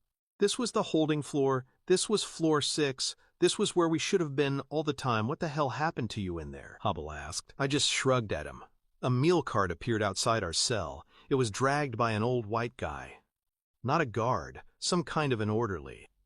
Looked more like an old steward on an ocean liner. He passed a tray through an oblong slot in the bars. Covered plates, paper cups, thermos. We ate the food sitting on our beds. I drank all the coffee. Then I paced the cell, shook the gate. It was locked. The 6th floor was calm and quiet. A big clean cell, separate beds, a mirror, towels. I felt much better up here. Hubble piled the meal debris on the tray and shoved it out under the gate into the corridor. He lay down on his bed, put his hands behind his head, stared at the ceiling, doing time. I did the same. But I was thinking hard. Because they had definitely gone through a selection process. They had looked us both over very carefully and chosen me, quite definitely chosen me. Then they had tried to strangle me. They would have killed me. Except for one thing. The guy with his hands around my throat had made a mistake. He had me from behind, which was in his favor, and he was big enough and strong enough. But he hadn't balled up his fingers. The best way is to use the thumbs on the back of the neck but fold up the fingers. Do it with knuckle pressure, not finger pressure. The guy had left his fingers out straight, so I had been able to reach up and snap them off. His mistake had saved my life, no doubt about that. Soon as he was neutralized, it was 2 against 1, and I'd never had a problem with those kind of odds. But it was still a straightforward attempt to kill me. They came in, chose me, tried to kill me. And Spivey had just happened to be outside the bathroom. He had set it up. He had employed the Aryan Brotherhood to kill me. He had ordered the attack and waited, ready to burst in and find me dead. And he had planned it yesterday before 10 in the evening. That was clear. That's why he had left us on the wrong floor. On the 3rd, not the 6th. On a convict floor, not the holding floor. Everybody had known we should have been on the holding floor. The 2 guards last night in the reception bunker, they had been totally clear about it. It had said so on their battered clipboard. But at 10 o'clock, Spivey had left us on the 3rd floor, where he knew he could have me killed. He'd told the Aryans to attack me at 12 o'clock the next day. He had been waiting outside that bathroom at 12 o'clock, ready to burst in, ready to see my body lying on the tiles. But then his plan had fouled up. I wasn't killed.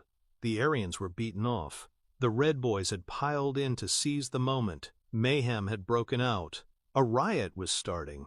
Spivey was panicking.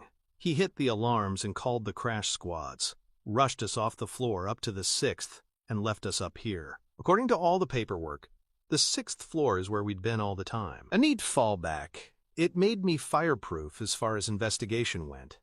Spivey had chosen the fallback option, which said we were never there. He had a couple of serious injuries on his hands, probably even a dead guy. I figured the boss man must have choked to death. Spivey must know I had done it. But he could never say so now. Because according to him, I was never there. I lay on the bed and stared at the concrete ceiling. I exhaled gently. The plan was clear. No doubt about Spivey's plan at all. The fallback was coherent. An aborted plan with a neat fallback position. But why? I didn't understand it. Let's say the strangler had balled up his fingers. They would have got me then. I would have been dead, dumped on the bathroom floor with my big swollen tongue sticking out. Spivey would have rushed in and found me. Why? What was Spivey's angle? What did he have against me? I'd never seen him before, never been anywhere near him or his damn prison. Why the hell should he operate an elaborate plan to get me dead?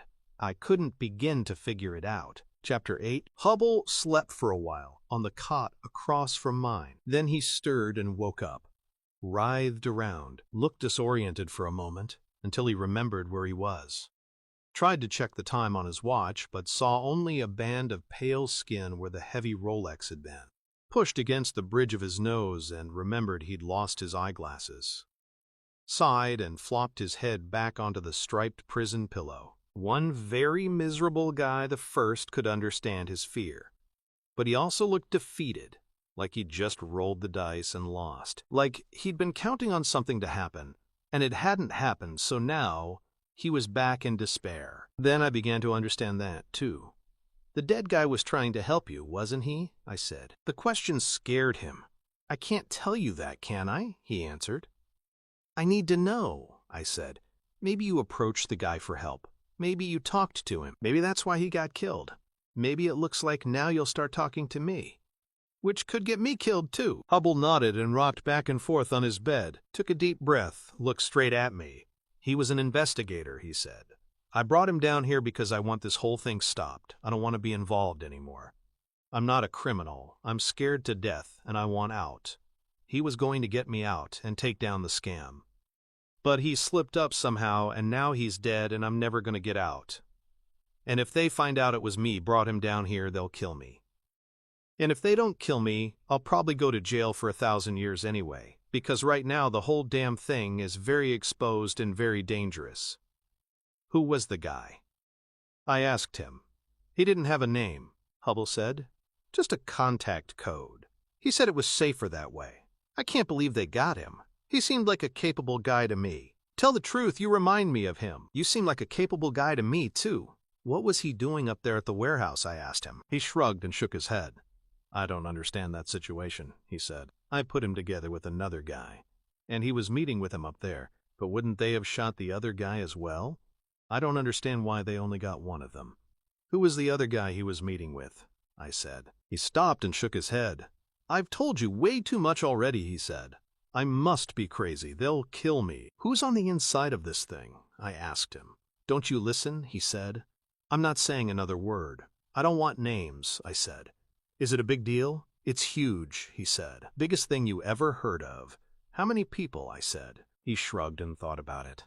Counted up in his head. 10 people, he said, not counting me. I looked at him and shrugged. 10 people doesn't sound like a big deal, I said. Well, there's hired help, he said. They're around when they're needed. I mean, a core of 10 people around here. 10 people in the know, not counting me. It's a very tight situation, but believe me, it's a big deal. What about the guy you sent to meet with the investigator, I said. Is he one of the 10 people? Hubble shook his head. I'm not counting him either, he said. So there's you and him and 10 others? I said. Some kind of a big deal? He nodded glumly. Biggest thing you ever heard of, he said again.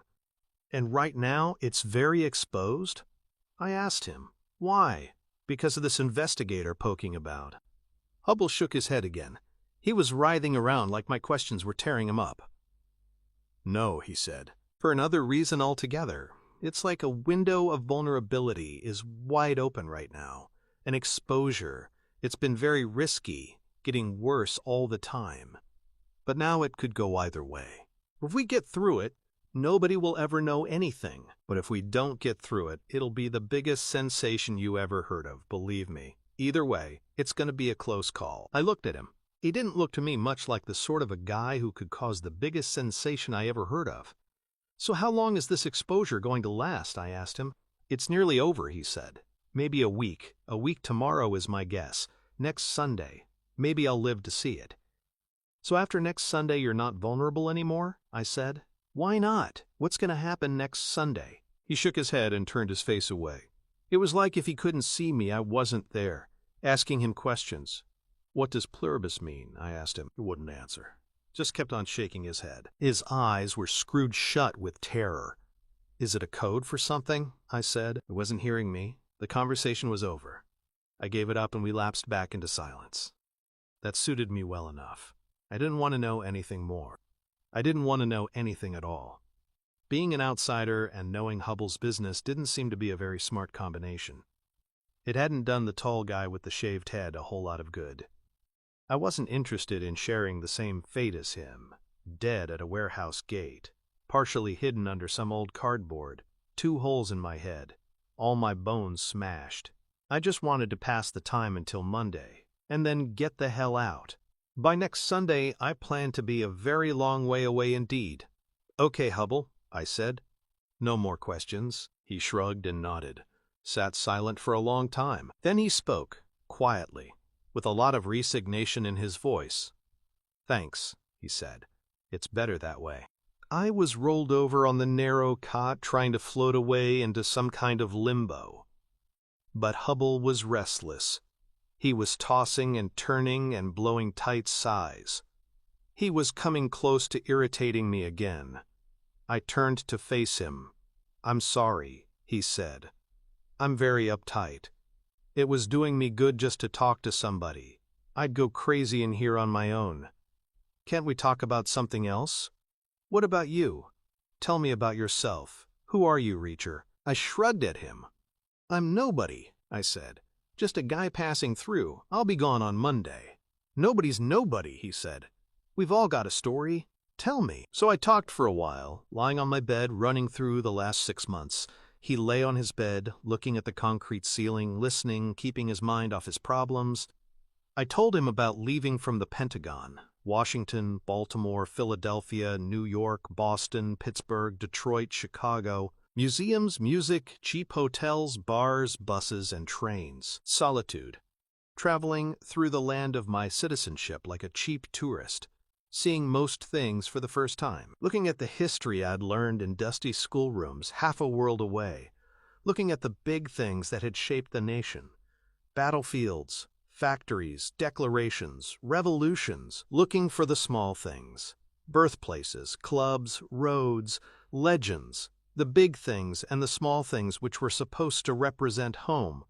I'd found some of them. I told Hubble about the long hop through the endless plains and deltas, all the way down from Chicago to New Orleans, sliding around the Gulf Coast as far as Tampa, then the Greyhound blasting north toward Atlanta, the crazy decision to bail out near Margrave, the long walk in the rain yesterday morning, following a whim, following some half-remembered note from my brother saying he'd been through some little place where blind Blake might have died over 60 years ago. As I told him about it, I felt pretty stupid. Hubble was scuffling with a nightmare and I was following a meaningless pilgrimage. But he understood the urge. I did that once, he said, on our honeymoon. We went to Europe, we stopped off in New York, and I spent half a day looking for the Dakota building, where John Lennon was shot. Then we spent 3 days in England walking around Liverpool, looking for the Cavern Club, where the Beatles started out. Couldn't find it, I guess they knocked it down. He talked on for a while, mostly about traveling. He'd taken plenty of trips with his wife, they'd enjoyed it. Been all over, Europe, Mexico, the Caribbean, all over the States and Canada, had a great time together. Don't you get lonely, he asked me, traveling on your own all the time? I told him no, I enjoyed it. I told him I appreciated the solitude, the anonymity, like I was invisible. How do you mean invisible, he said. He seemed interested. I travel by road, I said. Always by road. Walk a bit and ride the buses. Sometimes trains. Always pay cash. That way there's never a paper trail. No credit card transactions, no passenger manifests, nothing. Nobody could trace me. I never tell anybody my name. If I stay in a hotel, I pay cash and give them a made-up name. Why? He said. Who the hell's after you? Nobody, I said. It's just a bit of fun. I like anonymity, I feel like I'm beating the system, and right now I'm truly pissed at the system. I saw him fall back to thinking. He thought a long time. I could see him deflate as he struggled with the problems that wouldn't go away. I could see his panic come and go like a tide. So give me your advice about Finley, he said. When he asks me about the confession, I'll say I was stressed out because of some business situation. I'll say there was some kind of rivalry, threats against my family. I'll say I don't know anything about the dead guy or anything about the phone number. I'll deny everything. Then I'll just try to settle everything down. What do you think? I thought it sounded like a pretty thin plan. Tell me one thing, I said. Without giving me any more details, do you perform a useful function for them, or are you just some kind of onlooker? He pulled on his fingers and thought for a moment. Yes, I perform a useful function for them, he said. Crucial, even. And if you weren't there to do it, I asked him, would they have to recruit someone else? Yes, they would, he said, and it would be moderately difficult to do that, given the parameters of the function. He was rating his chances of staying alive like he would rate a credit application up at his office. Okay, I said. Your plan is as good as you're going to get. Go for it. I didn't see what else he could do. He was a small cog in some kind of a big operation. But a crucial cog. And nobody wrecks a big operation for no reason, so his future was actually clear-cut. If they ever figured it was him who had brought in the outside investigator, then he was definitely dead. But if they never found that out, then he was definitely safe. Simple as that. I figured he had a good enough chance because of one very persuasive fact. He had confessed because he had thought prison was some kind of a safe sanctuary where they couldn't get him. That had been part of his thinking behind it. It was bad thinking. He'd been wrong. He wasn't safe from attack. Quite the reverse. They could have got him if they had wanted to. But the other side of that particular coin was that he hadn't been attacked. As it happened, I had been, not Hubble. So I figured there was some kind of a proof there that he was okay. They weren't out to get him, because if they had wanted to kill him, they could have killed him by now. And they would have killed him by now. But they hadn't, even though they were apparently very uptight right now because of some kind of a temporary risk. So it seemed like proof. I began to think he would be okay. "Yes, Hubble," I said again. "Go for it. It's the best you can do." The cell stayed locked all day. The floor was silent. We lay on our beds and drifted through the rest of the afternoon. No more talking. We were all talked out. I was bored and wished I had brought that newspaper with me from the Margrave station house. I could have read it all over again. All about the president cutting crime prevention so he could get re-elected. Saving $1 on the Coast Guard today so he could spend $10 on prisons like this one tomorrow. At about 7, the old orderly came by with dinner. We ate. He came back and picked up the tray. We drifted through the empty evening. At 10, the power banged off and we were in darkness. Nightfall. I kept my shoes on and slept lightly, just in case Spivey had any more plans for me. At 7 in the morning, the lights came back on. Sunday. I woke up tired, but I forced myself to get up. Forced myself to do a bit of stretching to ease off my sore body. Hubble was awake but silent. He was vaguely watching me exercise, still drifting. Breakfast arrived before 8. The same old guy dragging the meal cart. I ate the breakfast and drank the coffee. As I finished up the flask, the gate lock clunked and sprang the door. I pushed it open and stepped out and bumped into a guard aiming to come in. "It's your lucky day," the guard said. "You're getting out." "I am?" I said. "You both are," he said. "Reacher and Hubble, released by order of the Margrave PD. Be ready in 5 minutes, okay?" I stepped back into the cell. Hubble had hauled himself up onto his elbows. He hadn't eaten his breakfast. He looked more worried than ever. "I'm scared," he said. "You'll be okay," I said. "Will I?" he said. "Once I'm out of here, they can get to me." I shook my head. "It would have been easier for them to get you in here," I said.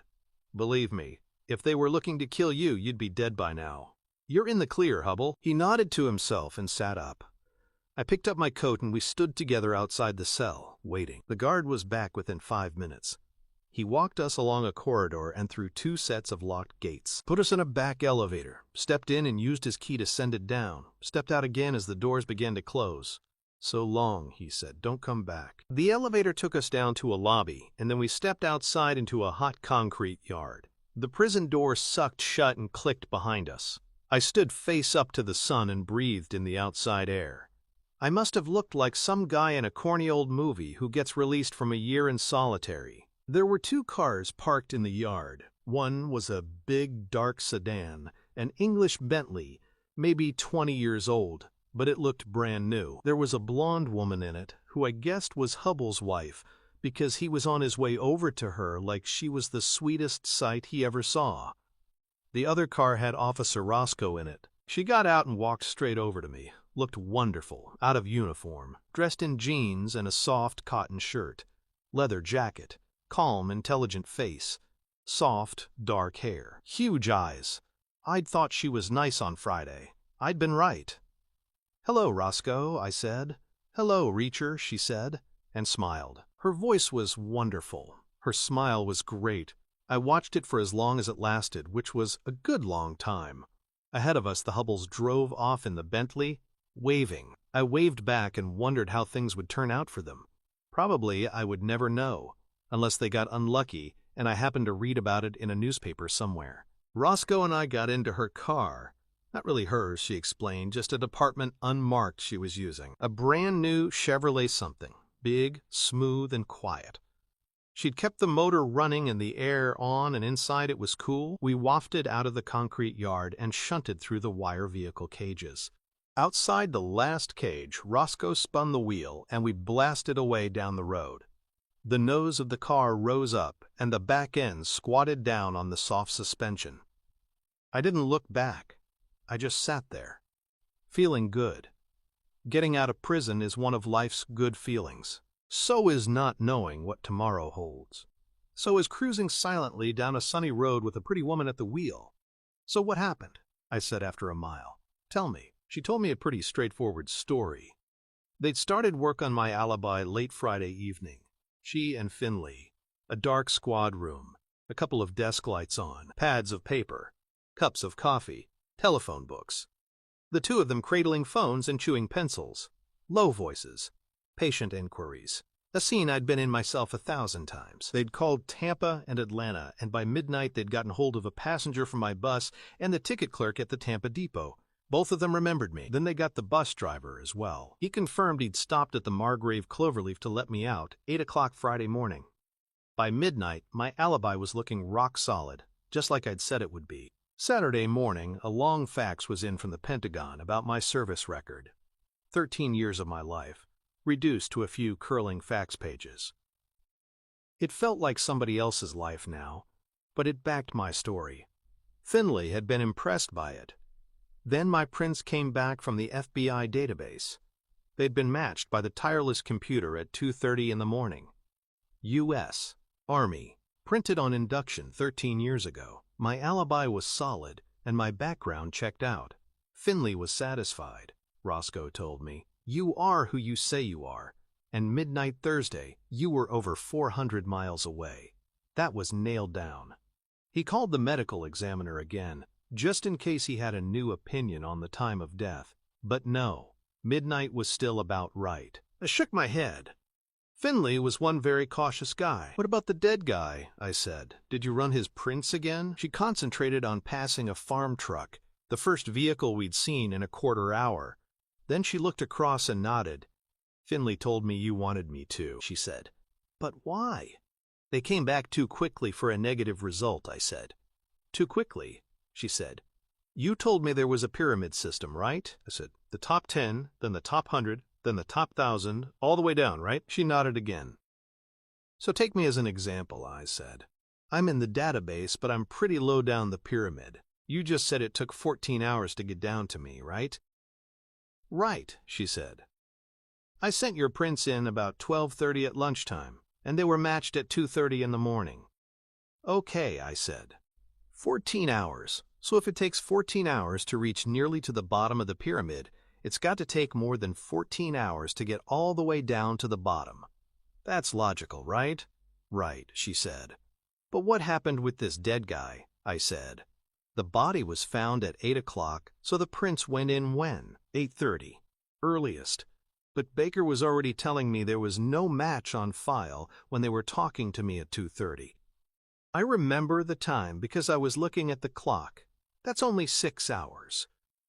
If it took 14 hours to find out that I'm in there, how could it take just 6 hours to say the dead guy's not in there? God, she said. You're right. Baker must have screwed up. Finley took the prints and Baker sent them. He must have screwed up the scan. You gotta be careful or it doesn't transmit clearly. If the scan's not clear, the database tries to decipher it, then it comes back as unreadable. Baker must have thought that meant a null result. The codes are similar. Anyway, I sent them again, first thing. We'll know soon enough. We drove on east and Roscoe told me she'd pushed Finley to get me out of Warburton right away yesterday afternoon. Finley had grunted and agreed, but there was a problem. They'd had to wait until today, because yesterday afternoon Warburton had been just about shut down. They had told Finley there had been some trouble in a bathroom. One convict was dead, one had lost an eye, and a full-scale riot had started, black and white gangs at war. I just sat there next to Roscoe and watched the horizon reeling in. I'd killed one guy and blinded another. Now I'd have to confront my feelings. But I didn't feel much at all. Nothing, in fact. No guilt, no remorse, none at all. I felt like I'd chased 2 roaches around that bathroom and stomped on them. But at least a roach is a rational, reasonable, evolved sort of a creature. Those Aryans in that bathroom had been worse than vermin. I'd kicked one of them in the throat and he had suffocated on his smashed larynx. Well, tough shit. He started it, right? Attacking me was like pushing open a forbidden door. What waited on the other side was his problem, his risk. If he didn't like it, he shouldn't have pushed open the damn door. I shrugged and forgot about it. Looked over at Roscoe. Thank you, I said. I mean it. You worked hard to help me out. She waved away my thanks with a blush and a small gesture and just drove on. I was starting to like her a lot, but probably not enough to stop me getting the hell out of Georgia as soon as I could. Maybe I might just stay an hour or two and then get her to drive me to a bus depot somewhere. I want to take you to lunch, I said. Kind of a thank you thing. She thought about it for a quarter mile and then smiled across at me. "Okay," she said. She finked the right turn onto the county road and accelerated south towards Margrave. Drove past Eno's shiny new place and headed down to town. Chapter 9. I got her to duck in at the station house and bring me out the property bag with my money in it. Then we drove on and she dropped me in the center of Margrave, and I arranged to meet her up at the station house in a couple of hours. I stood on the sidewalk in the fierce Sunday morning heat and waved her off. I felt a whole lot better. I was back in motion. I was going to check out the Blind Blake story, then take Roscoe to lunch, then get the hell out of Georgia and never come back. So I spent a while wandering around, looking at the town, doing the things I should have been doing on Friday afternoon. There wasn't really much to the place. The old county road ran straight through, north to south, and for about 4 blocks it was labeled Main Street. Those 4 blocks had small stores and offices facing each other across the width of the road, separated by little service alleys which ran round to the back of the buildings. I saw a small grocery, a barber shop, an outfitter's, a doctor's office, a lawyer's office, and a dentist's office.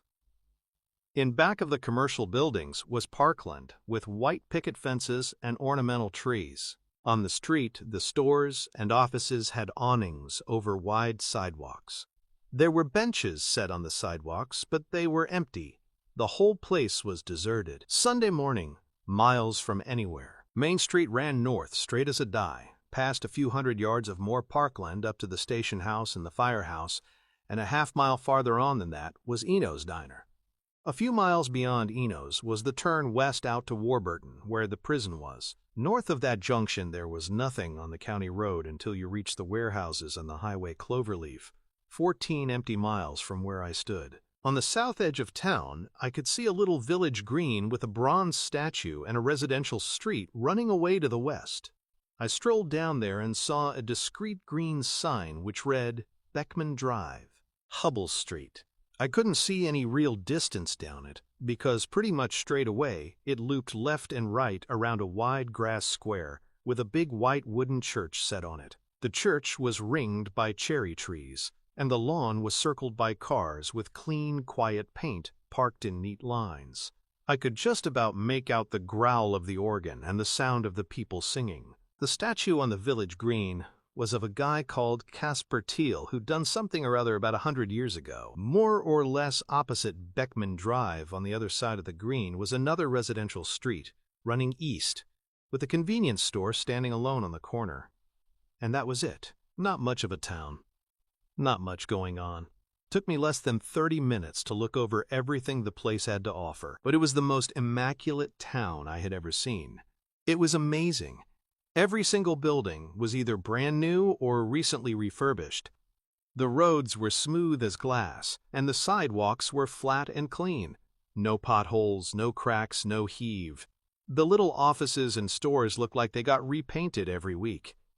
The lawns and the plantings and the trees were clipped to perfection.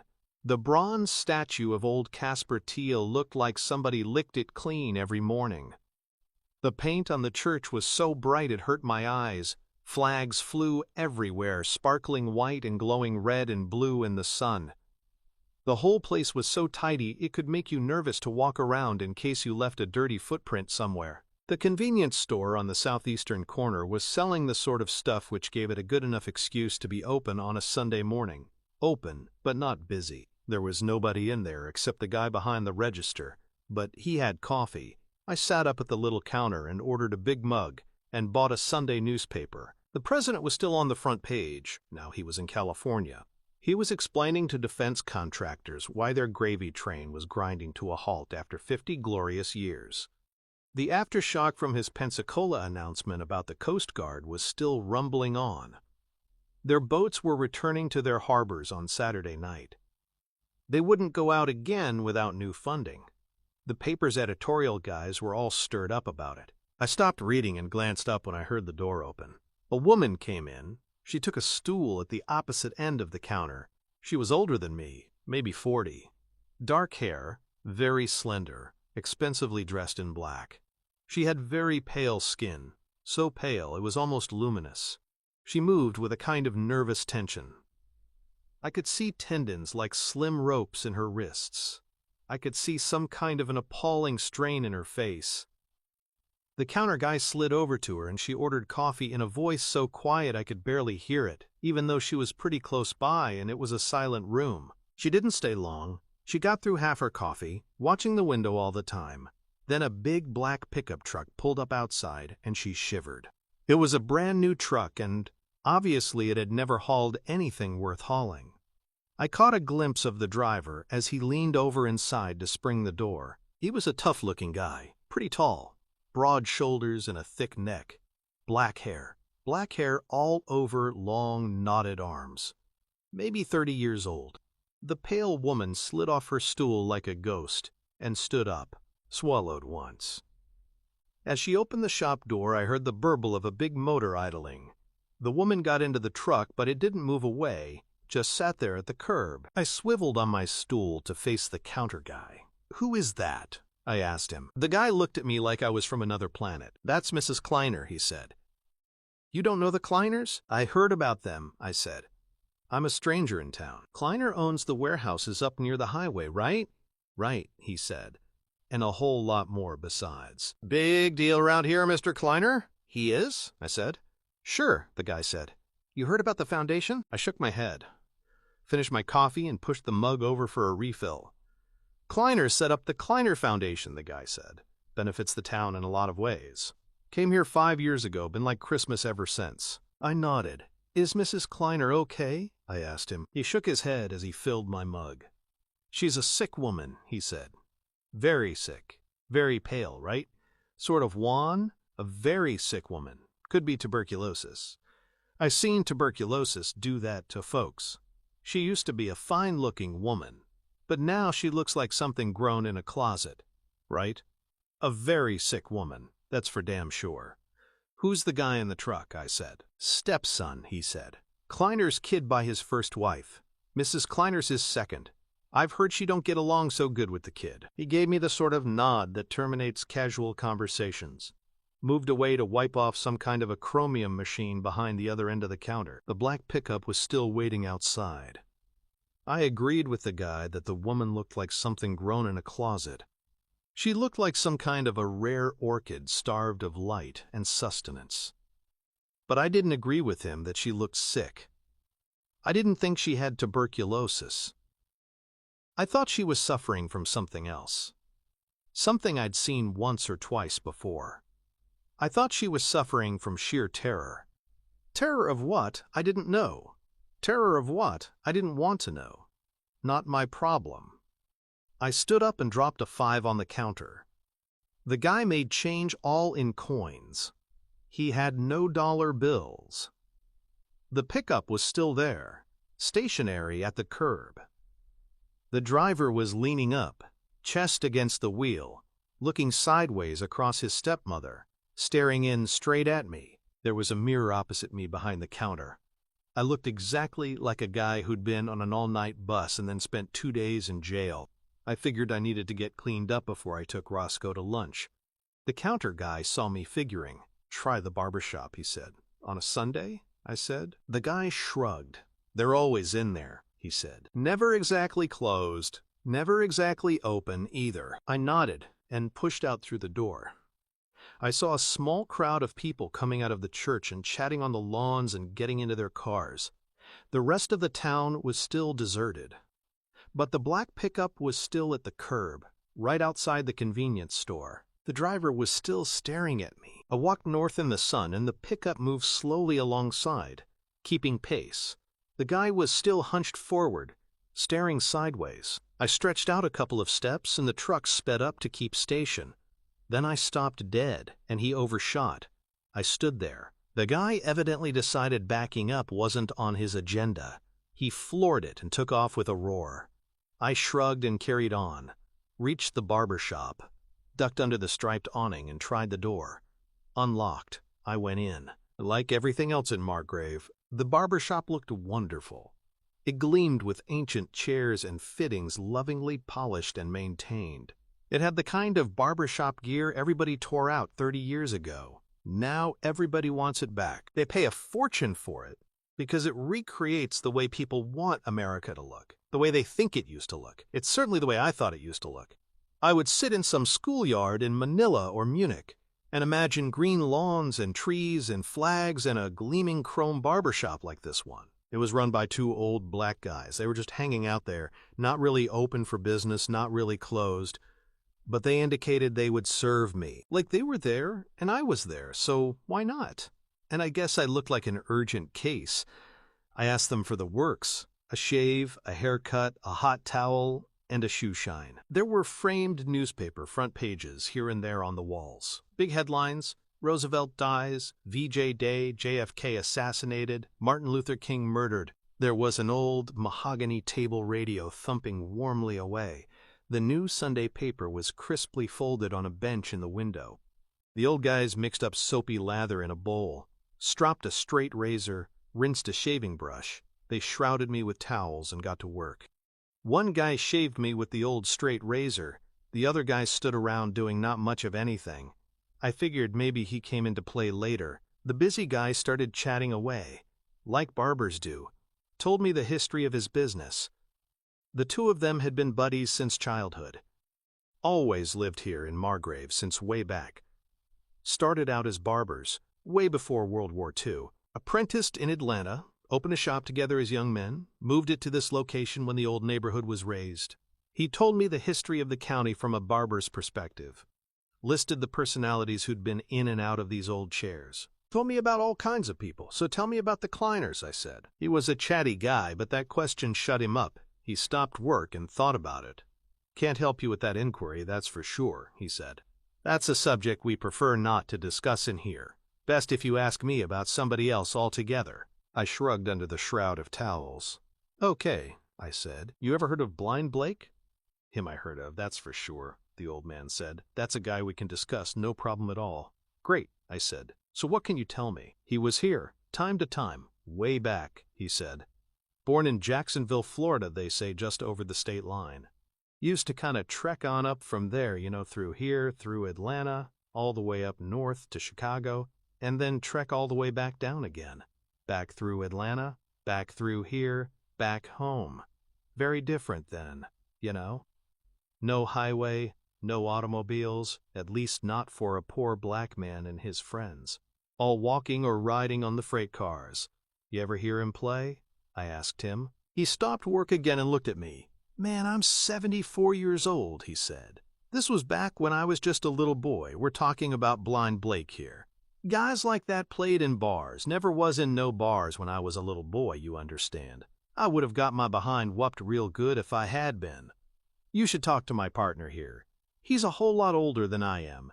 He may have heard him play, only he may not remember it because he don't remember much. Not even what he ate for breakfast. Am I right? Hey, my old friend, what you eat for breakfast? The other old guy creaked over and leaned up on the next sink to mine. He was a gnarled old fellow, the color of the mahogany radio. I don't know what I ate for breakfast, he said. Don't even know if I ate any breakfast at all. But listen up. I may be an old guy, but the truth is, old guys remember stuff real well. Not recent things, you understand, but old things. You got to imagine your memory is like an old bucket, Once it's filled up with old stuff, there ain't no way to get new stuff in. No way at all, you understand? So I don't remember any new stuff because my old bucket is all filled up with old stuff that happened way back. You understand what I'm saying here? Sure, I understand, I said. So way back, did you ever hear him play? Who? He said. I looked at both of them in turn. I wasn't sure whether this was some kind of a rehearsed routine. Blind Blake, I said. Did you ever hear him play? No, I never heard him play, the old guy said. But my sister did. Got me a sister more than about 90 years old or thereabouts, may she be spared. Still alive. She did a little singing way back, and she sang with old Blind Blake many a time. She did, I said. She sang with him? She sure did, said the gnarled old guy. She sang with just about anybody passing through. You got to remember, this old town lay right on the big road to Atlanta. That old county road out there used to come on down through here straight on south into Florida. It was the only route through Georgia, north to south. Of course, now you get the highway runs right by without stopping off, and you got airplanes and all. No importance to Margrave now, nobody coming on through anymore. So Blind Blake stopped off here? I prompted him. And your sister sang with him? Everybody used to stop off here, he said. North side of town was just pretty much a mess of bars and rooming houses to cater to the folks passing through. All these fancy gardens between here and the firehouse is where the bars and rooming houses used to be. All tore down now, or else all fell down. Been no passing trade at all for a real long time. But back then, it was a different kind of a town altogether. Streams of people in and out, the whole time. Workers, crop pickers, drummers, fighters, hobos, truckers, musicians. All kinds of those guys used to stop off and play, and my old sister would be right in there singing with them all. And she remembers Blind Blake? I asked him. She sure does, the old man said. Used to think he was the greatest thing alive. Says he used to play real sporty.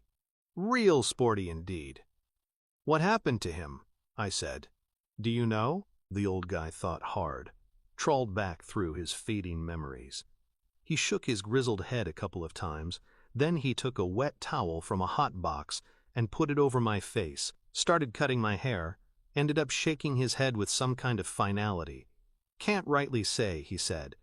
He came back and forth on the road, time to time. I remember that pretty well. 3-4 years later, he was gone. I was up in Atlanta for a spell, wasn't here to know.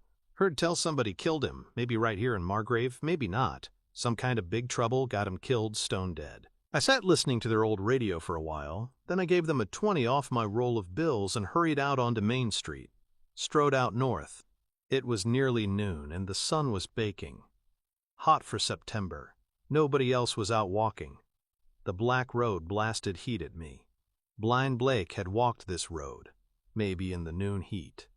Back when those old barbers had been boys, this had been the artery reaching north to Atlanta, Chicago.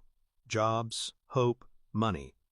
Noon heat wouldn't have stopped anybody getting where they were going.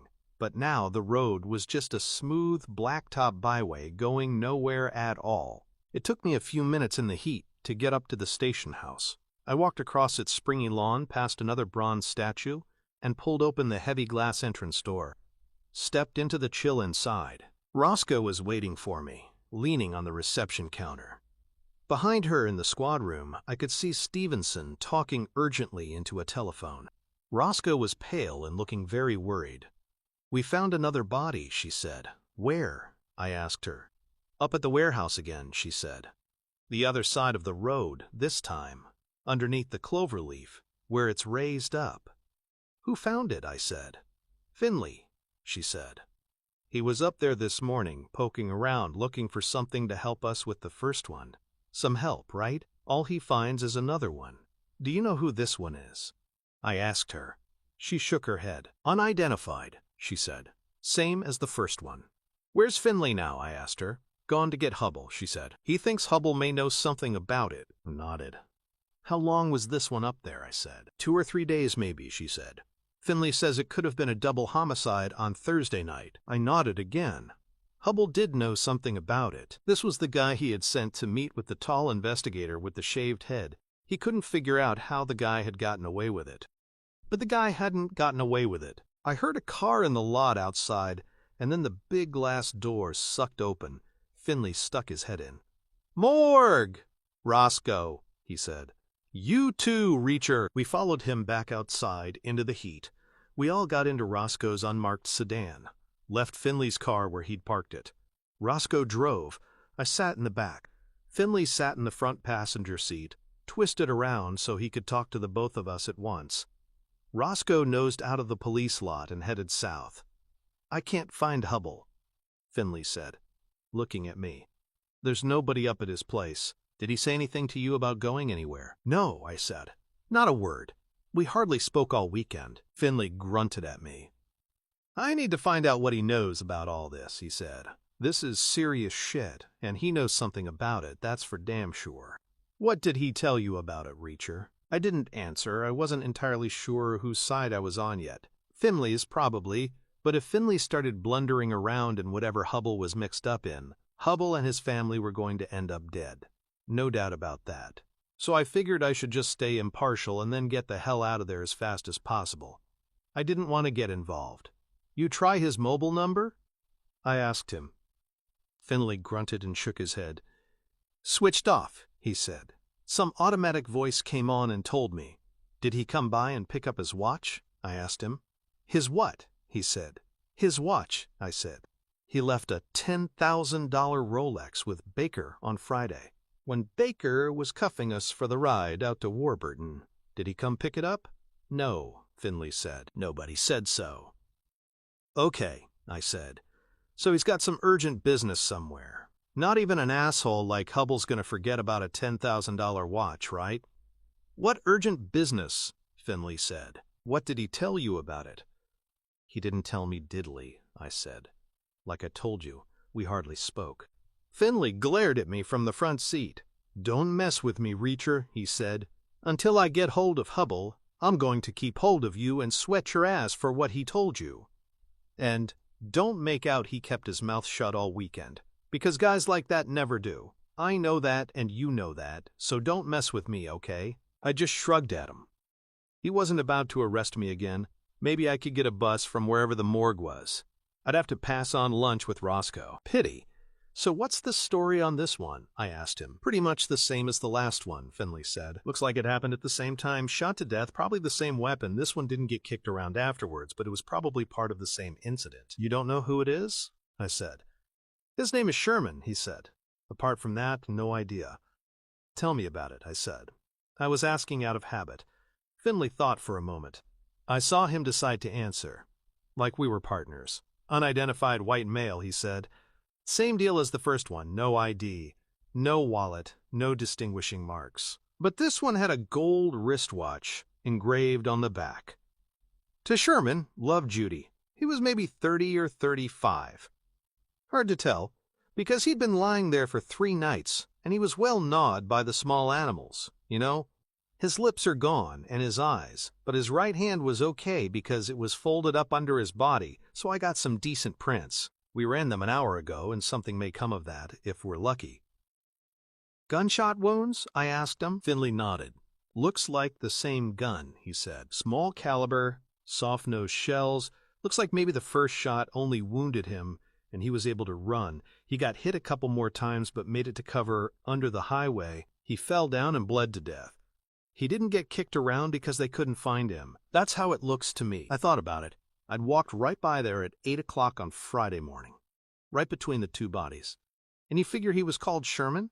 I said. His name was on his watch, Finley said. Might not have been his watch, I said. The guy could have stolen it, could have inherited it, bought it from a pawn shop, found it in the street. Finley just grunted again. We must have been more than 10 miles south of Margrave. Roscoe was keeping up a fast pace down the old county road. Then she slowed and slid down a left fork which led straight to the distant horizon. Where the hell are we going? I said. County Hospital, Finley said. Down in Yellow Springs. Next but one town to the south. Not long now. We drove on. Yellow Springs became a smudge in the heat haze on the horizon. Just inside the town limit was the county hospital, standing more or less on its own, put there back when diseases were infectious and sick people were isolated. It was a big hospital, a warren of wide, low buildings sprawled over a couple of acres. Roscoe slowed and swung into the entrance lane. We wallowed over speed bumps and threaded our way around to a spread of buildings clustered on their own in back. The mortuary was a long shed with a big roll-up door standing open. We stopped well clear of the door and left the car in the yard. We looked at each other and went in. A medical guy met us and led us into an office. He sat behind a metal desk and waved Finley and Roscoe to some stools. I leaned on a counter, between a computer terminal and a fax machine. This was not a big-budget facility. It had been cheaply equipped some years ago. Everything was worn and chipped and untidy. Very different from the station house up at Margrave. The guy at the desk looked tired. Not old, not young, maybe Finley's sort of age. White coat. He looked like the type of guy whose judgment you wouldn't worry about too much. He didn't introduce himself. Just took it for granted we all knew who he was and what he was for. "What can I tell you folks?" he said. He looked at all 3 of us in turn. Waited. We looked back. Was it the same incident? Finley asked. His deep Harvard tones sounded out of place in the shabby office. The medical guy shrugged at him. I've only had the second corpse for an hour, he said. But, yes, I would say it's the same incident. It's almost certainly the same weapon. Looks like small caliber soft-nose bullets in both cases. The bullets were slow, looks like the gun had a silencer. Small caliber? I said. How small? The doctor swiveled his tired gaze my way. I'm not a firearms expert, he said, but I'd vote for a .22. Looks that small to me. I'd say we're looking at soft-nosed 22-gauge shells. Take the first guy's head, for example. 2 small splintery entry wounds, and 2 big messy exit wounds, characteristic of a small soft-nosed bullet. I nodded. That's what a soft-nosed bullet does. It goes in and flattens out. As it does so, becomes a blob of lead about the size of a quarter tumbling through whatever tissue it meets. Rips a great big exit hole for itself. And a nice, slow, soft nose .22 makes sense with a silencer. No point using a silencer except with a subsonic muzzle velocity. Otherwise, the bullet is making its own sonic boom all the way to the target, like a tiny fighter plane. Okay, I said. Were they killed up there where they were found? No doubt about it, the guy said. Hypostasis is clear in both corpses. He looked at me, wanted me to ask him what hypostasis was. I knew what it was, but I felt polite, so I looked puzzled for him. Postmortem hypostasis, he said. Lividity. When you die, your circulation stops, right? Heart isn't beating anymore. Your blood obeys the law of gravity. It settles to the bottom of your body, into the lowest available vessels, usually into the tiny capillaries in the skin, next to the floor, or whatever you've fallen down onto. The red cells settle first. They stain the skin red. Then they clot, so the stain is fixed, like a photograph. After a few hours, the stains are permanent. The stains on the first guy are entirely consistent with his position on the warehouse forecourt. He was shot, he fell down dead, he was kicked around in some sort of mad frenzy for a few minutes, then he lay there for around 8 hours. No doubt about it. What do you make of the kicking? Finley asked him. The doctor shook his head and shrugged. Never seen anything like it, he said. I've read about it in the journals time to time. Some kind of a psychopathic thing, obviously. No way to explain it. It didn't make any difference to the dead guy. Didn't hurt him, because he was dead. So it must have gratified the kicker somehow. Unbelievable fury, tremendous strength. The injuries are grievous. What about the second guy? Finley asked. He ran for it, the doctor said. He was hit close up in the back with the first shot, but it didn't drop him, and he ran. He took 2 more on the way, one in the neck, and the fatal shot in the thigh. Blew away his femoral artery. He made it as far as the raised-up section of highway, then lay down and bled to death. No doubt about that. If it hadn't rained all night Thursday, I'm sure you'd have seen the trail of blood on the road. There must have been about 1.5 gallons lying about somewhere. Because it sure as hell isn't inside the guy anymore. We all fell quiet. I was thinking about the second guy's desperate sprint across the road, trying to reach cover while the bullet smashed into his flesh, hurling himself under the highway ramp and dying amid the quiet scuffling of the small night animals. Okay, Finley said. So we're safe to assume the 2 victims were together. The shooter is in a group of 3, he surprises them, shoots the first guy in the head twice, meanwhile the second guy takes off and gets hit by 3 shots as he runs, right? You're assuming there were 3 assailants? The doctor said. Finley nodded across to me. It was my theory, so I got to explain it. 3 separate personality characteristics, I said. A competent shooter, a frenzied maniac, and an incompetent concealer. The doctor nodded slowly. I'll buy that, he said. The first guy was hit at point-blank range, so maybe we should assume he knew the assailants and allowed them to get next to him? Finley nodded. Had to be that way, he said. 5 guys meeting together. 3 of them attacked the other 2. This is some kind of a big deal, right? Do we know who the assailants were? The doctor asked. We don't even know who the victims were, Roscoe said. Got any theories on the victims? Finley asked the doctor. Not on the second guy, apart from the name on his watch, the doctor said. I only just got him on the table an hour ago. So you got theories on the first guy? Finley said. The doctor started shuffling some notes on his desk, but his telephone rang. He answered it and then held it out to Finley. For you, he said. Finley crouched forward on his stool and took the call. Listened for a moment. "Okay," he said into the phone. "Just print it out and fax it to us here, will you?" Then he passed the phone back to the doctor and rocked back on his stool. He had the beginnings of a smile on his face. That was Stevenson. "Up at the station house," he said. "We finally got a match on the first guy's prints. Seems like we did the right thing to run them again. Stevenson's faxing it through to us here in a minute, so tell us what you got, Doc, and we'll put it all together." The tired guy in the white coat shrugged and picked up a sheet of paper. "The first guy?" he said. "I haven't got much at all. The body was in a hell of a mess. He was tall, he was fit, he had a shaved head. The main thing is the dental work. Looks like the guy got his teeth fixed all over the place. Some of it is American, some of it looks American, some of it is foreign." Next to my hip, the fax machine started beeping and whirring. A sheet of thin paper fed itself in. "So what do we make of that?" Finley said. "The guy was foreign? Or an American who lived abroad, or what?" The thin sheet of paper fed itself out, covered in writing. Then the machine stopped and went quiet. I picked up the paper and glanced at it. Then I read it through twice. I went cold. I was gripped by an icy paralysis and I couldn't move. I just couldn't believe what I was seeing on that piece of fax paper. The sky crashed in on me. I stared at the doctor and spoke. "He grew up abroad," I said. "He had his teeth fixed wherever he was living. He broke his right arm when he was 8 and had it set in Germany. He had his tonsils out in the hospital in Seoul." The doctor looked up at me. "They can tell all that from his fingerprints," he said. I shook my head. "The guy was my brother," I said. Chapter 10. Once I saw a Navy film about expeditions in the frozen Arctic. You could be walking over a solid glacier. Suddenly the ice would heave and shatter. Some kind of unimaginable stresses in the floes. A whole new geography would be forced up. Massive escarpments where it had been flat. Huge ravines behind you. A new lake in front of you. The world all changed in a second. That's how I felt. I sat there, rigid with shock on the counter between the fax machine and the computer terminal, and felt like an Arctic guy whose whole world changes in a single step. They walked me through to the cold store and back to make a formal identification of his body. His face had been blown away by the gunshots and all his bones were broken, but I recognized the star-shaped scar on his neck.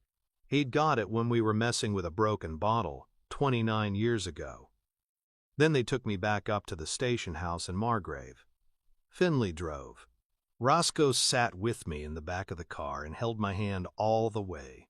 It was only a 20-minute ride, but in that time I lived through 2 whole lifetimes. His and mine. My brother Joe, 2 years older than me. He was born on a base in the Far East right at the end of the Eisenhower era. Then I had been born on a base in Europe, right at the start of the Kennedy era.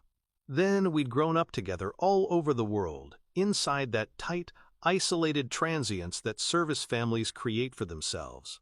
Life was all about moving on at random and unpredictable intervals.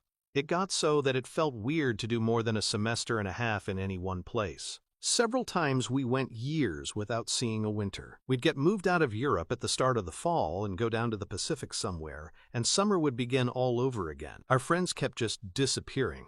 Some unit would get shipped out somewhere and a bunch of kids would be gone. Sometimes we saw them again months later in a different place. Plenty of them we never saw again. Nobody ever said hello or goodbye. You were just either there or not there. Then, as Joe and I got older, we got moved around more. The Vietnam thing meant the military started shuffling people around the world faster and faster. Life became just a blur of bases. We never owned anything. We were only allowed 1 bag each on the transport planes. We were together in that blur for 16 years. Joe was the only constant thing in my life, and I loved him like a brother. But that phrase has a very precise meaning. A lot of those stock sayings do.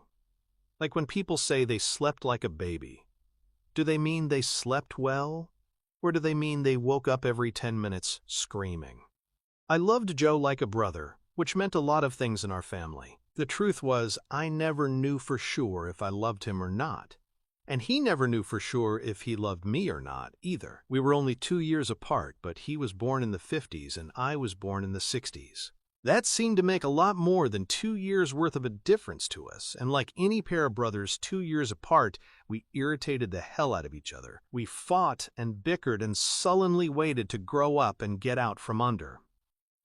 Most of those 16 years, we didn't know if we loved each other or hated each other. But we had the thing that Army families have. Your family was your unit. The men on the bases were taught total loyalty to their units.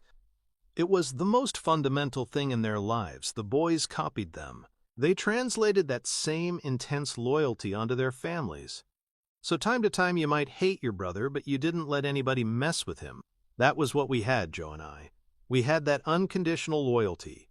We stood back to back in every new schoolyard and punched our way out of trouble together. I watched out for him, and he watched out for me, like brothers did, for 16 years. Not much of a normal childhood, but it was the only childhood I was ever going to get. And Joe was just about the beginning and end of it, and now somebody had killed him. I sat there in the back of the police Chevrolet listening to a tiny voice in my head, asking me what the hell I was going to do about that. Finley drove straight through Margrave and parked up outside the station house, right at the curb opposite the big plate glass entrance doors. He and Roscoe got out of the car and stood there waiting for me, just like Baker and Stevenson had 48 hours before. I got out and joined them in the noontime heat. We stood there for a moment and then Finley pulled open the heavy door and we went inside. Walked back through the empty squad room to the big rosewood office. Finley sat at the desk. I sat in the same chair I'd used on Friday. Roscoe pulled a chair up and put it next to mine. Finley rattled open the desk drawer, took out the tape recorder, went through his routine of testing the microphone with his fingernail, then he sat still and looked at me. "I'm very sorry about your brother," he said. I nodded. Didn't say anything. "I'm going to have to ask you a lot of questions, I'm afraid," he said. I just nodded again. I understood his position. I'd been in his position plenty of times myself. Who would be his next of kin, he asked. "I am," I said. "Unless he got married without telling me." "Do you think he might have done that?" Finley asked me. "We weren't close," I said, "but I doubt it." "Your parents dead?" I nodded. Finley nodded. "Wrote me down as next of kin. What was his full name?" "Joe Reacher," I said. "No middle name. Is that short for Joseph?" "No," I said. "It was just Joe. Like, my name is just Jack. We had a father who liked simple names." "Okay," Finley said. "Older or younger?" "Older," I said. I gave him Joe's date of birth, 2 years older than me. "So he was 38? I nodded. Baker had said the victim had been maybe 40. Maybe Joe hadn't worn well. Do you have a current address for him? I shook my head. "No," I said. "Washington, D.C. Somewhere. Like I said, we weren't close." "Okay," he said again. "When did you last see him?" "About 20 minutes ago," I said. "In the morgue." Finley nodded gently. "Before that?" 7 years ago," I said. "Our mother's funeral. Have you got a photograph of him?" "You saw the stuff in the property bag." I said, "I haven't got a photograph of anything." He nodded again. Went quiet. He was finding this difficult. "Can you give me a description of him before he got his face shot off?" "It might help, you know," Finley said. "We need to find out who saw him around, when and where." I nodded. "He looked like me, I guess," I said. "Maybe an inch taller, maybe 10 pounds lighter. That would make him what, about 6'6", he asked. "Right," I said. "About 200 pounds, maybe?" Finley wrote it all down.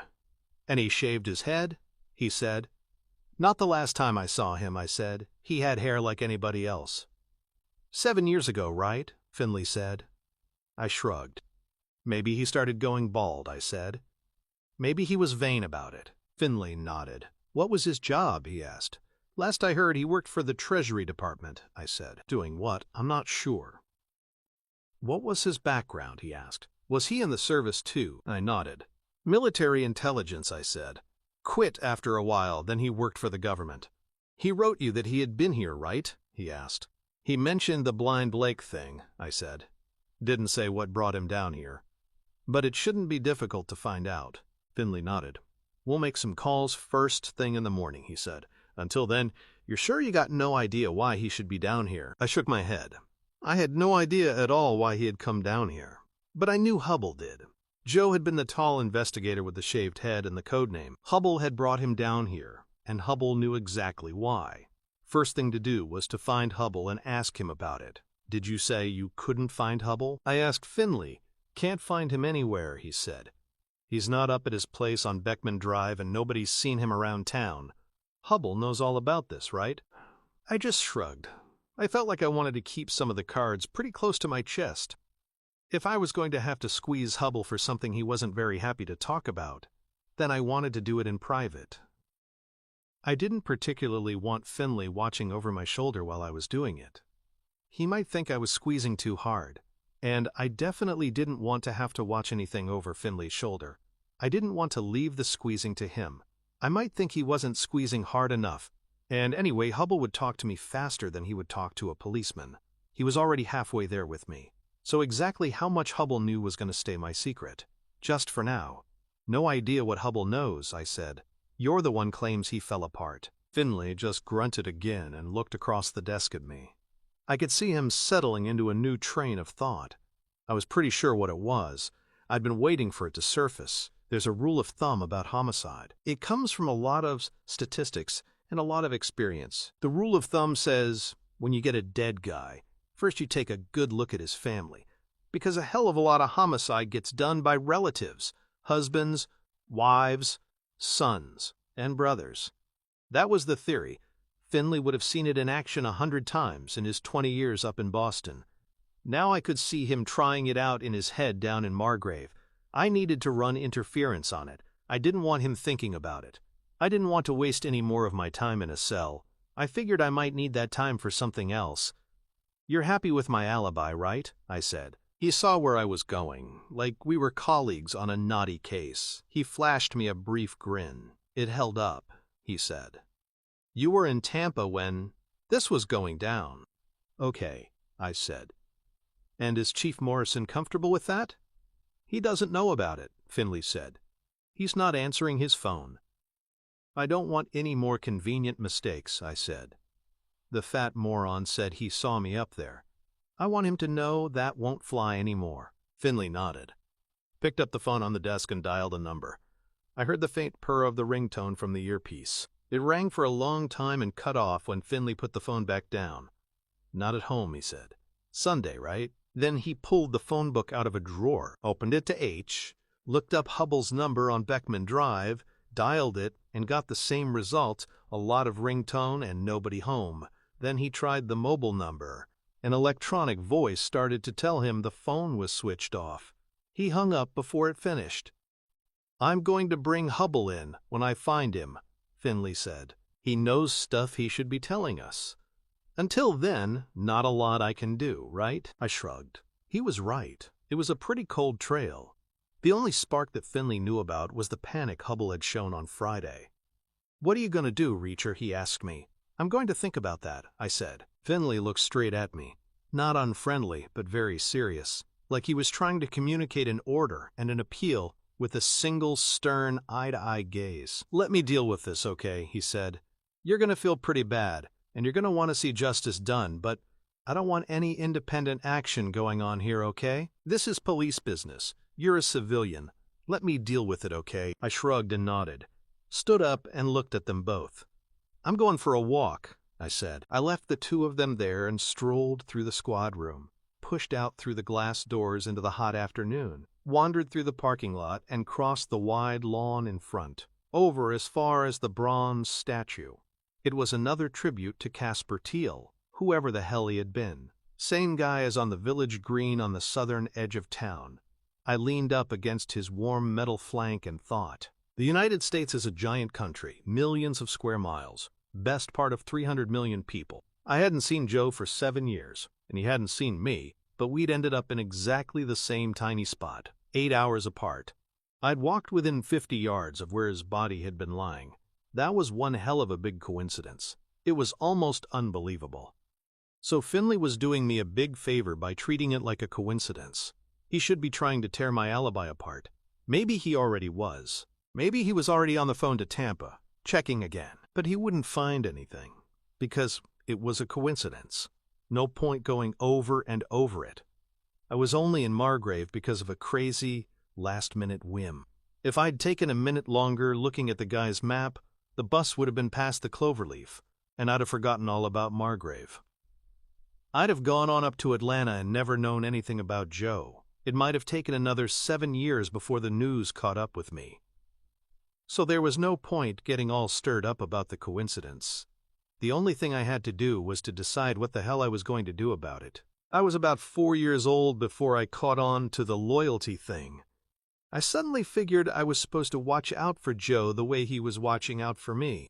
After a while, it became second nature, like an automatic thing. It was always in my head to scout around and check he was okay.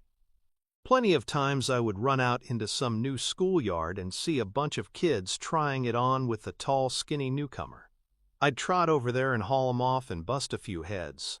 Then I'd go back to my own buddies and play ball or whatever we were doing. Duty done, like a routine. It was a routine which lasted 12 years, from when I was 4 right up to the time Joe finally left home. 12 years of that routine must have left faint tracks in my mind, because forever afterwards I always carried a faint echo of the question, "Where's Joe?" Once he was grown up and away, it didn't much matter where he was. But I was always aware of the faint echo of that old routine. Deep down, I was always aware I was supposed to stand up for him, if I was needed. But now he was dead. He wasn't anywhere. I leaned up against the statue in front of the station house and listened to the tiny voice inside my head saying, "You're supposed to do something about that." The station house door sucked open. I squinted through the heat and saw Roscoe step out.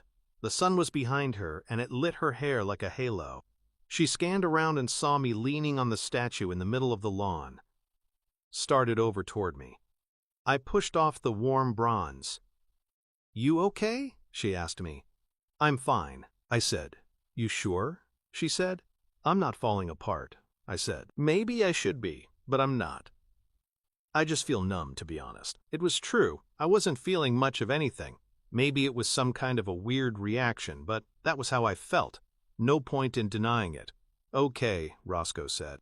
"Can I give you a ride somewhere?" Maybe Finley had sent her out to keep track of me, but I wasn't about to put up a whole lot of objections to that. She was standing there in the sun looking great. I realized I liked her more every time I looked at her. "Want to show me where Hubble lives?" I asked her. I could see her thinking about it. "Shouldn't we leave that to Finley?" she said.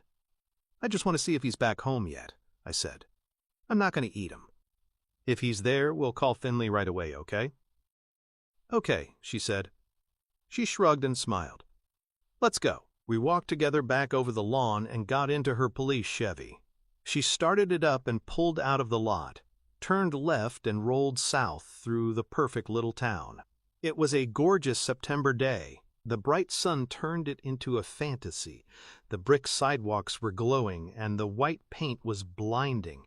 The whole place was quiet and basking in the Sunday heat.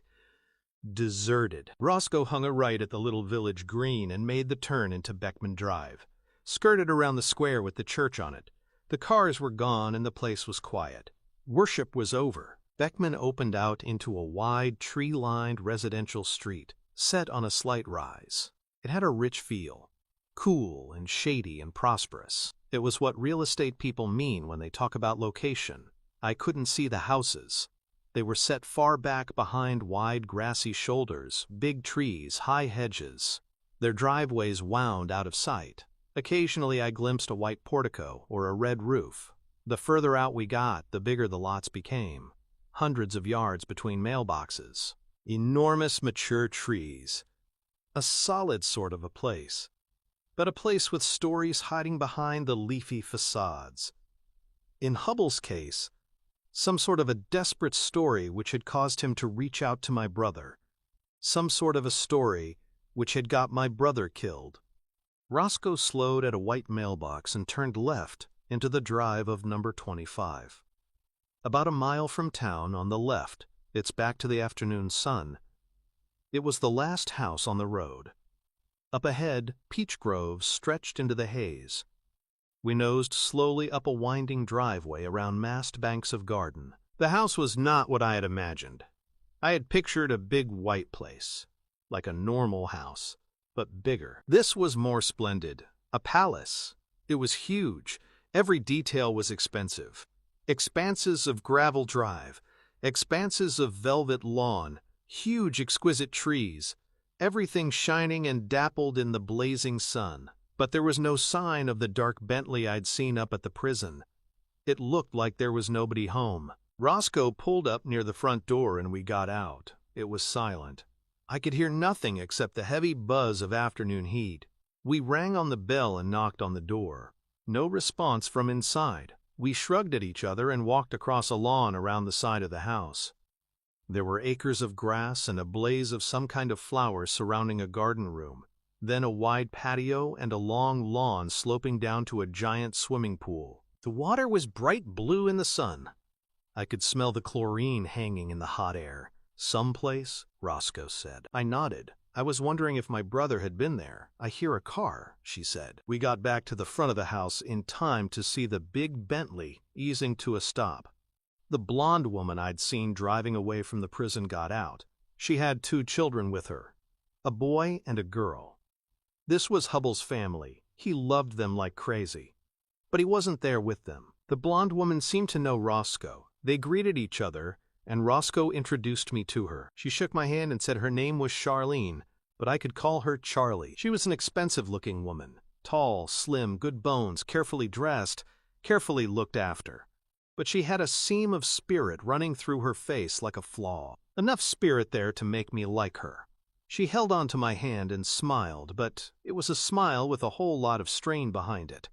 "This hasn't been the best weekend of my life, I'm afraid," she said. "But it seems that I owe you a great deal of thanks, Mr. Reacher. My husband tells me you saved his life in prison." She said it with a lot of ice in her voice. Not aimed at me. Aimed at whatever circumstance it was, forcing her to use the words husband and prison in the same sentence. "No problem," I said. "Where is he?" "Taking care of some business," Charlie said. "I expect him back later." I nodded. That had been Hubble's plan. He'd said he would spin her some kind of a yarn and then try to settle things down.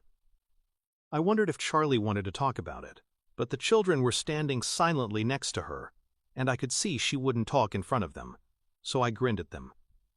I hoped they would get all shy and run off somewhere like children usually do with me, but they just grinned back. "This is Ben," Charlie said, "and this is Lucy." They were nice-looking kids. The girl still had that little girl chubbiness, no front teeth, fine sandy hair and pigtails. The boy wasn't much bigger than his little sister. He had a slight frame and a serious face. Not a rowdy hooligan like some boys are. They were a nice pair of kids, polite and quiet. They both shook hands with me and then stepped back to their mother's side. I looked at the 3 of them and I could just about see the terrible cloud hanging there over them. If Hubble didn't take care, he could get them all as dead as he'd gotten my brother. "Will you come in for some iced tea?" Charlie asked us. She stood there, her head cocked like she was waiting for an answer. She was maybe 30, similar age to Roscoe, but she had a rich woman's ways. 150 years ago, she'd have been the mistress of a big plantation. "Okay," I said. "Thanks." The kids ran off to play somewhere and Charlie ushered us in through the front door. I didn't really want to drink any iced tea, but I did want to stick around in case Hubble got back. I wanted to catch him on my own for 5 minutes. I wanted to ask him some pretty urgent questions before Finley started in with the Miranda warnings. It was a fabulous house, huge, beautifully furnished, light and fresh. Cool creams and sunny yellows, flowers. Charlie led us through to the garden room we'd seen from the outside. It was like something from a magazine. Roscoe went off with her to help fix the tea. Left me alone in the room. It made me uneasy. I wasn't accustomed to houses. 36 years old and I'd never lived in a house. Lots of service accommodations and a terrible bare dormitory on the Hudson when I was up at the Point. That's where I'd lived. I sat down like an ugly alien on a flowered cushion on a cane sofa and waited. Uneasy, numb, in that dead zone between action and reaction. The 2 women came back with the tea. Charlie was carrying a silver tray. She was a handsome woman, but she was nothing next to Roscoe. Roscoe had a spark in her eyes so electric it made Charlie just about invisible. Then something happened. Roscoe sat down next to me on the cane sofa. As she sat, she pushed my leg to one side. It was a casual thing, but it was very intimate and familiar. A numbed nerve end suddenly clicked in and screamed at me. "She likes you too. She likes you too." It was the way she touched my leg. I went back and looked at things in that new light. Her manner as she took the fingerprints and the photographs. Bringing me the coffee. Her smile and her wink. Her laugh. Working Friday night and Saturday so she could get me out of Warburton. Driving all the way over there to pick me up. Holding my hand after I'd seen my brother's broken body, giving me a ride over here. She liked me too. All of a sudden, I was glad I had jumped off that damn bus. Glad I made that crazy last-minute decision. I suddenly relaxed. Felt better. The tiny voice in my head quieted down. Right then, there was nothing for me to do. I'd speak to Hubble when I saw him. Until then, I would sit on a sofa with a good-looking, friendly, dark-haired woman in a soft cotton shirt. The trouble would start soon enough. It always does. Charlie Hubble sat down opposite us and started pouring the iced tea from the pitcher. The smell of lemon and spices drifted over. She caught my eye and smiled the same strained smile she'd used before. "Normally, at this point, I'd ask you how you were enjoying your visit with us here in Margrave," she said, looking at me, strained, smiling. I couldn't think of a reply to that. I just shrugged. It was clear Charlie didn't know anything. She thought her husband had been arrested because of some kind of a mistake, not because he was grabbed up in some kind of trouble which had just got two people murdered, one of which was the brother of the stranger she was busy smiling at. Roscoe rescued the conversation, and the two of them started passing the time of day. I just sat there and drank the tea and waited for Hubble. He didn't show up. Then the conversation died, and we had to get out of there. Charlie was fidgeting like she had things to do. Roscoe put her hand on my arm. Her touch burned me like electricity. "Let's go," she said. "I'll give you a ride back to town." I felt bad I wasn't staying to wait for Hubble. It made me feel disloyal to Joe. But I just wanted to be on my own with Roscoe. I was burning up with it. Maybe some kind of repressed grief was intensifying it. I wanted to leave Joe's problems until tomorrow. I told myself I had no choice anyway. Hubble hadn't shown up. Nothing else I could do. So we got back in the Chevy together and nosed down the winding driveway. Cruised down Beckman. The buildings thickened up at the bottom of the mile. We jinked around the church. The little village green with the statue of old Casper Teal was ahead. "Reacher," Roscoe said. "You'll be around for a while, right? Until we get this thing about your brother straightened out?" "I guess I will," I said. "Where are you going to stay?" she asked. "I don't know," I said. She pulled over to the curb near the lawn, nudged the selector into park. She had a tender look on her face. "I want you to come home with me," she said. I felt like I was out of my mind, but I was burning up with it, so I pulled her to me and we kissed. That fabulous first kiss, the new and unfamiliar mouth and hair and taste and smell. She kissed hard and long and held on tight. We came up for air a couple of times before she took off again for her place. She blasted a quarter-mile down the street which opened up opposite Beckman Drive. I saw a blur of greenery in the sun as she swooped into her driveway. The tires chirped as she stopped. We more or less tumbled out and ran to the door. She used her key and we went in. The door swung shut, and before it clicked, she was back in my arms. We kissed and stumbled through to her living room. She was a foot shorter than me, and her feet were off the ground. We tore each other's clothes off like they were on fire. She was gorgeous, firm and strong and a shape like a dream, skin like silk. She pulled me to the floor through bars of hot sunlight from the window. It was frantic. We were rolling, and nothing could have stopped us. It was like the end of the world. We shuddered to a stop and lay gasping. We were bathed in sweat, totally spent. We lay there clasped and caressing. Then she got off me and pulled me up. We kissed again as we staggered through to her bedroom. She pulled back the covers on the bed and we collapsed in, held each other and fell into a deep afterglow stupor. I was wrecked. I felt like all my bones and sinews were rubber. I lay in the unfamiliar bed and drifted away to a place far beyond relaxation. I was floating. Roscoe's warm heft was snuggled beside me. I was breathing through her hair. Our hands were lazily caressing unfamiliar contours. She asked me if I wanted to go find a motel, or to stay there with her. I laughed and told her the only way to get rid of me now would be to go fetch a shotgun from the station house and chase me away. I told her even that might not work. She giggled and pressed even closer. "I wouldn't fetch a shotgun," she whispered. "I'd fetch some handcuffs. I'd chain you to the bed and keep you here forever." We dozed through the afternoon. I called the Hubble place at 7 in the evening. He still wasn't back. I left Roscoe's number with Charlie and told her to have Hubble call me as soon as he got in. Then we drifted on through the rest of the evening, fell fast asleep at midnight. Hubble never called. Monday morning I was vaguely aware of Roscoe getting up for work. I heard the shower, and I know she kissed me tenderly, and then the house was hot and quiet and still. I slept on until after 9. The phone didn't ring. That was okay. I needed some quiet thinking time. I had decisions to make. I stretched out in Roscoe's warm bed and started answering the question the tiny voice in my head was asking me again. What was I going to do about Joe? My answer came very easily. I knew it would. I knew it had been waiting there since I first stood next to Joe's broken body in the morgue. It was a very simple answer. I was going to stand up for him. I was going to finish his business, whatever it was. Whatever it took. I didn't foresee any major difficulties. Hubble was the only link I had, but Hubble was the only link I needed. He would cooperate. He depended on Joe to help him out. Now he'd depend on me. He'd give me what I needed. His masters were vulnerable for a week. What had he said? A window of exposure wide open until Sunday?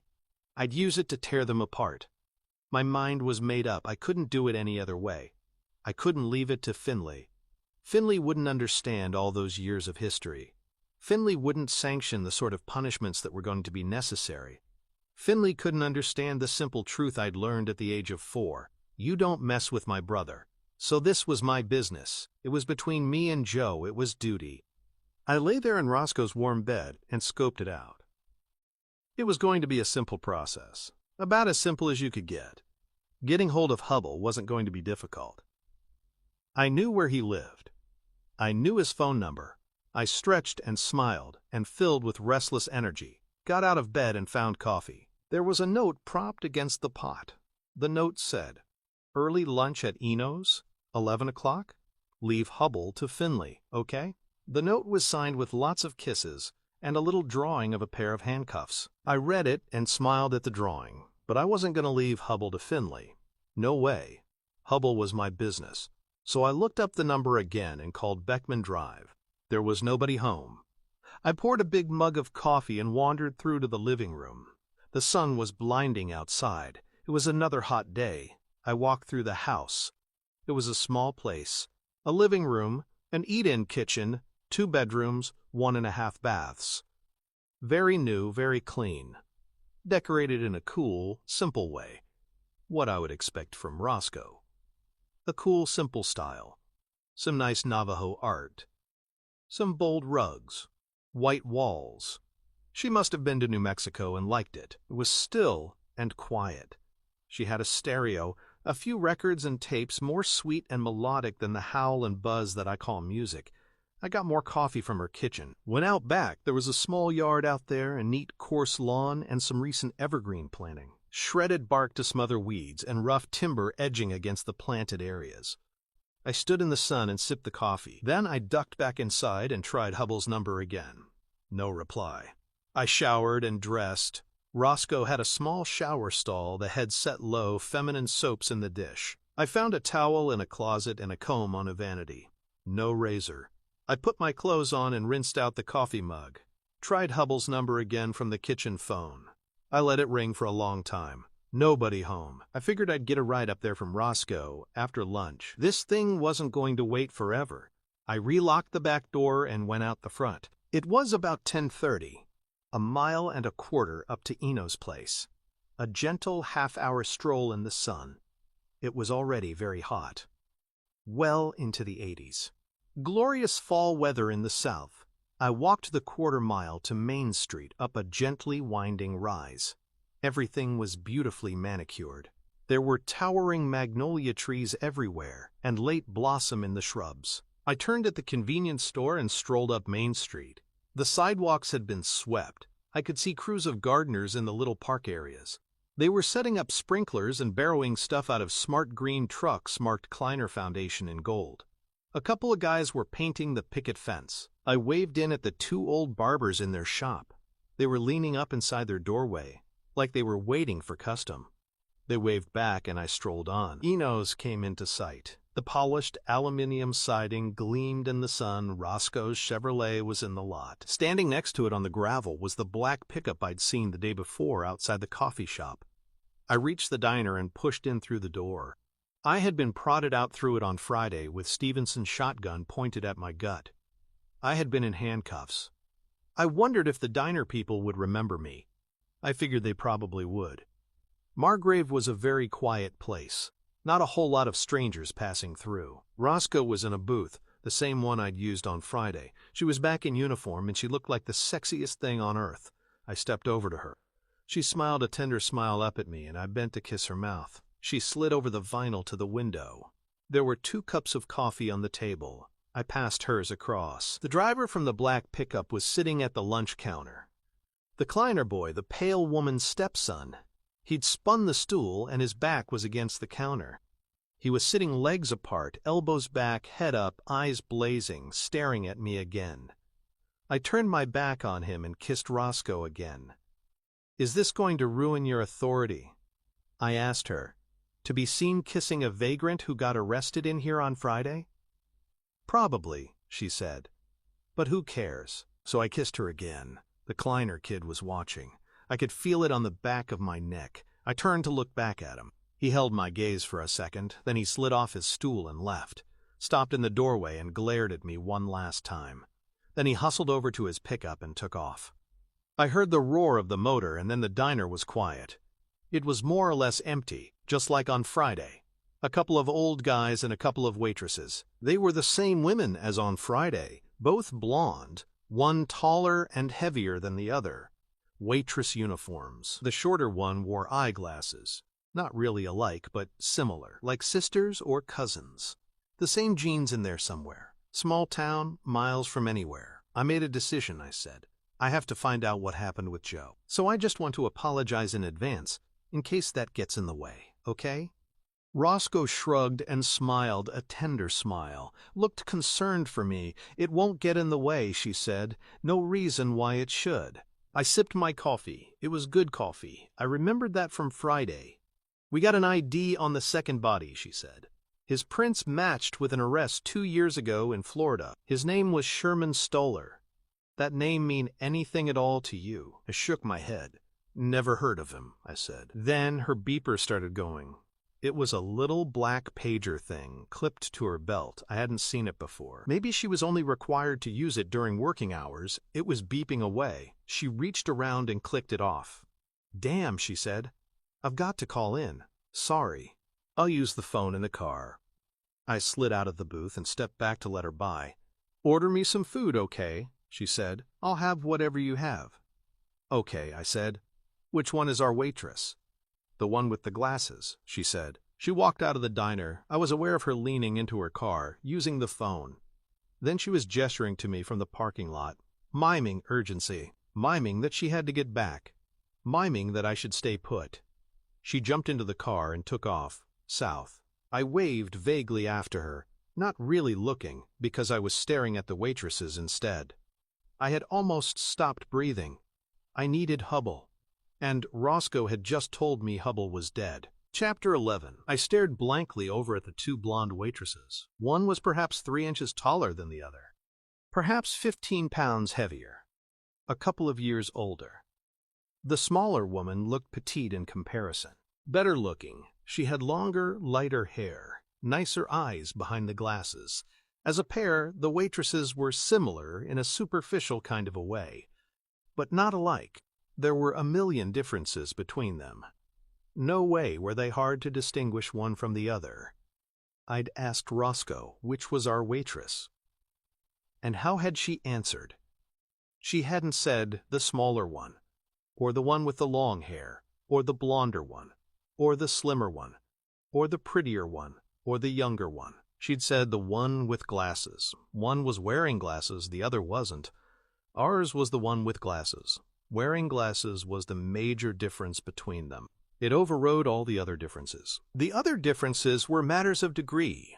Taller, heavier, longer, shorter, smaller, prettier, darker, younger. The glasses were not a matter of degree. One woman wore them, the other didn't. An absolute difference. No confusion. Our waitress was the one with glasses. That's what Spivey had seen on Friday night. Spivey had come into the reception bunker a little after 10 o'clock, with a shotgun and a clipboard in his big red farmer's hands. He had asked which one of us was Hubble. I remembered his high voice in the stillness of the bunker. There was no reason for his question. Why the hell should Spivey care which one of us was which? He didn't need to know. But he'd asked. Hubble had raised his hand. Spivey had looked him over with his little snake eyes. He had seen that Hubble was smaller, shorter, lighter, sandier, balder, younger than me. But what was the major difference he had hung on to? Hubble wore glasses. I didn't. The little gold rims. An absolute difference. Spivey had said to himself that night, Hubble's the one with glasses. But by the next morning, I was the one with glasses, not Hubble. Because Hubble's gold rims had been smashed up by the Red Boys outside our cell, first thing in the morning. The little gold rims were gone. I had taken some shades from one of them as a trophy, taken them and forgotten about them. I'd leaned up against the sink in that bathroom, inspecting my tender forehead in the steel mirror. I'd felt those shades in my pocket. I'd pulled them out and put them on. They weren't dark because they were supposed to react to sunlight. They looked like ordinary glasses. I'd been standing there with them on when the Aryans came trawling into the bathroom. Spivey had just told them, find the new boys and kill the one with glasses. They'd tried hard. They'd tried very hard to kill Paul Hubble. They had attacked me because the description they'd been given was suddenly the wrong description. Spivey had reported that back long ago.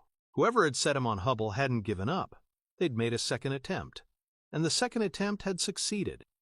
The whole police department had been summoned up to Beckman Drive.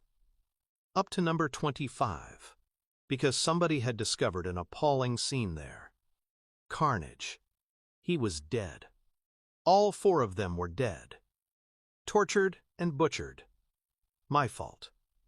I hadn't thought hard enough. I ran over to the counter, spoke to our waitress, the one with glasses. Can you call me a taxi? I asked her. The cook was watching from the kitchen hatch. Maybe he was Eno himself, short, stocky, dark, balding, older than me. No, we can't, he called through. What do you think this place is? A hotel? This ain't the Waldorf Astoria, pal. You want a taxi? You find it yourself. You ain't particularly welcome here, pal. You're trouble. I gazed back at him bleakly, too drained for any reaction. But the waitress just laughed at him, put her hand on my arm. Don't pay no mind to Eno, she said. He's just a grumpy old thing. I'll call you the taxi. Just wait out in the parking lot, okay? I waited out on the road. 5 minutes. The taxi drove up. Brand new and immaculate, like everything else in Margrave. Where to, sir? The driver asked. I gave him Hubble's address, and he made a wide, slow turn, shoulder to shoulder across the county road, headed back to town. We passed the firehouse and the police headquarters. The lot was empty. Roscoe's Chevy wasn't there. No cruisers. They were all out. Up at Hubble's, we made the right at the village green and swung past the silent church. Headed up Beckman. In a mile, I would see a cluster of vehicles outside number 25. The cruisers, with their light bars flashing and popping. Unmarked cars for Finley and Roscoe. An ambulance or two. The coroner would be there, up from his shabby office in Yellow Springs, but the street was empty. I walked into Hubble's driveway. The taxi turned and drove back to town. Then it was silent, that heavy silence you get in a quiet street on a hot, quiet day. I rounded the big banks of garden. There was nobody there. No police cars, no ambulances, no shouting, no clattering gurneys, no gasps of horror. No police photographers, no tape sealing off the access. The big dark Bentley was parked up on the gravel. I walked past it on my way to the house. The front door crashed open. Charlie Hubble ran out. She was screaming. She was hysterical. But she was alive. Hubs disappeared, she screamed. She ran over the gravel, stood right in front of me. Hub's gone, she screamed. He's disappeared. I can't find him. It was just Hubble on his own. They'd taken him and dumped him somewhere. Someone had found the body and called the police. A screaming, gagging phone call. The cluster of cars and ambulances was there. Not here on Beckman, somewhere else. But it was just Hubble on his own. Something's wrong, Charlie wailed.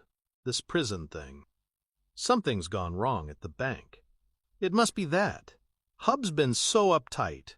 Now he's gone. He's disappeared. Something's happened, I know it. She screwed her eyes tight shut, started screaming. She was losing it, getting more and more hysterical. I didn't know how to handle her. He got back late last night, she screamed. He was still here this morning. I took Ben and Lucy to school. Now he's gone. He hasn't gone to work. He got a call from his office telling him to stay home. And his briefcase is still here. His phone is still here. His jacket is still here. His wallet is still here. His credit cards are in it. His driver's license is in it. His keys are in the kitchen. The front door was standing wide open. He hasn't gone to work. He's just disappeared. I stood still, paralyzed. He'd been dragged out of there by force and killed. Charlie sagged in front of me. Then she started whispering to me. The whispering was worse than the screaming. His car is still here, she whispered. He can't have walked anywhere. He never walks anywhere. He always takes his Bentley. She waved vaguely toward the back of the house. Hub's Bentley is green, she said. It's still in the garage. I checked. You've got to help us. You've got to find him. Mr. Reacher, please. I'm asking you to help us. Hub's in trouble, I know it. He's vanished. He said you might help. You saved his life. He said you knew how to do things. She was hysterical. She was pleading. But I couldn't help her. She would know that soon enough. Baker or Finley would come up to the house very soon. They would tell her the shattering news. Probably Finley would handle it. Probably he was very good at it. Probably he had done it 1,000 times in Boston. He had dignity and gravity. He would break the news, gloss over the details, drive her down to the morgue to identify the body. The morgue people would shroud the corpse with heavy gauze to hide the appalling wounds. "Will you help us?" Charlie asked me. I decided not to wait with her. I decided to go down to the station house, find out details like where and when and how. But I'd come back with Finley. This was my fault, so I should come back. "You stay here," I said. "You'll have to lend me your car, okay?" She rooted in her bag and pulled out a big bunch of keys, handed them to me. The car key had a big letter B embossed on it. She nodded vaguely and stayed where she was. I stepped over to the Bentley and slid into the driver's seat, backed it up and swung it down the curving driveway, glided down Beckman in silence, made the left onto Main Street up toward the station house. There were cruisers and unmarked units sprawled right across the police parking lot. I left Charlie's Bentley at the curb and stepped inside. They were all milling around the open area. I saw Baker, Stevenson, Finley. I saw Roscoe. I recognized the backup team from Friday. Morrison wasn't there, nor was the desk guy. The long counter was unattended. Everybody was stunned. They were all vague and staring, horrified, distracted. Nobody would talk to me. They looked over bleakly. Didn't really look away. It was like they didn't see me at all. There was total silence. Finally, Roscoe came over. She'd been crying. She walked up to me, pressed her face against my chest. She was burning up. She put her arms around me and held on. "It was horrible," she said. "Wouldn't say any more." I walked her around to her desk and sat her down, squeezed her shoulder and stepped over towards Finley. He was sitting on a desk looking blank. I nodded him over to the big office in back. I needed to know, and Finley was the guy who would tell me. He followed me into the office, sat down in the chair in front of the desk, where I had sat in handcuffs on Friday.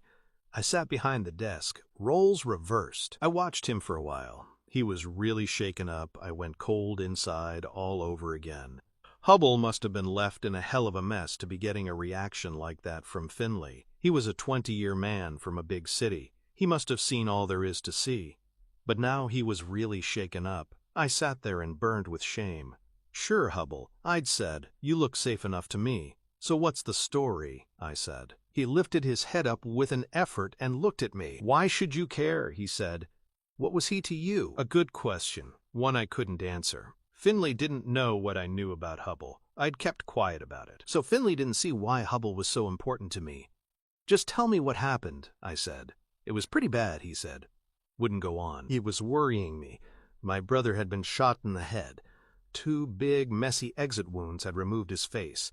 Then somebody had turned his corpse into a bag of pulp. But Finley hadn't fallen apart over that. The other guy had been all gnawed up by rats. There wasn't a drop of blood left in him.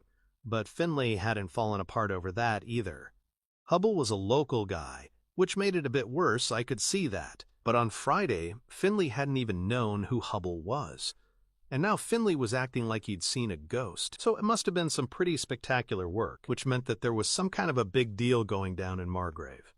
Because there's no point in spectacular work unless it serves a purpose. The threat of it beforehand works on the guy himself. It had certainly worked on Hubble. He had taken a lot of notice of it. That's the point of a threat. But to actually carry out something like that has a different point, a different purpose. Carrying it out is not about the guy himself. It's about backing up the threat against the next guy in line. It says, "See what we did to that other guy?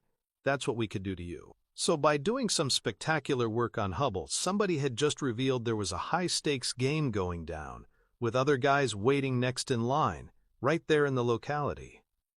"Tell me what happened, Finley," I said again. He leaned forward, cupped his mouth and nose with his hands and sighed heavily into them.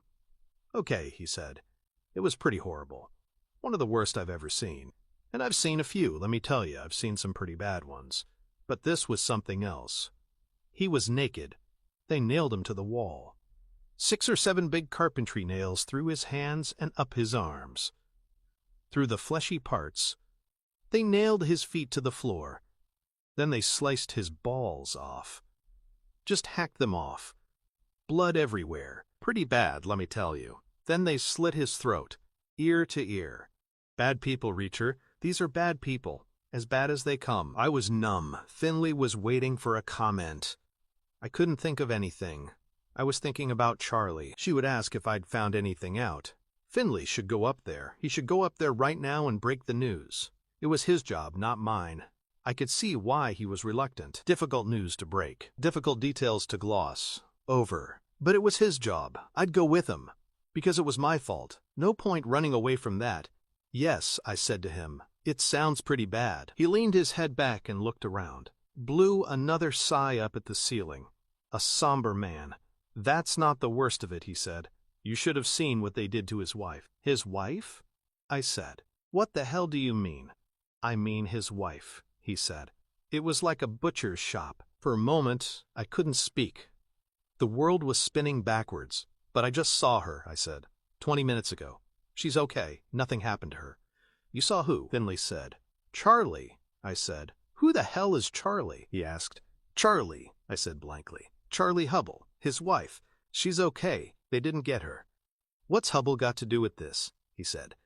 I just stared at him. "Who are we talking about?" I said. "Who got killed?" Finley looked at me like I was crazy. "I thought you knew," he said. "Chief Morrison." The chief of police, Morrison. And his wife. Chapter 12. I was watching Finley very carefully, trying to decide how far I should trust him.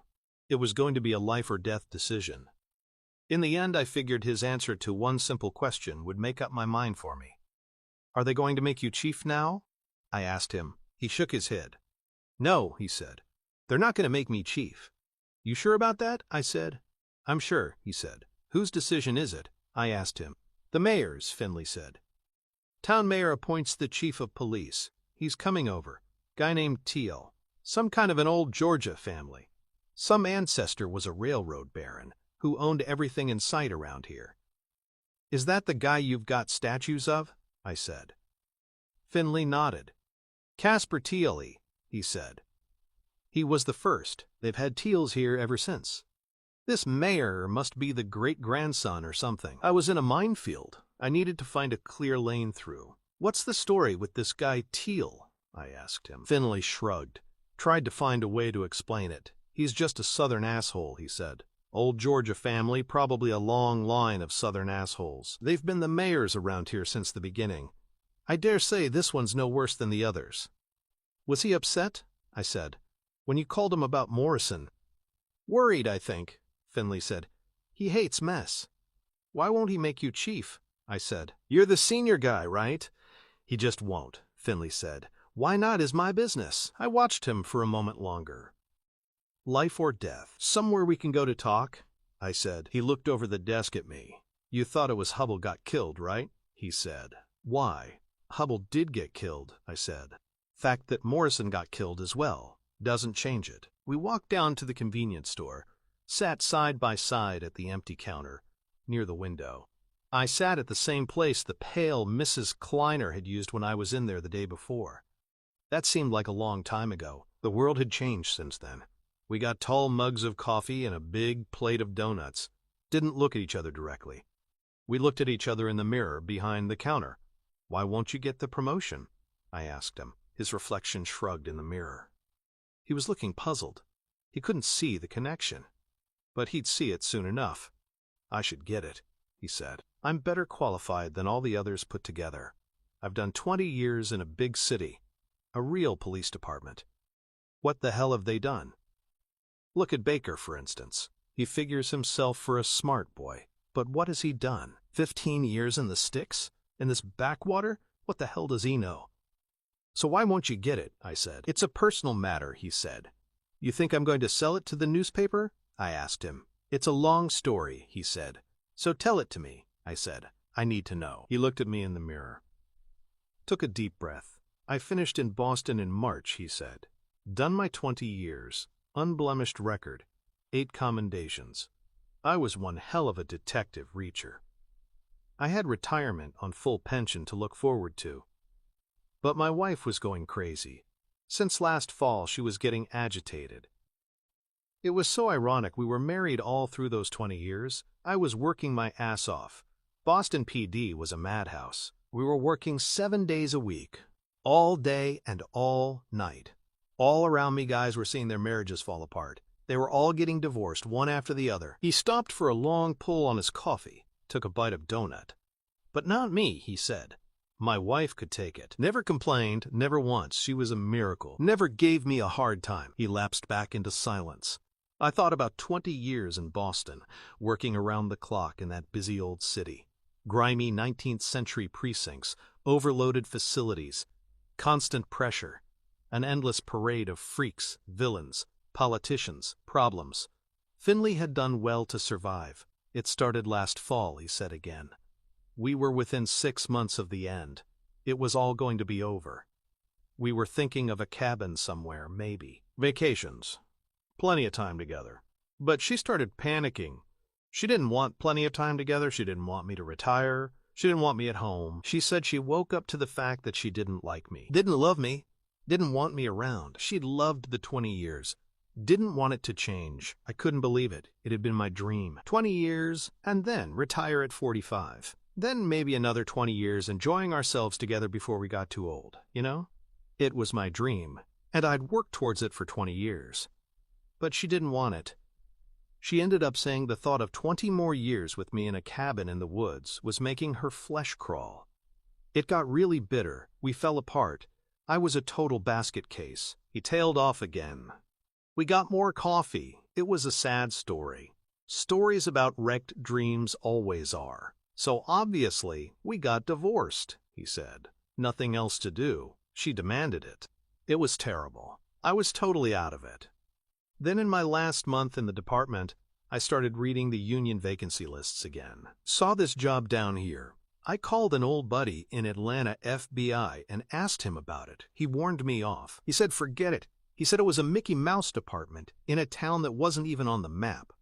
The job was called the Chief of Detectives, but there was only one detective. The previous guy was a weirdo who hung himself. The department was run by a fat moron. The town was run by some old Georgia type who couldn't remember slavery had been abolished. My friend up in Atlanta said forget it. But I was so screwed up I wanted it. I thought I could bury myself down here as a punishment, you know? A kind of penance. Also, I needed the money. They were offering top dollar, and I was looking at alimony and lawyer bills, So I applied for it and came down. It was Mayor Teal and Morrison who saw me. I was a basket case reacher. I was a wreck. I couldn't string two words together. It had to be the worst job application in the history of the world. I must have come across as an idiot. But they gave me the job. I guess they needed a black guy to look good. I'm the first black cop in Margrave's history. I turned on the stool and looked straight at him. So you figure you're just a token? I said. That's why Teal won't make you chief? It's obvious, I guess, he said. He's got me marked down as a token and an idiot. Not to be promoted further. Makes sense in a way. Can't believe they gave me the job in the first place, token or not. I waved to the counter guy for the check. I was happy with Finley's story. He wasn't going to be chief, so I trusted him.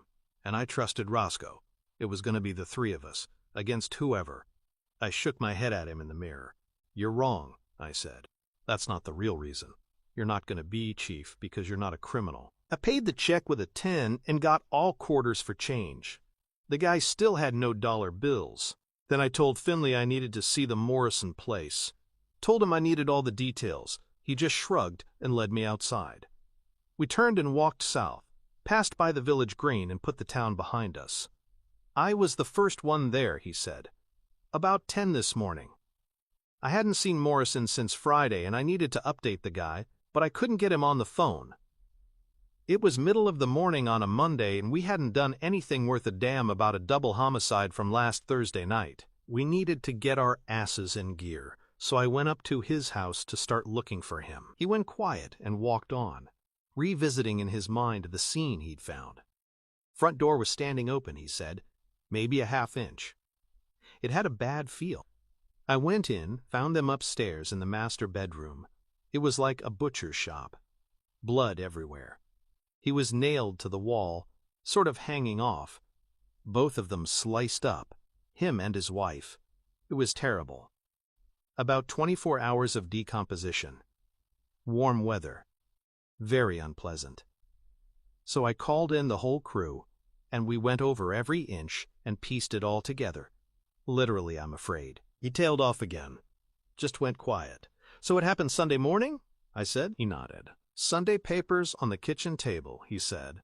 Couple of sections opened out and the rest untouched. Breakfast things on the table. Medical examiner says about 10 o'clock Sunday morning.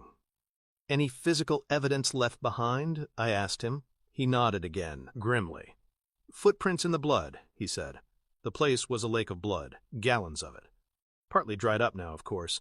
They left footprints all over, but they were wearing rubber overshoes, like you get for the winter, up north. No chance of tracing them. They must sell millions every year. They had come prepared. They'd known there was going to be a lot of blood. They'd brought overshoes. They must have brought overalls. Like the nylon bodysuits they wear in the slaughterhouse, on the killing floor. Big white nylon suits, hooded, the white nylon splashed and smeared with bright red blood. They wore gloves too, he said. There are rubbery smears in the blood on the walls. How many people? I asked him. I was trying to build up a picture. 4, he said. The footprints are confused, but I think I can see 4. I nodded. 4 sounded right. About the minimum, I reckoned. Morrison and his wife would have been fighting for their lives. It would take 4 of them, at least. 4 out of the 10 Hubble had mentioned. Transport? I said. Can't really tell, Finley said. Gravel driveway, washed into ruts here and there. I saw some wide ruts, which looked new, maybe. Could have been wide tires. Maybe a big 4-wheel drive or a small truck. We were a couple of 100 yards south of where Main Street had petered out. We turned west up a gravel driveway, which must have been just about parallel with Beckman Drive. At the end of the driveway was Morrison's house. It was a big, formal place. White columns at the front. Symmetrical evergreen trees dotted about. There was a new Lincoln parked near the door and a lot of police tape strung at waist height between the columns. We going in? Finley asked. May as well, I said. We ducked under the tape and pushed in through Morrison's front door. The house was a wreck. Gray metallic fingerprint powder everywhere. Everything tossed and searched and photographed. You won't find anything, Finley said. We went over the whole place. I nodded and headed for the staircase. Went up and found the master bedroom, stopped at the door and peered in. There was nothing to see except the ragged outline of the nail holes in the wall and the massive bloodstains. The blood was turning black. It looked like somebody had flung buckets of tar around. The carpet was crusty with it. On the parquet in the doorway I could see the footprints from the overshoes. I could make out the intricate pattern of the treads. I headed back downstairs and found Finley leaning on a porch column out front. "Okay," he asked me. "Terrific," I said. "You searched the car?" He shook his head. "That's Morrison's," he said. "We just looked for stuff the intruders might have left behind." I stepped over to the Lincoln and tried the door. Unlocked. Inside there was a strong new car smell and not much else. This was a chief's car. It wasn't going to be full of cheeseburger wrappings and soda cans like a patrolman's would be. But I checked it out, poked around in the door pockets and under the seats. Found nothing at all. Then I opened the glove box and found something. There was a switchblade in there. It was a handsome thing. Ebony handle with Morrison's name in gold-filled engraving. I popped the blade. Double-edged, 7 inches, Japanese surgical steel. Looked good. Brand new, never been used. I closed it up and slipped it into my pocket. I was unarmed and facing big trouble. Morrison's switchblade might make a difference. I slid out of the Lincoln and rejoined Finley on the gravel. "Find anything?" he asked. "No," I said. "Let's go." We crunched back down the driveway together and turned north on the county road, headed back to town. I could see the church steeple and the bronze statue in the distance, waiting for us. Chapter 13. "Something I need to check with you," I said. Finley's patience was running thin. He looked at his watch. "You better not be wasting my time, Reacher," he said. We walked on north. The sun was dropping away from overhead, but the heat was still fierce. I didn't know how Finley could wear a tweed jacket and a moleskin vest. I led him over to the village green. We crossed the grass and leaned up on the statue of old Casper Teal, side by side. "They cut his balls off, right?" I said. He nodded, looked at me, waiting. "Okay," I said. "So the question is this. Did you find his balls?" He shook his head. "No," he said. "We went over the whole place, ourselves and the medical examiner. They weren't there. His testicles are missing." He smiled as he said it. He was recovering his cop's sense of humor. "Okay," I said. "That's what I needed to know." His smile widened, reached his eyes. "Why?" he said. "Do you know where they are?" "When's the autopsy?" I asked him. He was still smiling.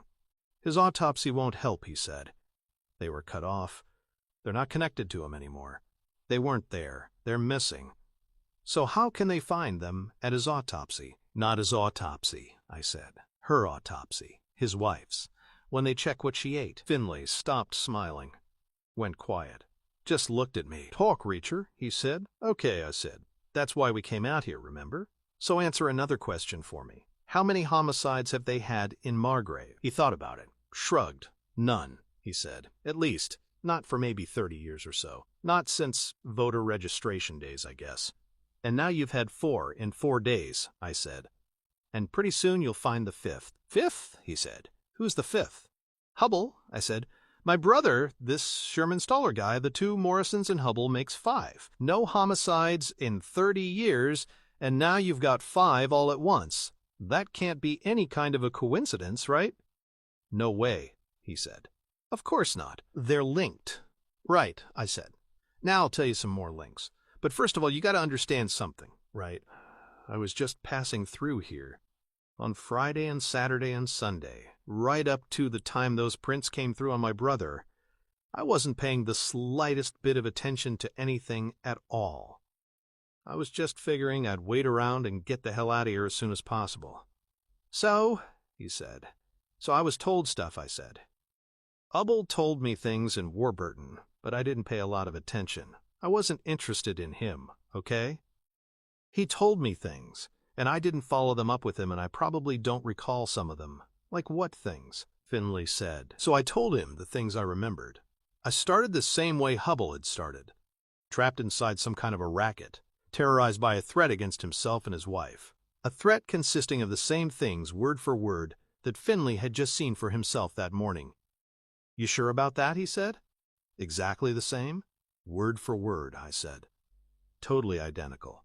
Nailed to the wall, balls cut off, the wife forced to eat the balls, then they get their throats cut.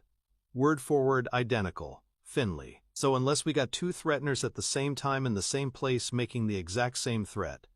That's another link. So Morrison was inside the same scam as Hubble, he said. Owned and operated by the same people, I said. Then I told him Hubble had been talking to an investigator. And I told him the investigator had been talking to Sherman Stoller, whoever he had been. Who was the investigator, he asked. And where does Joe fit in? Joe was the investigator, I said. Hubble told me the tall guy with the shaved head was an investigator, trying to get him free.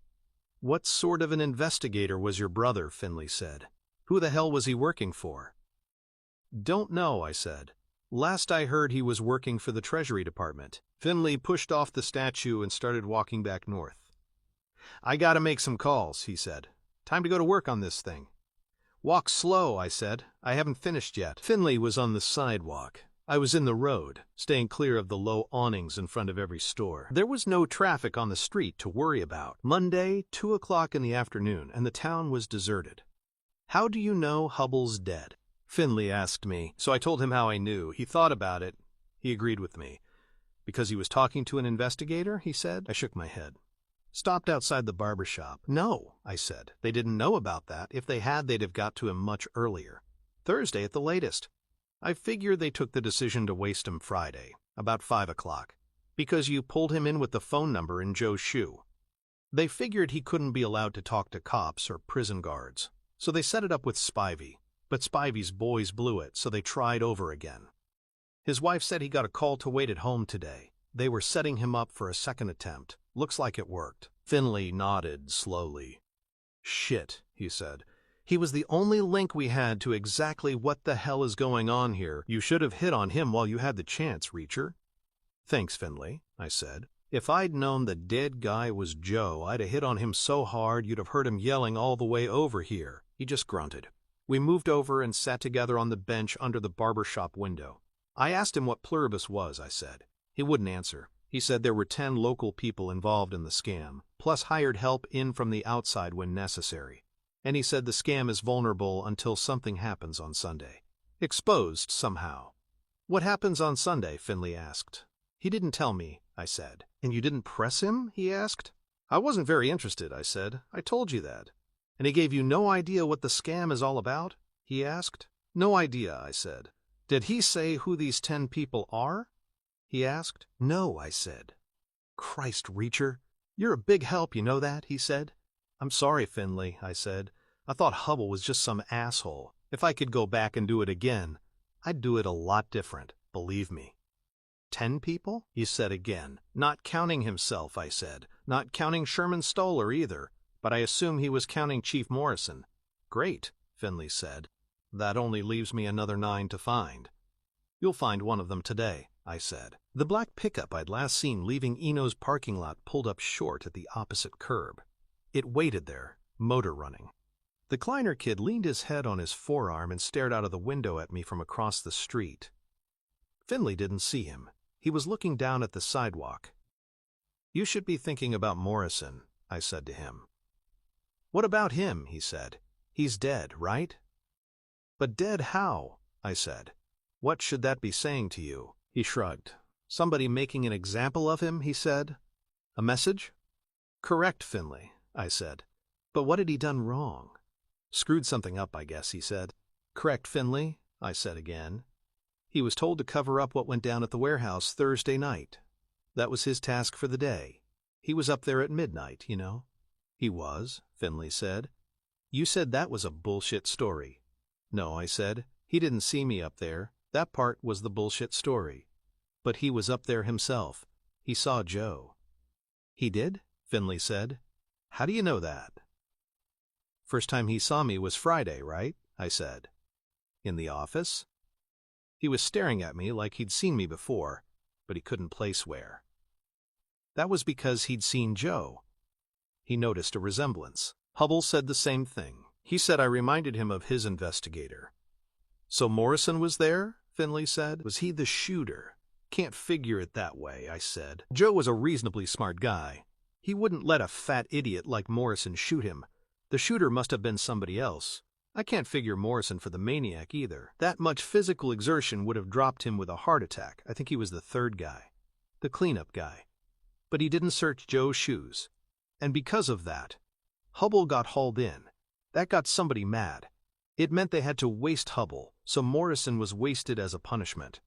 Some punishment, Finley said. Also a message, I said. So think about it. Think about what, he said. Wasn't a message for me. So who was it a message for, I said. Who is any such message for, he said. The next guy in line, right? I nodded. See why I was worried who was going to be the next chief, I said. Finley dropped his head again and stared at the sidewalk. Christ, he said. You think the next chief will be in the scam? Gotta be, I said. Why would they have Morrison inside?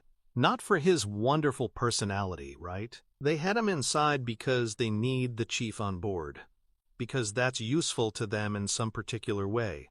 So they wouldn't waste Morrison unless they had a replacement ready. And whoever it is, we're looking at a very dangerous guy. He'll be going in there with Morrison's example staring him in the face. Somebody will have just whispered to him, "See what we did to Morrison? That's what we'll do to you if you screw up the way he did." So who is it, Finley said. Who's going to be the new chief? That's what I was asking you, I said. We sat quiet on the bench outside the barber shop for a moment, enjoyed the sun creeping in under the edge of the striped awning. It's you, me and Roscoe, I said. Right now, the only safe thing is to assume everybody else is involved. Why Roscoe, he said. Lots of reasons, I said, but mainly because she worked hard to get me out of Warburton.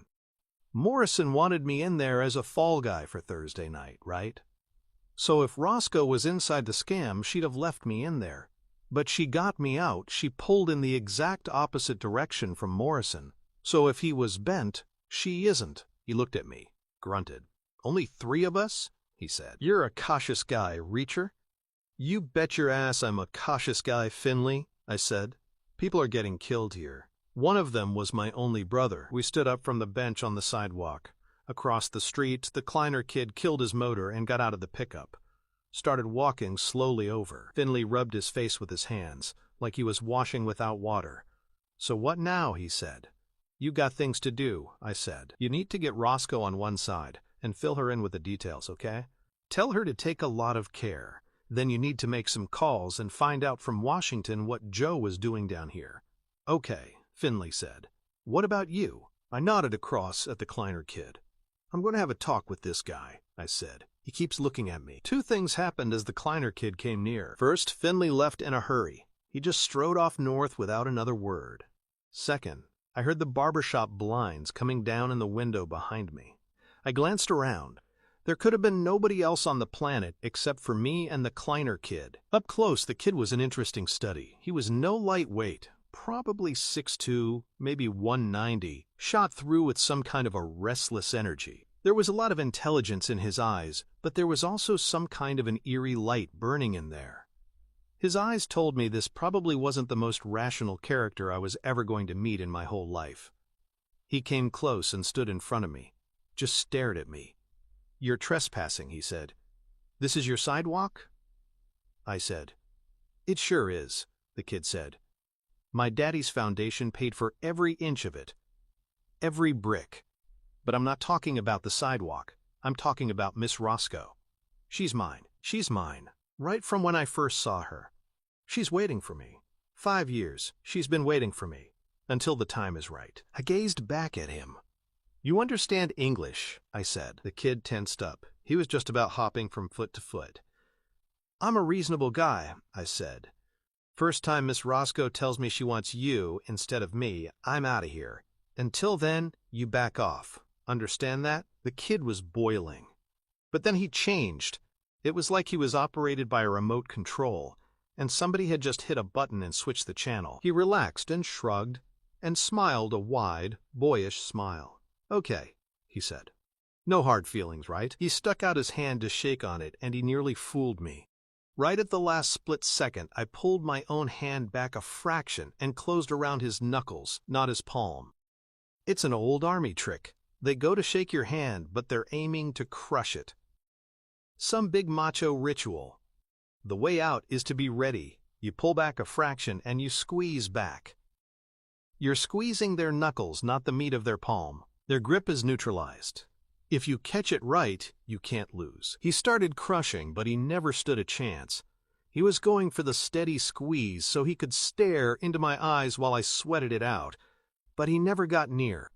I crunched his knuckles once, then twice, a little harder, and then I dropped his hand and turned away. I was a good 60 yards north before I heard the truck start up. It rumbled south, and its noise was lost in the buzz of the heat.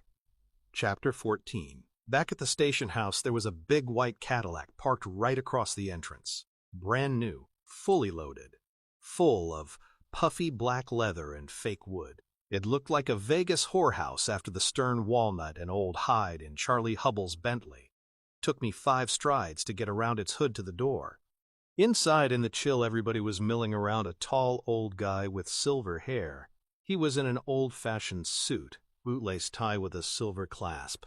Looked like a real asshole, some kind of a politician. The Cadillac driver, he must have been about 75 years old, and he was limping around, leaning on a thick cane with a huge silver knob at the top. I guessed this was Mayor Teal. Roscoe was coming out of the big office and back. She had been pretty shaken up after being at the Morrison place. Wasn't looking too good now, but she waved and tried a smile. Gestured me over, wanted me to go into the office with her. I took another quick glance at Mayor Teal and walked over to her. "You okay?" I said. "I've had better days," she said. "You up to speed?" I asked her. "Finlay give you the spread?" She nodded. "Finlay told me everything," she said. We ducked into the big Rosewood office. Finlay was sitting at the desk under the old clock. It showed 4:15. Roscoe closed the door and I looked back and forth between the two of them. "So who's getting it?" I said. "Who's the new chief?" Finlay looked up at me from where he was sitting, shook his head. "Nobody," he said. "Mayor Teal is going to run the department himself." I went back to the door and cracked it open an inch, peered out and looked at Teal across the squad room. He had Baker pinned up against the wall. Looked like he was giving him a hard time about something. I watched him for a moment. "So what do you make of that?" I asked them. "Everybody else in the department is clean," Roscoe said. "Looks that way, I guess," I said. "But it proves Teal himself is on board. Teal's their replacements, so Teal's their boy." "How do we know he's just their boy?" she said. "Maybe he's the big boss. Maybe he's running the whole thing." "No," I said. "The big boss had Morrison carved up as a message. If Teal was the big boss, why would he send a message to himself? He belongs to somebody. He's been put in here to run interference. That's for sure," Finlay said. "Started already, told us Joe and Stoller are going on the back burner. We're throwing everything at the Morrison thing. Doing it ourselves, no outside help, no FBI, no nothing. He says the pride of the department is at stake. And he's already driving us up a blind alley. Says it's obvious Morrison was killed by somebody just out of prison. Somebody Morrison himself put away a long time ago, out for revenge. And it's a hell of a blind alley," Roscoe said. "We've got to trawl through 20 years of old files and cross-check every name in every file against parole records from across the entire country. It could take us months. He's pulled Stevenson in off the road for it. Until this is over, he drives a desk. So do I." "It's worse than a blind alley," Finlay said. "It's a coded warning. Nobody in our files looks good for violent revenge. Never had that sort of crime here. We know that. And Teal knows we know that. But we can't call his bluff, right?" "Can't you just ignore him?" I said. "Just do what needs doing?" He leaned back in his chair, blew a sigh at the ceiling and shook his head. "No," he said. "We're working right under the enemy's nose. Right now, Teal's got no reason to think we know anything about any of this. And we've got to keep it that way. We've got to play dumb and act innocent, right? That's going to limit our scope. But the big problem is authorization. If I need a warrant or something, I'm going to need his signature. And I'm not going to get it, am I?" I shrugged at him. "I'm not planning on using warrants," I said. "Did you call Washington?" "They're getting back to me," he said. "Just hope Teal doesn't grab the phone before I can." I nodded. "What you need is somewhere else to work," I said.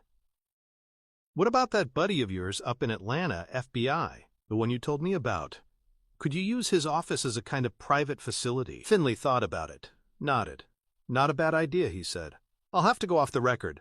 I can't ask Teal to make a formal request, right? I'll call from home tonight. Guy called Picard. Nice guy, you'll like him. He's from the Quarter, down in New Orleans. He did a spell in Boston about 1,000,000 years ago. Great big guy. Very smart, very tough. Tell him we need it. Kept very quiet, I said. We don't want his agents down here until we're ready. What are you going to do about Teal? Roscoe asked me.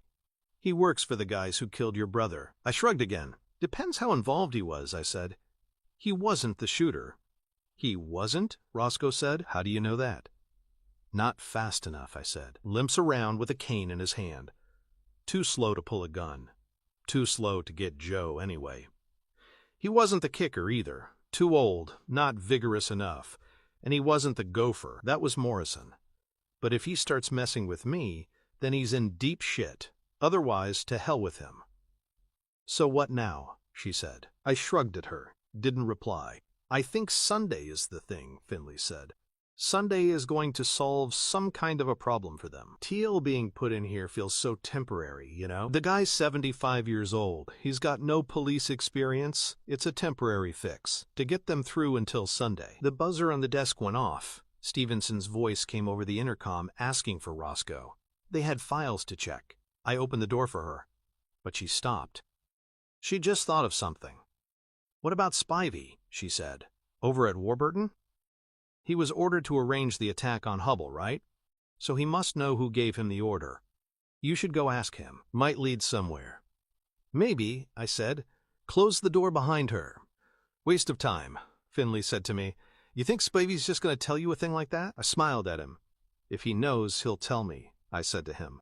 A question like that, it's how you ask it, right? Take care, Reacher, he said. They see you getting close to what Hubble knew. They'll waste you like they wasted him. Charlie and her kids flashed into my mind, and I shivered. They would figure Charlie was close to what Hubble had known. That was inevitable. Maybe even his kids as well.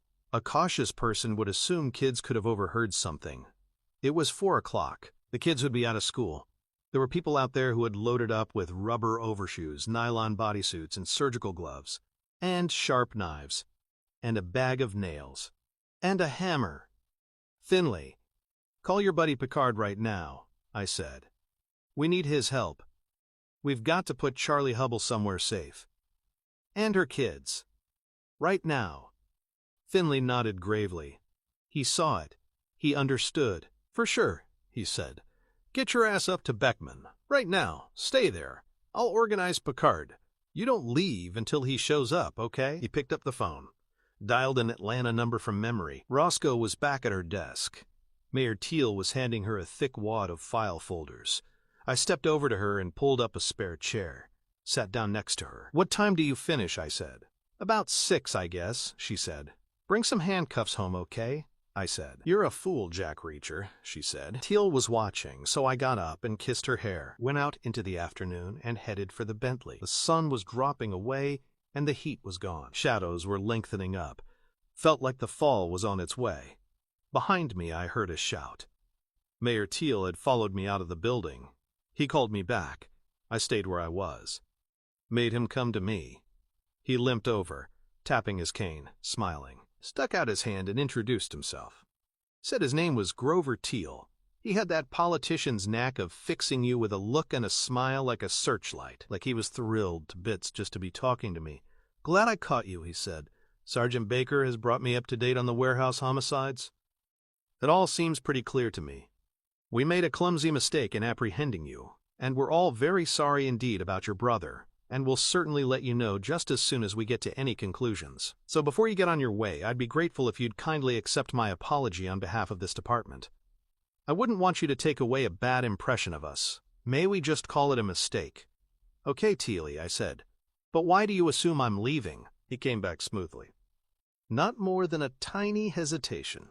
I understood you were just passing through, he said. We have no hotel here in Margrave, and I imagined you would find no opportunity to stay. I'm staying, I said. I received a generous offer of hospitality. I understand that's what the South is famous for, right? Hospitality? He beamed at me and grasped his embroidered lapel. Oh, undoubtedly that's true, sir, he said. The South as a whole, and Georgia in particular, is indeed famous for the warmth of its welcome. However, as you know, Just at the present time, we find ourselves in a most awkward predicament. In the circumstances, a motel in Atlanta or Macon would really suit you much better. Naturally, we would keep in close touch, and we would extend you every assistance in arranging your brother's funeral when that sad time comes. Here in Margrave, I'm afraid, we're all going to be very busy. It'll be boring for you. Officer Roscoe's going to have a lot of work to do. She shouldn't be distracted just at the moment, don't you think? I won't distract her, I said evenly. I know she's doing vital work. He looked at me, an expressionless gaze. Eye to eye, but he wasn't really tall enough. He'd get a crick in his scrawny old neck. And if he kept on staring at me like that, he'd get his scrawny old neck broken. I gave him a wintry smile and stepped away to the Bentley, unlocked it, and got in. Gunned the big motor and whirred the window down. "See you later, Teal," I called as I drove away. The end of the school day was the busiest I'd ever seen the town. I passed 2 people on Main Street and saw another 4 in a knot near the church. Some kind of an afternoon club, maybe, reading the Bible or bottling peaches for the winter. I drove past them and hustled the big car up the sumptuous mile of Beckman Drive. Turned in at the Hubble's white mailbox and spun the old Bakelite steering wheel through the driveway curves. The problem with trying to warn Charlie was, I didn't know how much I wanted to tell her. Certainly I wasn't about to give her the details. Didn't even feel right to tell her Hubble was dead at all. We were stuck in some kind of a limbo. But I couldn't keep her in the dark forever. She needed to know some context. Or else she wouldn't listen to the warning. I parked her car at her door and rang her bell. The children dashed around from somewhere as Charlie opened up and let me in. She was looking pretty tired and strained. The children looked happy enough. They hadn't picked up on their mother's worries. She chased them off, and I followed her back to the kitchen. It was a big, modern room. I got her to make me some coffee. I could see she was anxious to talk, but she was having trouble getting started. I watched her fiddling with the filter machine. "Don't you have a maid?" I asked her. She shook her head. "I don't want one," she said.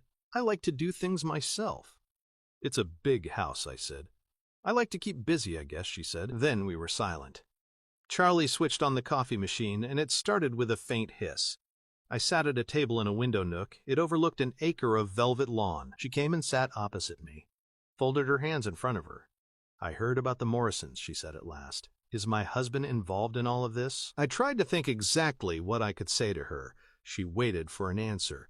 The coffee machine burbled away in the big silent kitchen. "Yes, Charlie," I said. "I'm afraid he was. But he didn't want to be involved, okay? Some kind of blackmail was going on." She took it well. She must have figured it out for herself, anyway. Must have run every possible speculation through her head. This explanation was the one which fit. That was why she didn't look surprised or outraged. She just nodded. Then she relaxed. She looked like it had done her good to hear someone else say it. Now it was out in the open.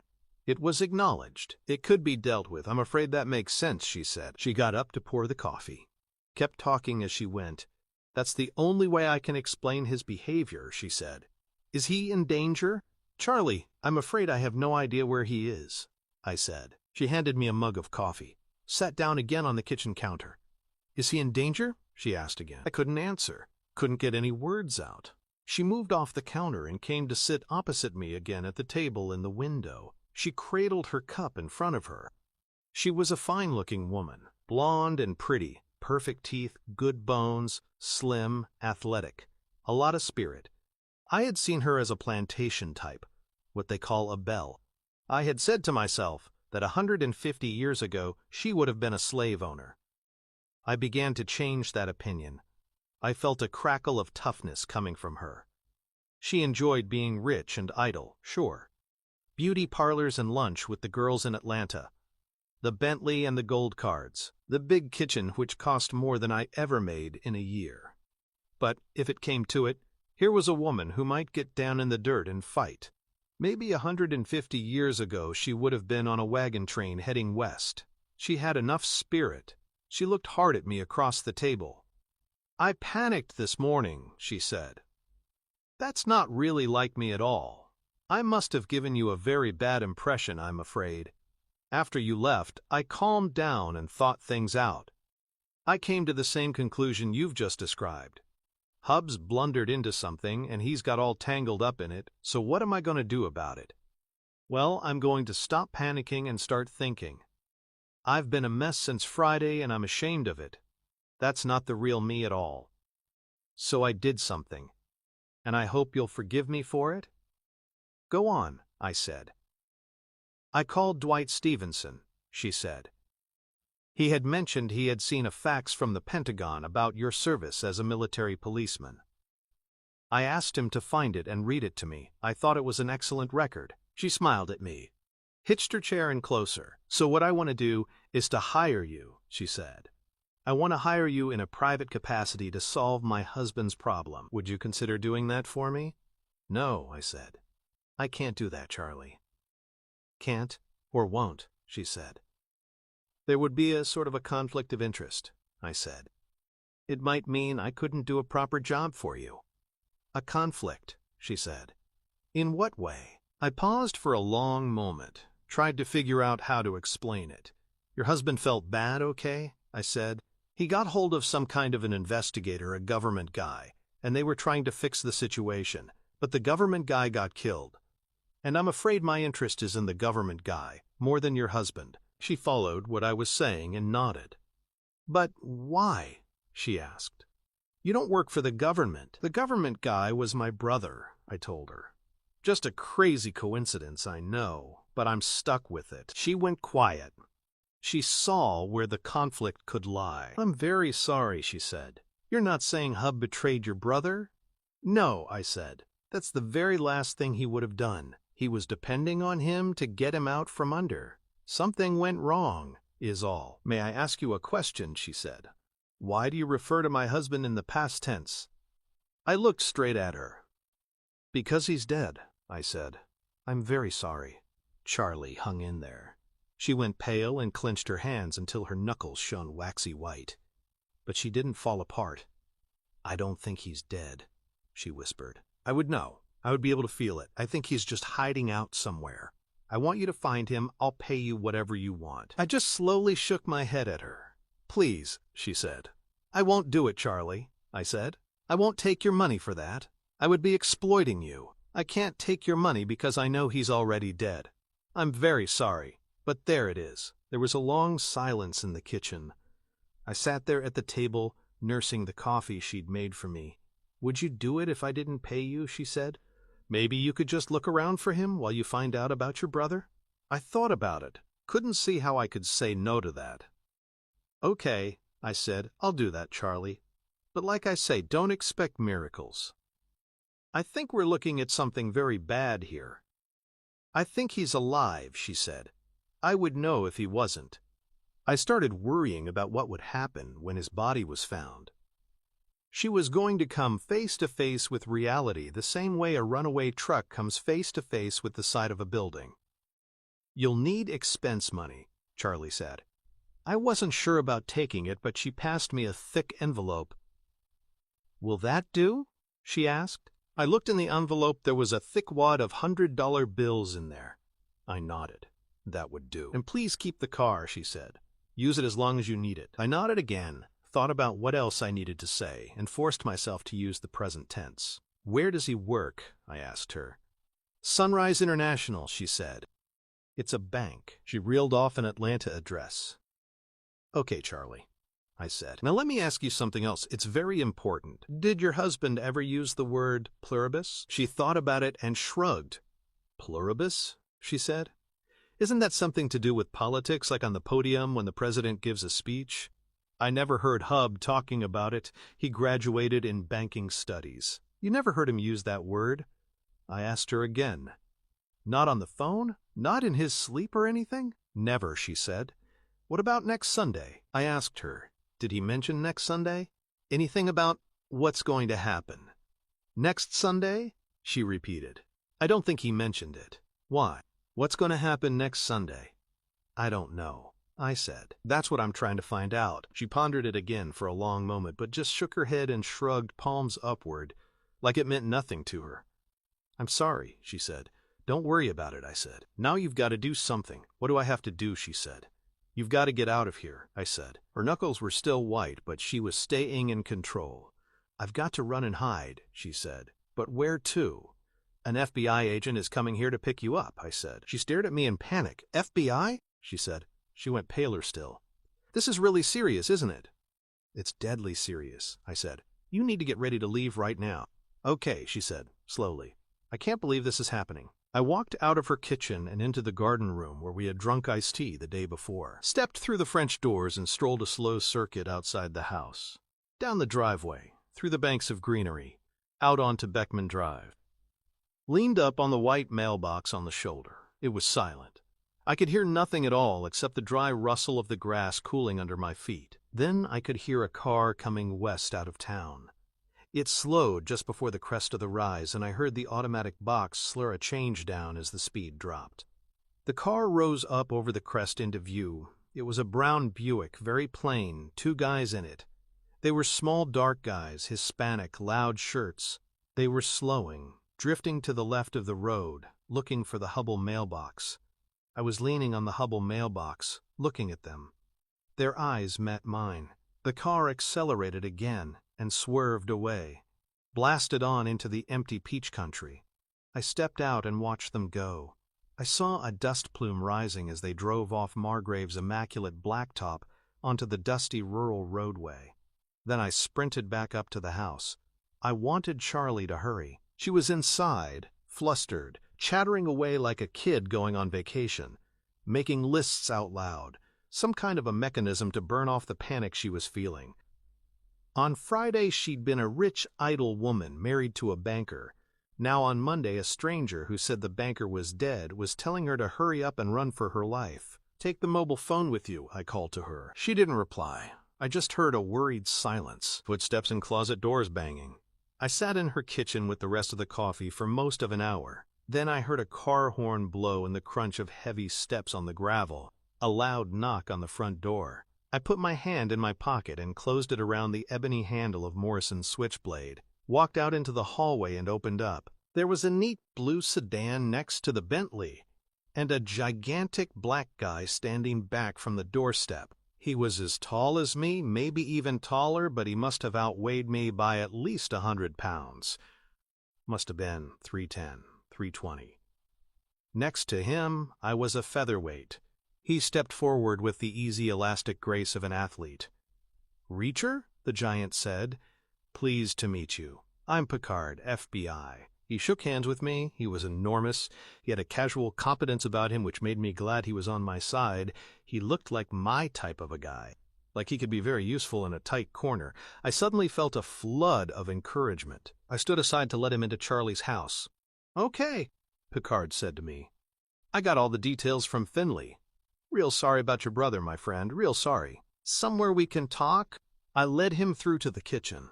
He loped beside me and covered the distance in a couple of strides, glanced around and poured himself the dregs of the stewed coffee. Then he stepped over next to me and dropped his hand on my shoulder. Felt like somebody had hit me with a bag of cement. "Ground rules," he said. "This whole thing is off the record, right?" I nodded. His voice matched his bulk. It was a low rumble. It was what a brown bear would sound like if it learned to talk. I couldn't tell how old the guy was. He was one of those big, fit men whose peak years stretch on for decades. He nodded and moved away, rested his giant frame against the counter. "This is a huge problem for me," he said. "Bureau can't act without a call from the responsible official in the local jurisdiction. That would be this guy Teal, right? And from what Finley tells me, I assume old Teal's not going to be making that call. So I could end up with my big ass in a sling for this. But I'll bend the rules for Finley. We go back quite a ways. But you gotta remember, this is all unofficial, okay?" I nodded again. I was happy with that. Very happy. Unofficial help suited me fine. It would get the job done without hanging me up on procedure. I had 5 clear days before Sunday. This morning, 5 days had seemed more than generous. But now, with Hubble gone, I felt like I was very short of time. Much too short of time to waste any of it on procedure. "Where are you going to put them?" I asked him. "Safe house up in Atlanta," Picard said. "Bureau place, we've had it for years. They'll be secure there, but I'm not going to say exactly where it is. And I'm going to have to ask you not to press Mrs. Hubble about it afterwards, okay?" I gotta watch my back on this thing. I blow a safe house, I'm in really deep shit. Okay, Picard, I said. I won't cause you a problem. And I appreciate it. He nodded gravely, like he was way out on a limb. Then Charlie and the kids burst in. They were burdened down with badly packed bags. Picard introduced himself. I could see that Charlie's daughter was terrified by the size of the guy. The little boy's eyes grew round as he gazed at the FBI special agent's shield Picard was holding out. Then the 5 of us carried the bags outside and piled them in the blue sedan's trunk. I shook hands with Picard and Charlie. Then they all got in the car. Picard drove them away. I waved after them. Chapter 15. I headed over to Warburton a damn sight faster than the prison driver had, and I was there in less than 50 minutes. It was a hell of a sight. There was a storm coming in quickly from the west, and shafts of low afternoon sun were escaping the clouds and hitting the place. The glittering metal towers and turrets were catching the orange rays. I slowed up and pulled into the prison approach, stopped outside the first vehicle cage. I wasn't going in there. I'd had enough of that. Spivey was going to have to come out to me. I got out of the Bentley and walked over to the guard. He seemed friendly enough. Spivey on duty? I asked him. You want him? The guard said. Tell him Mr. Reacher's here, I said. The guy ducked under a Perspex hood and made a call. Ducked back out again and shouted over to me. He doesn't know any Mr. Reacher, he said. Tell him Chief Morrison sent me, I said. Over from Margrave. The guy went under the Perspex thing again and started talking. After a minute, he was back out. Okay, drive on through, he said. Spivey will meet you at reception. Tell him he's got to come out here. I said, meet me on the road. I walked away and stood in the dust on the edge of the blacktop. It was a battle of nerves. I was betting Spivey would come on out. I'd know in 5 minutes. I waited. I could smell rain coming out of the west. In an hour, it was going to roll right over us. I stood and waited. Spivey came out. I heard the grills on the vehicle cage grinding across. I turned and saw a dirty Ford driving through. It came out and stopped next to the Bentley. Spivey heaved himself out. He walked over.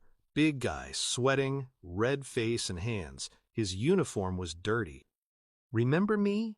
I asked him. His small snake eyes flicked around. He was adrift and worried. You're Reacher, he said. So what? Right, I said. I'm Reacher. From Friday. What was the deal? He shifted from foot to foot. He was going to play hard to get. But he'd already showed his hand. He'd come out to meet me. He'd already lost the game. But he didn't speak. What was the deal on Friday? I said again. Morrison is dead, he said. Then he shrugged and clamped his thin lips. Wouldn't say any more. I stepped casually to my left, just a foot or so, to put Spivey's bulk between me and the gate guard, so the gate guard couldn't see. Morrison's switchblade appeared in my hand. I held it up at Spivey's eye level for a second, just long enough for him to read the gold-filled engraving in the ebony. Then the blade popped out with a loud click. Spivey's small eyes were fixed on it. You think I used this on Morrison? I said. He was staring at the blade. It shone blue in the stormy sun. It wasn't you, he said. But maybe you had good reason. I smiled at him. He knew it wasn't me who killed Morrison, therefore he knew who had. Therefore he knew who Morrison's bosses were. Simple as that. 3 little words, and I was getting somewhere. I moved the blade a fraction closer to his big red face. Want me to use this on you? I said. Spivey looked around wildly, saw the gate guard 30 yards away. He's not going to help you, I said. He hates your useless fat guts. He's just a guard. You sucked ass and got promotion. He wouldn't piss on you if you were on fire. Why should he? So what do you want? Spivey said. Friday, I said. What was the deal? And if I tell you, he said. I shrugged at him. Depends what you tell me, I said. You tell me the truth, I'll let you go back inside. Want to tell me the truth? He didn't reply. We were just standing there by the road. A battle of nerves. His nerves were shot to hell, so he was losing. His little eyes were darting about. They always came back to the blade. Okay, I'll tell you, he said. Time to time, I helped Morrison out. He called me Friday, said he was sending 2 guys over. Names meant nothing to me. Never heard of you or the other guy. I was supposed to get the Hubble guy killed. That's all. Nothing was supposed to happen to you, I swear it. So what went wrong? I asked him. My guy screwed up, he said. That's all, I swear it. It was the other guy we were after. Nothing was supposed to happen to you. You got out of there, right? No damage done, right? So why give me a hard time? I flashed the blade up real quick and nicked his chin. He froze in shock. A moment later, a fat worm of dark blood welled out of the cut. What was the reason? I asked him. There's never a reason, he said. I just do what I'm told. You do what you're told, I said. I do what I'm told, he said again. I don't want to know any reasons. So who told you what to do? I said. Morrison, he said. Morrison told me what to do. And who told Morrison what to do? I asked him. I held the blade an inch from his cheek. He was just about whimpering with fear. I stared into his small snake eyes. He knew the answer. I could see that, far back in those eyes. He knew who told Morrison what to do. Who told him what to do? I asked him again. I don't know, he said. I swear it, grave of my mother. I stared at him for a long moment. Shook my head. Wrong, Spivey, I said. You do know. You're going to tell me. Now Spivey shook his head. His big red face jerked from side to side. The blood was running down his chin onto his slabby jowls. They'll kill me if I do, he said. I flicked the knife at his belly, slit his greasy shirt. I'll kill you if you don't, I said. Guy like Spivey, he thinks short term. If he told me, he'd die tomorrow. If he didn't tell me, he'd die today. That's how he thought. Short term. So he set about telling me. His throat started working up and down like it was too dry to speak. I stared into his eyes. He couldn't get any words out. He was like a guy in a movie who crawls up a desert dune and tries to call for water. But he was going to tell me. Then he wasn't. Over his shoulder, I saw a dust plume far in the east. Then I heard the faint roar of a diesel engine. Then I made out the gray shape of the prison bus rolling in. Spivey snapped his head around to look at his salvation. The gate guard wandered out to meet the bus. Spivey snapped his head back to look at me. There was a mean gleam of triumph in his eyes. The bus was getting closer. Who was it, Spivey? I said. Tell me now, or I'll come back for you. But he just backed off and turned and hustled over to his dirty Ford. The bus roared in and blew dust all over me. I closed up the switchblade and put it back in my pocket, jogged over to the Bentley, and took off. The coming storm chased me all the way back east. I felt I had more than a storm after me. I was sick with frustration. This morning I had been just one conversation away from knowing everything. Now I knew nothing. The situation had suddenly turned sour. I had no backup, no facilities, no help. I couldn't rely on Roscoe or Finley. I couldn't expect either of them to agree with my agenda, and they had troubles of their own up at the station house. What had Finley said? Working under the enemy's nose? And I couldn't expect too much from Picard. He was already way out on a limb. I couldn't count on anybody but myself. On the other hand, I had no laws to worry about, no inhibitions, no distractions. I wouldn't have to think about Miranda, probable cause, constitutional rights. I wouldn't have to think about reasonable doubt or rules of evidence. No appeal to any higher authority for these guys. Was that fair? You bet your ass. These were bad people. They'd stepped over the line a long time ago. Bad people. What had Finley said? As bad as they come. And they had killed Joe Reacher. I rolled the Bentley down the slight hill to Roscoe's house. Parked on the road outside her place. She wasn't home. The Chevrolet wasn't there. The big chrome clock on the Bentley's dash showed 10 of 6. 10 minutes to wait. I got out of the front seat and got into the back. Stretched out on the big old car's leather bench. I wanted to get away from Margrave for the evening. I wanted to get out of Georgia altogether. I found a map in a pocket on the back of the driver's seat. I peered at it and figured if we went west for an hour, hour and a half, back past Warburton again, we'd cross the state line into Alabama. That's what I wanted to do. Blast west with Roscoe into Alabama and pull into the first live music bar we came to. Put my troubles on hold until tomorrow. Eat some cheap food. Drink some cold beer. Hear some dirty music. With Roscoe. My idea of a hell of an evening. I settled back to wait for her. The dark was gathering in. I felt a faint chill in the evening air. About 6 o'clock, huge drops started hammering on the roof of the Bentley. It felt like a big evening thunderstorm was moving in, but it never really arrived. It never really let loose, just the big early drops spattering down like the sky was straining to unload but wouldn't let go. It went very dark, and the heavy car rocked gently in the damp wind. Roscoe was late. The storm had been threatening for about 20 minutes before I saw her Chevy winding down the rise. Her headlights swept and arced left and right. They washed over me as she swung into her driveway. They blazed against her garage door, then died as she cut the power. I got out of the Bentley and stepped over to her. We held each other and kissed. Then we went inside. "You okay?" I asked her. "I guess," she said. "Hell of a day." I nodded. It had been. "Upset?" I asked her. She was moving around, switching lamps on, pulling drapes. "This morning was the worst thing I've ever seen," she said. "By far the worst thing. But I'm going to tell you something I would never tell anyone else. I wasn't upset. Not about Morrison. You can't get upset about a guy like that. But I'm upset about his wife. Bad enough living with a guy like Morrison without dying because of him too, right?" "What about the rest of it?" I asked her. "Teal?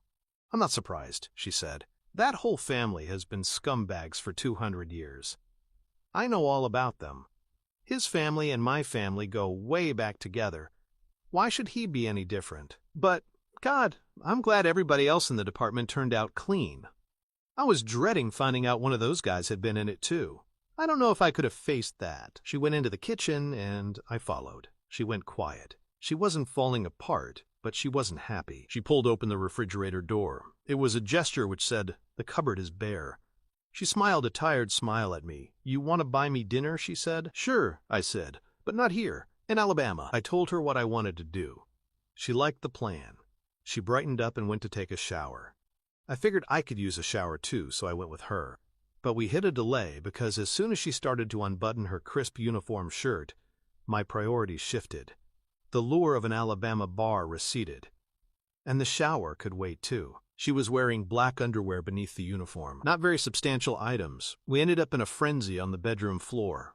The thunderstorm was finally breaking outside. The rain was lashing the little house, lightning was blazing, and the thunder was crashing about. We finally made it to the shower.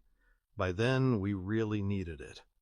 Afterwards, I lay on the bed while Roscoe dressed. She put on faded denims and a silky shirt. We turned off the lamps again and locked up and took off in the Bentley. It was 7:30, and the storm was drifting off to the east, heading for Charleston before boiling out over the Atlantic. Might hit Bermuda tomorrow. We headed west toward a pinker sky. I found the road back out to Warburton, cruised down the farm roads between the endless dark fields and blasted past the prison. It squatted glowering in its ghastly yellow light. A half hour after Warburton, we stopped to fill the old car's gigantic tank, threaded through some tobacco country, and crossed the Chattahoochee by an old river bridge in Franklin. Then a sprint down to the state line. We were in Alabama before 9 o'clock. We agreed to take a chance and stop at the first bar. We saw an old roadhouse maybe a mile later, pulled into the parking lot and got out. Looked okay. Big enough place, wide and low, built from tarred boards. Plenty of neon, plenty of cars in the lot, and I could hear music. The sign at the door said, "The Pond. Live music 7 nights a week at 9:30. Roscoe and I held hands and walked in. We were hit by bar noise and jukebox music and a blast of beery air. We pushed through to the back and found a wide ring of booths around a dance floor with a stage beyond. The stage was really just a low, concrete platform. It might once have been some kind of a loading bay. The ceiling was low and the light was dim. We found an empty booth and slid in. Watched the band setting up while we waited for service. The waitresses were rushing around like basketball centers. One dived over, and we ordered beers, cheeseburgers, fries, onion rings. Pretty much right away she ran back with a tin tray with our stuff on it. We ate and drank and ordered more. "So what are you going to do about Joe?" Roscoe asked me. I was going to finish his business, whatever it was, whatever it took. That was the decision I had taken in her warm bed that morning. But she was a police officer. She was sworn to uphold all kinds of laws. Laws that were designed to get in my way. I didn't know what to say. But she didn't wait for me to say anything. "I think you should find out who it was killed him," she said. "And then what?" I asked her. But that was as far as we got. The band started up.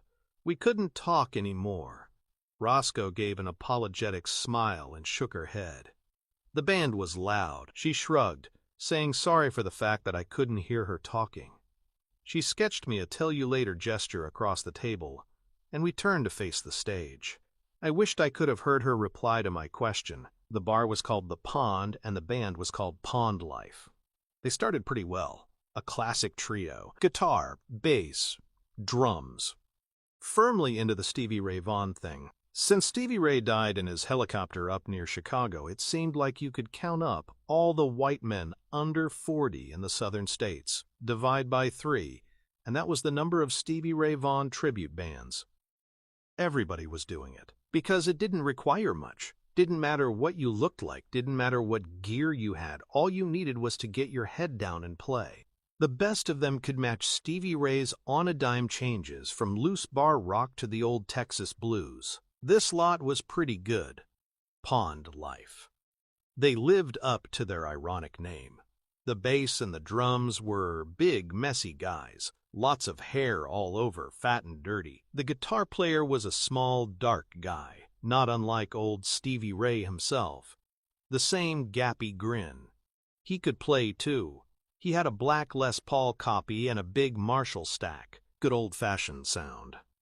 The loose, heavy strings and the big pickups overloading the ancient Marshall tubes, giving that glorious, fat, buzzy scream you couldn't get any other way. We were having a good time. We drank a lot of beer, sat tight together in the booth, then we danced for a while. Couldn't resist it. The band played on and on. The room got hot and crowded. The music got louder and faster. The waitresses sprinted back and forth with long neck bottles. Roscoe looked great. Her silky shirt was damp. She wasn't wearing anything underneath it. I could see that because of the way the damp silk stuck to her skin. I was in heaven. I was in a plain old bar with a stunning woman and a decent band. Joe was on hold until tomorrow. Margrave was a million miles away. I had no problems. I didn't want the evening to end. The band played on until pretty late. Must have been way past midnight. We were juiced up and sloppy. Couldn't face the drive back. It was raining again, lightly. Didn't want to drive an hour and a half in the rain. Not so full of beer. Might end up in a ditch. Or in jail. There was a sign to a motel a mile further on. Roscoe said we should go there. She was giggly about it, like we were eloping or something, like I'd transported her across the state line for that exact purpose. I hadn't, specifically. But I wasn't about to put up a whole lot of objections, so we stumbled down to the bar with ringing ears and got into the Bentley. We rolled the big old car cautiously and slowly down the streaming road for a mile. Saw the motel up ahead, a long, low old place, like something out of a movie. I pulled into the lot and went into the office, roused the night guy at the desk, gave him the money, and arranged an early morning call. Got the key and went back out to the car. I pulled it around to our cabin and we went in. It was a decent, anonymous place. Could have been anywhere in America. But it felt warm and snug with the rain pattering on the roof. And it had a big bed. I didn't want Roscoe to catch a chill. She ought to get out of that damp shirt. That's what I told her. She giggled at me, said she hadn't realized I had medical qualifications. I told her we'd been taught enough for basic emergencies. Is this a basic emergency? She giggled. It will be soon, I laughed. If you don't take that shirt off. So she did take it off. Then I was all over her. She was so beautiful, so provocative. She was ready for anything. Afterwards, we lay in an exhausted tangle and talked about who we were, about what we'd done, about who we wanted to be and what we wanted to do. She told me about her family. It was a bad luck story stretching back generations. They sounded like decent people, farmers, people who had nearly made it but never did. People who had struggled through the hard times before chemicals, before machinery, hostages to the power of nature. Some old ancestor had nearly made it big, but he lost his best land when Mayor Teal's great-grandfather built the railroad. Then some mortgages were called in, and the grudge rolled on down the years, so that now she loved Margrave but hated to see Teal walking around like he owned it, which he did, and which Teal's always had. I talked to her about Joe. I told her things I'd never told anybody else. All the stuff I'd kept to myself. All about my feelings for him and why I felt driven to do something about his death. And how I was happy to do it. We went through a lot of personal stuff. Talked for a long time and fell asleep in each other's arms. Seemed like more or less straight away the guy was banging on the door with the early morning call. Tuesday. We got up and staggered around. The early sun was struggling against a damp dawn. Within 5 minutes we were back in the Bentley rolling east. The rising sun was blinding in the dewy screen. Slowly we woke up. We crossed the state line back into Georgia. Crossed the river in Franklin. Settled into a fast cruise through the empty farming country. The fields were hidden under a floating quilt of morning mist. It hung over the red earth like steam. The sun climbed up and set about burning it off. Neither of us spoke. We wanted to preserve the quiet, intimate cocoon as long as possible. Arriving back in Margrave was going to burst the bubble soon enough, so I guided the big stately car down the country roads and hoped there'd be plenty more nights like that one. And quiet mornings like this one. Roscoe was curled up on the big hide chair beside me, lost in thought. She looked very content. I hope she was. We blasted past Warburton again. The prison floated like an alien city on the carpet of low mist. We passed the little cops I'd seen from the prison bus, past the rows of bushes invisible in the fields, reached the junction and turned south onto the county road, past Eno's diner and the station house and the firehouse. Down onto Main Street. We turned left at the statue of the man who took good land for the railroad. Down the slope to Roscoe's place. I parked at the curb and we got out, yawning and stretching. We grinned briefly at each other. We'd had fun. We walked hand in hand down the driveway. Her door was open. Not wide open, but an inch or two ajar. It was ajar because the lock was smashed. Someone had used a crowbar on it. The tangle of broken lock and splinters wouldn't allow the door to close all the way. Roscoe put her hand to her mouth and gave a silent gasp. Her eyes were wide. They slid from the door to me. I grabbed her elbow and pulled her away. We stood flat against the garage door, crouched down, stuck close to the walls and circled right around the house, listened hard at every window, and risked ducking our heads up for a quick glance into every room. We arrived back at the smashed front door. We were wet from kneeling on the soaked ground and from brushing against the dripping evergreens. We stood up, looked at each other and shrugged, pushed the door open and went inside. We checked everywhere. There was nobody in the house. No damage. No disturbance. Nothing was stolen.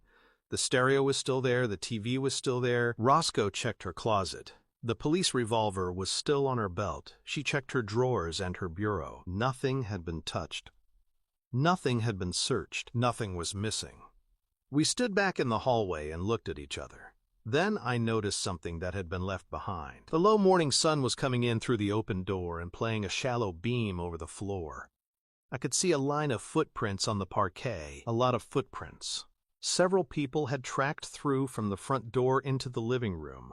The line of prints disappeared on the bold living room rug, reappeared on the wood floor leading into the bedroom. Came back out, through the living room, back to the front door.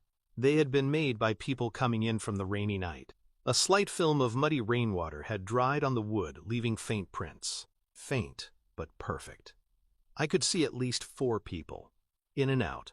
I could see the tread patterns they had left behind. They had been wearing rubber overshoes, like you get for the winter, up north. Chapter 16. They had come for us in the night. They had come expecting a lot of blood. They had come with all their gear, their rubber overshoes and their nylon bodysuits, their knives, their hammer, their bag of nails. They had come to do a job on us, like they'd done on Morrison and his wife. They had pushed open the forbidden door. They had made a second fatal mistake. Now they were dead men.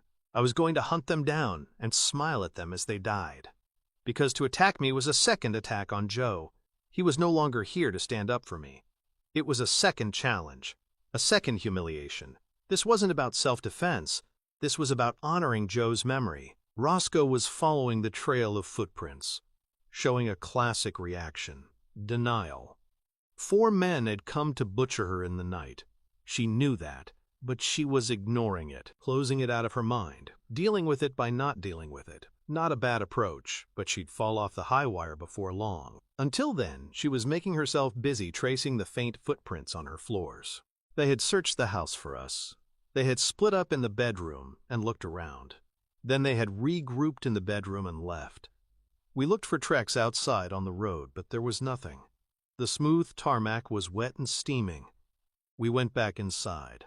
No evidence at all except the wrenched lock and the faint footprints throughout the house. Neither of us spoke. I was burning with anger, still watching Roscoe, waiting for the dam to break. She'd seen the Morrison corpses. I hadn't. Finley had sketched in the details for me. That was bad enough. He'd been there. He'd been shaken by the whole thing. Roscoe had been there too. She'd seen exactly what somebody wanted to do to the two of us. So who were they after, she said at last. Me? You? Both of us? They were after both of us, I said. They figure Hubble talked to me in prison. They figure I've told you all about it. So they think you and I know whatever it was Hubble knew. She nodded, vaguely. Then she moved away and leaned up near her back door, looking out at her neat evergreen garden.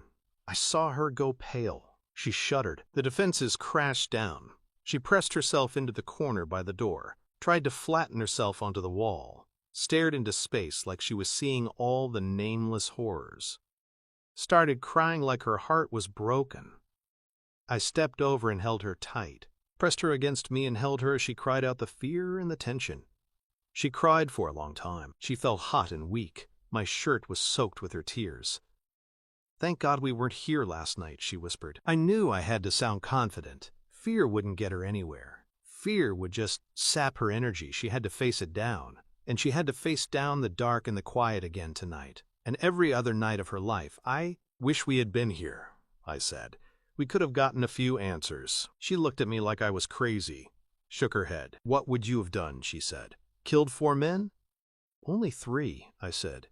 The 4th would have given us the answers. I said it with total certainty, total conviction, like absolutely no other possibility existed. She looked at me. I wanted her to see this huge guy, a soldier for 13 long years, a bare-knuckle killer, icy blue eyes. I was giving it everything I had. I was willing myself to project all the invincibility, all the implacability, all the protection I felt. I was doing the hard, no-blink stare that used to shrivel up drunken Marines 2 at a time. I wanted Roscoe to feel safe. After what she was giving me, I wanted to give her that. I didn't want her to feel afraid. It's going to take more than 4 little country boys to get me, I said. Who are they kidding? I've shit better opponents than that. They come in here again, they'll go out in a bucket. And I'll tell you what, Roscoe, someone even thinks about hurting you, they die. Before they finish thinking. It was working. I was convincing her. I needed her to be bright, tough, self-confident. I was willing her to pick it up. It was working. Her amazing eyes were filling with spirit. I mean it, Roscoe, I said. Stick with me and you'll be okay. She looked at me again, pushed her hair back. Promise? She said. You got it, babe, I said. Held my breath. She sighed a ragged sigh, pushed off the wall and stepped over. Tried a brave smile. The crisis was gone. She was up and running. Now we get the hell out of here, I said. We can't stay around like sitting targets, so throw what you need into a bag. Okay, she said. Are we going to fix my door first? I thought about her question. It was an important tactical issue. No, I said. If we fix it, it means we've seen it. If we've seen it, it means we know we're under attack. Better if they figure we don't know we're under attack, because then they'll figure they don't need to be too careful next time. So we don't react at all. We make out we haven't been back here. We make out we haven't seen the door. We carry on acting dumb and innocent. If they think we're dumb and innocent, they'll get careless. Easier to spot them coming next time. Okay, she said. She didn't sound convinced, but she was agreeing. So throw what you need into a bag, I said again. She wasn't happy, but she went off to gather up some stuff. The game was starting. I didn't know exactly who the other players were. I didn't even know exactly what the game was, but I knew how to play. Opening move was, I wanted them to feel like we were always one step behind. Should I go to work today? Roscoe asked. Got to, I said. Can't do anything different from normal. And we need to speak with Finley. He's expecting the call from Washington. And we need what we can get on Sherman Stoller. But don't worry, they're not going to gun us down in the middle of the squad room. They'll go for somewhere quiet and isolated, probably at night. Teal's the only bad guy up there, so just don't be on your own with him. Stick around Finlay or Baker or Stevenson, okay? She nodded. Went to get showered and dressed for work. Within 20 minutes, she came out of the bedroom in her uniform, patted herself down, ready for the day. She looked at me. Promise? She said. The way she said it was like a question, an apology, a reassurance, all in one word. I looked back at her. You bet your ass, I said, and winked. She nodded, winked back. We were okay. We went out the front door and left it slightly open, just like we'd found it. I hid the Bentley in her garage to maintain the illusion that we hadn't been back to her house. Then we got in her Chevy and decided to start with breakfast up at Eno's.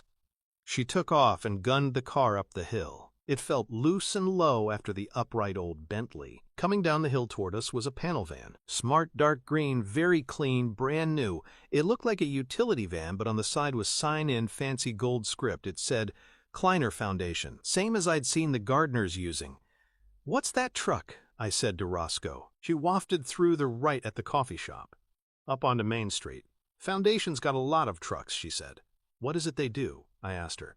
Big deal round here, she said. Old man Kleiner. The town sold him the land for his warehouses, and part of the deal was he set up a community program. Teal runs it out of the mayor's office. Teal runs it? I said. Teal's the enemy. He runs it because he's the mayor, she said. Not because he's Teal. The program assigns a lot of money. Spends it on public thugs, roads, gardens, the library, local business grants. Gives the police department a hell of a lot. Gives me a mortgage subsidy just because I'm with the department. Gives Teal a lot of power, I said. And what's the story with the Kleiner boy? He tried to warn me off you. Made out he had a prior claim. She shuddered. He's a jerk, she said. I avoid him when I can. You should do the same. She drove on, looking edgy, kept glancing around, startled, like she felt under threat, like someone was going to jump out in front of the car and gun us down. Her quiet life in the Georgia countryside was over. 4 men in the night up at her house had shattered that. We pulled into Eno's gravel lot, and the big Chevy rocked gently on its soft springs. I slid out of the low seat, and we crunched across the gravel together to Eno's door. It was a gray day. The night rain had chilled the air and left rags of cloud all over the sky. The siding on the diner reflected the dullness. It was cold. It felt like a new season. We went in. The place was empty. We took a booth, and the woman with glasses brought us coffee. We ordered eggs and bacon with all kinds of extras on the side. A black pickup was pulling into the lot outside. Same black pickup as I'd seen 3 times before. Different driver. Not the Kleiner kid. This was an older guy. Maybe approaching 60, but bone-hard and lean. Iron gray hair shaved close to his scalp. He was dressed like a rancher in denim. Looked like he lived outdoors in the sun. Even through Eno's window, I could sense his power and feel the glare in his eyes. Roscoe nudged me and nodded at the guy. That's Kleiner, she said, the old man himself. He pushed in through the door and stood for a moment. Looked left, looked right, and moved in to the lunch counter. Eno came around from the kitchen. The 2 of them talked quietly, heads bent together. Then Kleiner stood up again, turned to the door, stopped and looked left, looked right, rested his gaze on Roscoe for a second. His face was lean and flat and hard. His mouth was a line carved into it. Then he moved his eyes onto me. I felt like I was being illuminated by a searchlight. His lips parted in a curious smile. He had amazing teeth, long canines canted inward, and flat square incisors. Yellow, like an old wolf. His lips closed again, and he snapped his gaze away, pulled the door and crunched over the gravel to his truck, took off with the roar of a big motor and a spray of small stones. I watched him go and turned to Roscoe. So tell me more about these Kleiner people, I said. She still looked edgy. Why? She said. We're fighting for our lives here, and you want to talk about the Kleiners? I'm looking for information, I said. Kleiner's name crops up everywhere. He looks like an interesting guy. His son is a piece of work. And I saw his wife. She looked unhappy. I'm wondering if all that's got anything to do with anything. She shrugged and shook her head.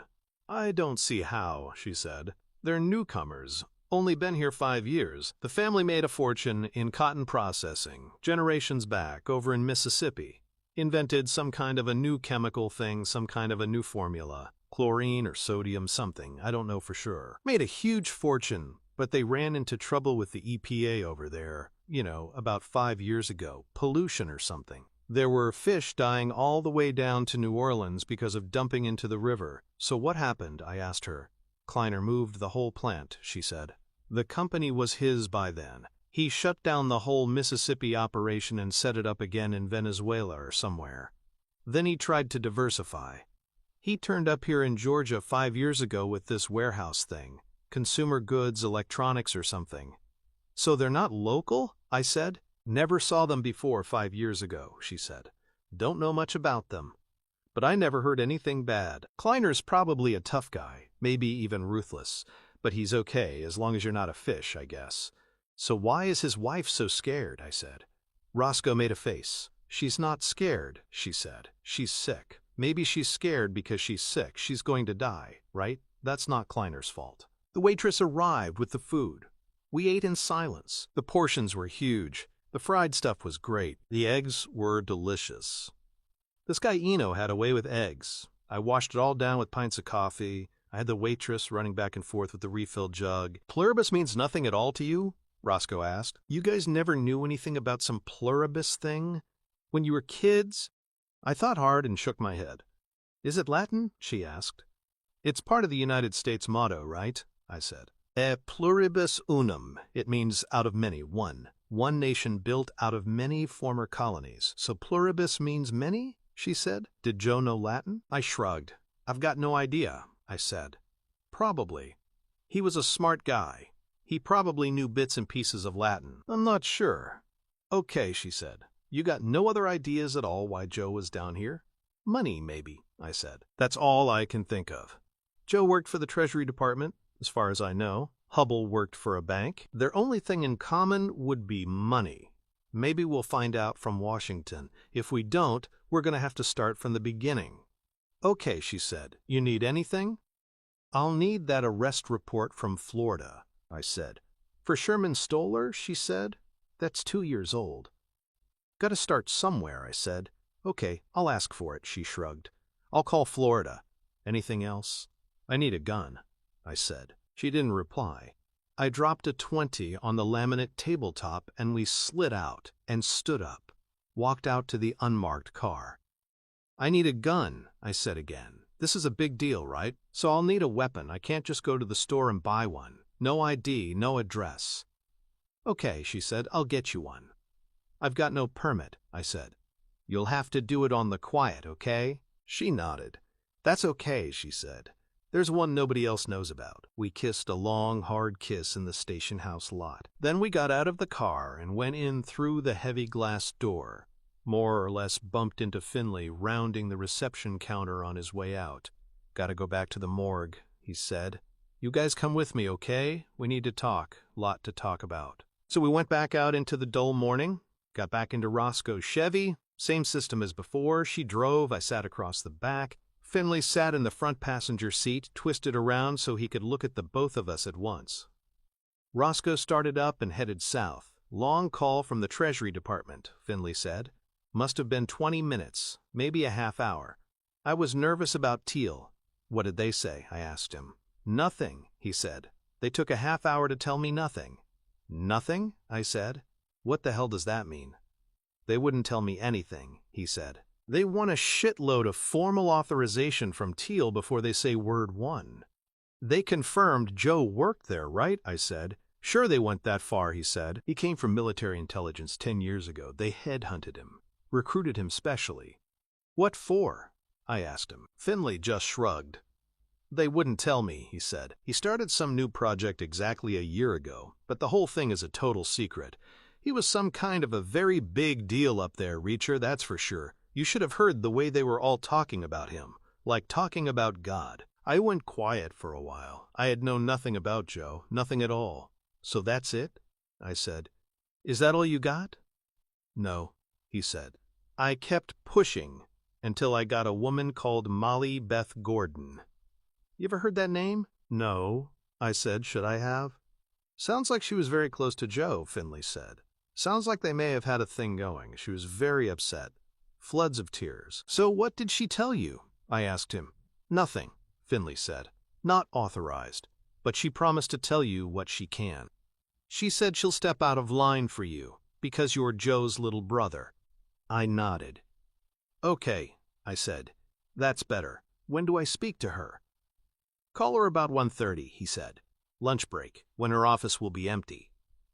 She's taking a big risk, but she'll talk to you. That's what she said." "Okay," I said again. "She say anything else?" "She let one little thing slip," Finley said. "Joe had a big debrief meeting scheduled for next Monday morning." "Monday?" I said. "As in the day after Sunday?" "Correct," he said. "Looks like Hubble was right. Something is due to happen on or before Sunday. Whatever the hell he was doing, it looks like Joe knew he would have won or lost by then." But she wouldn't say anything more. She was out of line talking to me at all, and she sounded like she was being overheard. "So call her, but don't pin your hopes on her, Reacher. She may not know anything. Left hand doesn't know what the right hand is doing up there. Big time secrecy, right?" "Bureaucracy," I said. "Who the hell needs it?" "Okay, we have to assume we're on our own here. At least for a while. We're gonna need Picard again." Finley nodded. "He'll do what he can," he said. "He called me last night. The Hubbles are secure. Right now, he's sitting on it, but he'll stand up for us if we need him." "He should start tracing Joe," I said. "Joe must have used a car. Probably flew down from Washington into Atlanta, got a hotel room, rented a car, right? We should look for the car. He must have driven it down here Thursday night. It must have been dumped somewhere in the area. It might lead us back to the hotel. Maybe there would be something in Joe's hotel room. Files, maybe." "Picard can't do that," Finley said. "FBI isn't equipped to go looking for abandoned rental cars. And we can't do it ourselves, not with Teal around." I shrugged. "We'll have to," I said. "No other way. You can sell Teal some story. You can double bluff him. Tell him you figure the escaped con who he says did the Morrison thing must have been in a rental car. Tell him you need to check it out. He can't say no to that, or else he's undermining his own cover story, right?" "Okay," Finley said. "I'll try it. Might work, I guess." "Joe must have had phone numbers," I said. "The number you found in his shoe was torn off a computer printout, right? So where's the rest of the printout?" "I bet it's in his hotel room, just sitting there, covered with phone numbers, with Hubble's number torn off the top. So you find the car, then you twist Picard's arm to trace the hotel through the rental company, okay?" "Okay," he said. "I'll do my best." In Yellow Springs, we slipped into the hospital entrance lane and slowed over the speed bumps. Nosed around to the lot in back, parked near the morgue door. I didn't want to go inside. Joe was still in there. I started to think vaguely about funeral arrangements. I'd never had to do it before. The Marine Corps handled my father's. Joe arranged my mother's. But I got out of the car with the two of them, and we walked through the chill air to the door. Found our way back to the shabby office. The same doctor was at the desk, still in a white coat, still looking tired. He waved us in, and we sat down. I took one of the stools. I didn't want to sit next to the fax machine again. The doctor looked at all of us in turn.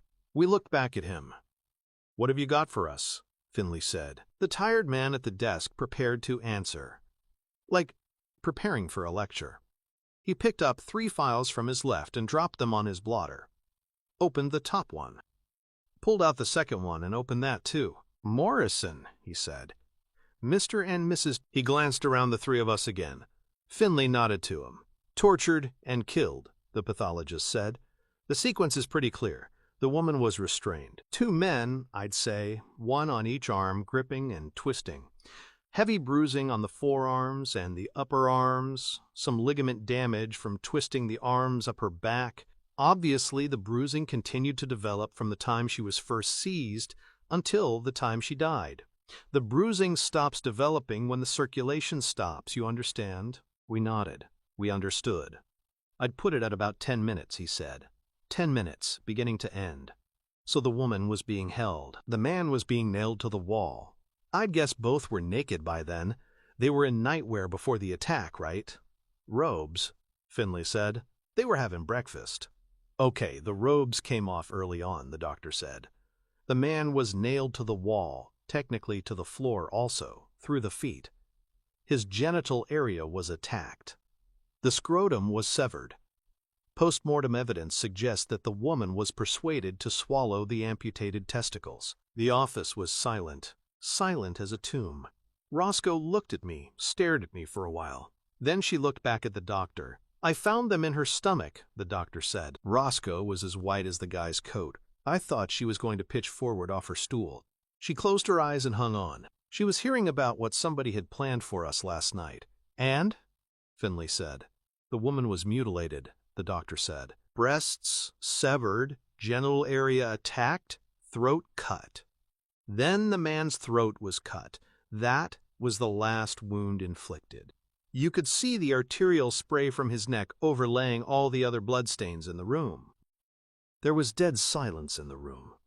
Lasted quite a while. "Weapons?" I asked. The guy at the desk swiveled his tired gaze towards me. "Something sharp, obviously," he said. A slight grin. "Straight, maybe 5 inches long." "A razor?" I said. "No," he said. "Certainly something as sharp as a razor, but rigid, not folding, and double-edged." "Why?" I said. "There's evidence it was used back and forth," the guy said. He swished his hand back and forth in a tiny arc, like this. "On the woman's breasts, cutting both ways, like filleting a salmon." I nodded. Roscoe and Finley were silent. "What about the other guy?" I said. "Stoller?" The pathologist pushed the 2 Morrison files to one side and opened up the third, glanced through it, and looked across at me. The third file was thicker than the first 2. "His name was Stoller?" he said. "We've got him down as John Doe." Roscoe looked up. "We sent you a fax," she said, "yesterday morning. We traced his prints." The pathologist rooted around on the messy desk, found a curled-up fax, read it and nodded, crossed out John Doe on the folder, and wrote in Sherman Stoller. "Gave us his little grin again. I've had him since Sunday," he said. "Been able to do a more thorough job, you know. A bit chewed up by the rats, but not pulped like the first guy, and altogether a lot less mess than the Morrisons." "So what can you tell us?" I said. "We've talked about the bullets, right?" he said. "Nothing more to add about the exact cause of death." "So what else do you know?" I asked him. The file was too thick for just the shooting and running and bleeding to death bits. This guy clearly had more to tell us. I saw him put his fingers on the pages and press lightly, like he was trying to get vibrations or read the file in Braille. "He was a truck driver," he said. "He was?" I said. "I think so," the guy said. Sounded confident. Finley looked up. He was interested. He loved the process of deduction. It fascinated him. Like when I'd scored with those long shots about Harvard, his divorce, quitting smoking. "Go on," he said. "Okay, briefly," the pathologist said. "I found certain persuasive factors. Sedentary job, because his musculature was slack, his posture poor, flabby buttocks. Slightly rough hands, a fair bit of old diesel fuel ingrained in the skin. Also traces of old diesel fuel on the soles of his shoes. Internally, a poor diet, high in fat, plus a bit too much hydrogen sulfide in the blood gases and the tissues. This guy spent his life on the road, sniffing other people's catalytic converters. I make him a truck driver because of the diesel fuel." Finley nodded. I nodded. Stoller had come in with no ID, no history, nothing but his watch. This guy was pretty good. He watched us nod our approval, looked pleased, looked like he had more to say. "But he's been out of work for a while," he said. "Why?" Finley asked him. "Because all that evidence is old," the doctor said. "Looks to me like he was driving a lot for a long period, but then he stopped. I think he's done very little driving for 9 months, maybe a year. So I make him a truck driver, but an unemployed truck driver." "Okay, Doc, good work," Finley said. "You got copies of all that for us?" The doctor slid a large envelope across the desk. Finley stepped over and picked it up. Then we all stood up. I wanted to get out. I didn't want to go back to the cold store again. I didn't want to see any more damage. Roscoe and Finley sensed it and nodded. We hustled out like we were 10 minutes. Late for something. The guy at the desk let us go. He'd seen lots of people rushing out of his office like they were 10 minutes late for something. We got into Roscoe's car, Finley opened the big envelope and pulled out the stuff on Sherman Stoller, folded it into his pocket. "That's ours for the time being," he said. "It might get us somewhere." "I'll get the arrest report from Florida," Roscoe said, "and we'll find an address for him somewhere. Gotta be a lot of paperwork on a trucker, right? Union, medical, licenses. Should be easy enough to do." We rode the rest of the way back to Margrave in silence. The station house was deserted, apart from the desk guy. Lunch break in Margrave, lunch break in Washington, D.C. Same time zone. Finley handed me a scrap of paper from his pocket and stood guard on the door to the Rosewood office. I went inside to call the woman who may have been my brother's lover. The number Finley had handed me reached Molly Beth Gordon's private line. She answered on the first ring. I gave her my name. It made her cry. "You sound so much like Joe," she said. I didn't reply. I didn't want to get into a whole lot of reminiscing. Neither should she. Not if she was stepping out of line and was in danger of being overheard. She should just tell me what she had to tell me and get off the line. "So what was Joe doing down here?" I asked her. I heard her sniffing, and then her voice came back clear. "He was running an investigation," she said. "Into what?" "I don't know specifically." "But what sort of a thing?" I asked her. "What was his job?" "Don't you know?" she said. "No," I said. "We found it very hard to keep in touch, I'm afraid. You'll have to start from the beginning for me." There was a long pause on the line. "Okay," she said. "I shouldn't tell you this. Not without clearance. But I will. It was counterfeiting. He ran the Treasury's anti-counterfeiting operation." "Counterfeiting?" I said. "Counterfeit money?" "Yes," she said. "He was head of the department. Ran the whole show. He was an amazing guy, Jack." "But why was he down here in Georgia?" I asked her. "I don't know," she said. "I really don't. What I aim to do is find out for you. I can copy his files. I know his computer password." There was another pause. Now I knew something about Molly Beth Gordon. I'd spent a lot of time on computer passwords. Any military cop does. I'd studied the psychology. Most users make bad choices. A lot of them write the damn word on a post-it note and stick it on the monitor case. The ones who are too smart to do that use their spouse's name, or their dog's name, or their favorite car or ball player, or the name of the island where they took their honeymoon or balled their secretary. The ones who think they're really smart use figures, not words, but they choose their birthday, or their wedding anniversary, or something pretty obvious. If you can find something out about the user, you've normally got a better than even chance of figuring their password. But that would never work with Joe. He was a professional. He'd spent important years in military intelligence. His password would be a random mixture of numbers, letters, punctuation marks, upper and lower case. His password would be unbreakable. If Molly Beth Gordon knew what it was, Joe must have told her. No other way.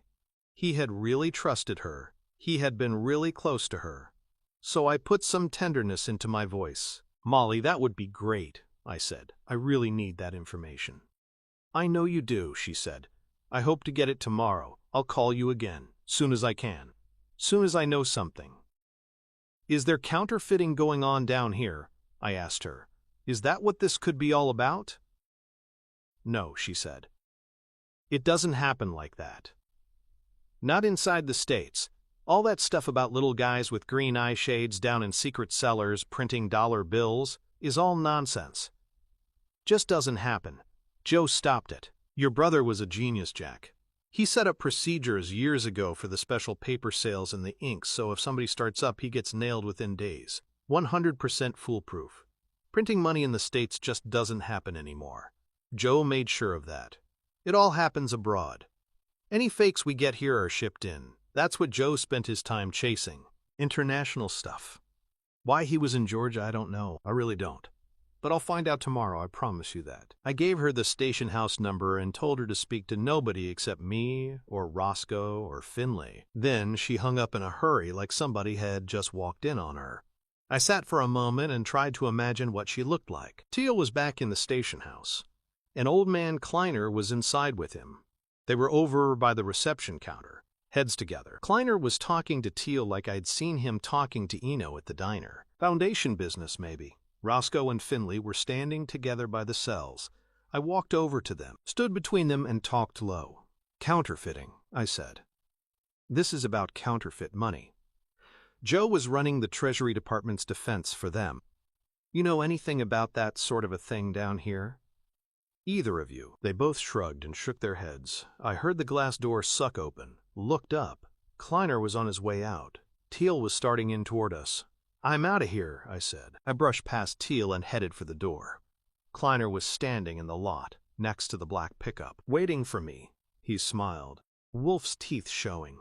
Sorry for your loss, he said. His voice had a quiet, cultured tone. Educated. A slight hiss on the sibilants. Not the voice to go with his sun-baked appearance. You upset my son, he said. He looked at me. Something burning in his eyes. I shrugged. The kid upset me first, I said. How? Kleiner asked. Sharply. He lived and breathed? I said. I moved on across the lot. Kleiner slid into the black pickup. Fired it up and nosed out. He turned north. I turned south. Started the walk down to Roscoe's place. It was a half-mile through the new fall chill. 10 minutes at a brisk pace. I got the Bentley out of the garage, drove it back up the slope to town, made the right onto Main Street, and cruised along. I was peering left and right in under the smart striped awnings, looking for the clothes store. Found it 3 doors north of the barber shop, left the Bentley on the street, and went in. Paid out some of Charlie Hubbell's expenses, cash to a sullen middle-aged guy, for a pair of pants, a shirt and a jacket, a light fawn color, pressed cotton, as near to formal as I was prepared to go. No tie. I put it all on in the changing cubicle in the back of the store, bagged up the old stuff and threw it in the Bentley's trunk as I passed. I walked the 3 doors south to the barber shop. The younger of the 2 old guys was on his way out of the door. He stopped and put his hand on my arm. What's your name, son? He asked me. No reason not to tell him. Not that I could see. Jack Reacher, I said. You got any Hispanic friends in town? No, I said. Well, you got some now, he said. 2 guys looking all over for you. I looked at him. He scanned the street. Who were they? I asked him. Never saw them before, the old guy said. Little guys, brown car, fancy shirts. Been all over, asking for Jack Reacher. We told them we never heard of no Jack Reacher. When was this? I said. This morning, he said. After breakfast. I nodded. Okay, I said, thanks. The guy held the door open for me. Go right in, he said. My partner will take care of you. But he's a bit skittish this morning, getting old. Thanks, I said again. See you around. Sure hope so, son, he said. He strolled off down Main Street, and I went inside his shop. The older guy was in there, the gnarled old man whose sister had sung with Blind Blake. No other customers. I nodded to the old guy and sat down in his chair.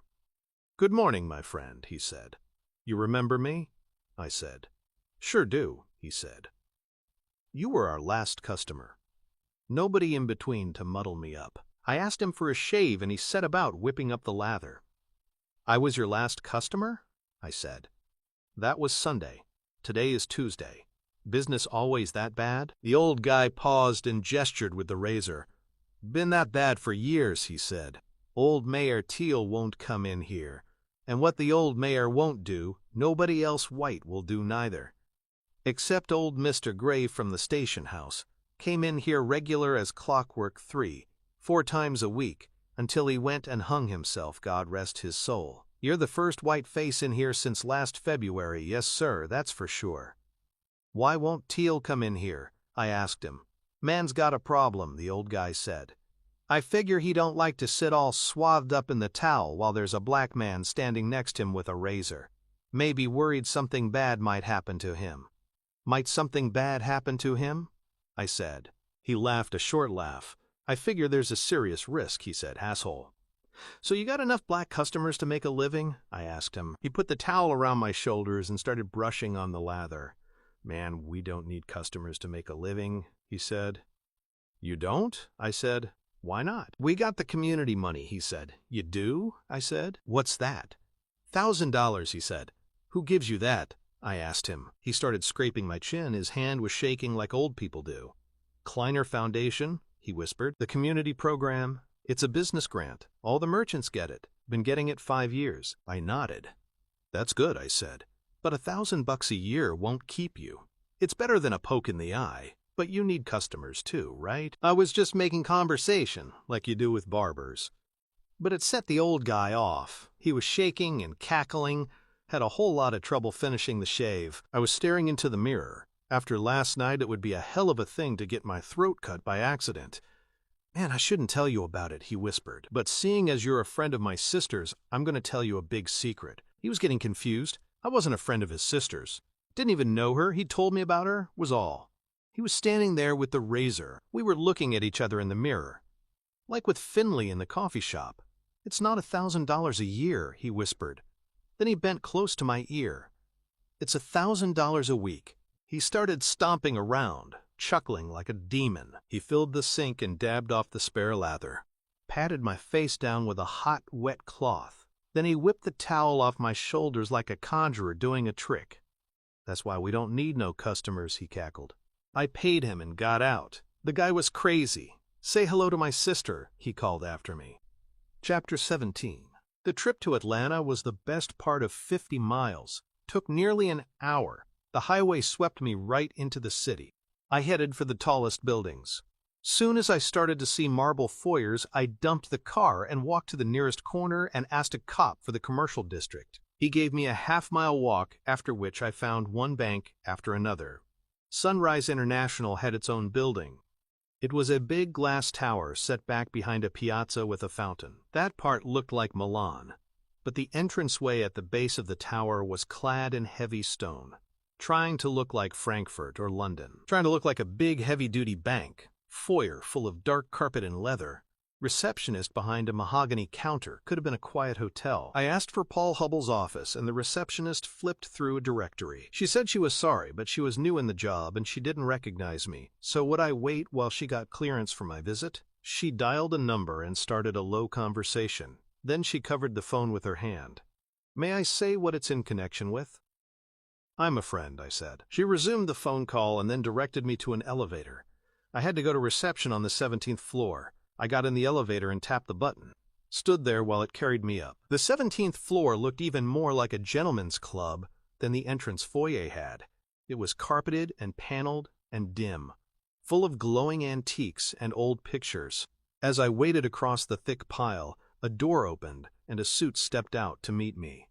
Shook my hand and fussed me back into a little anteroom.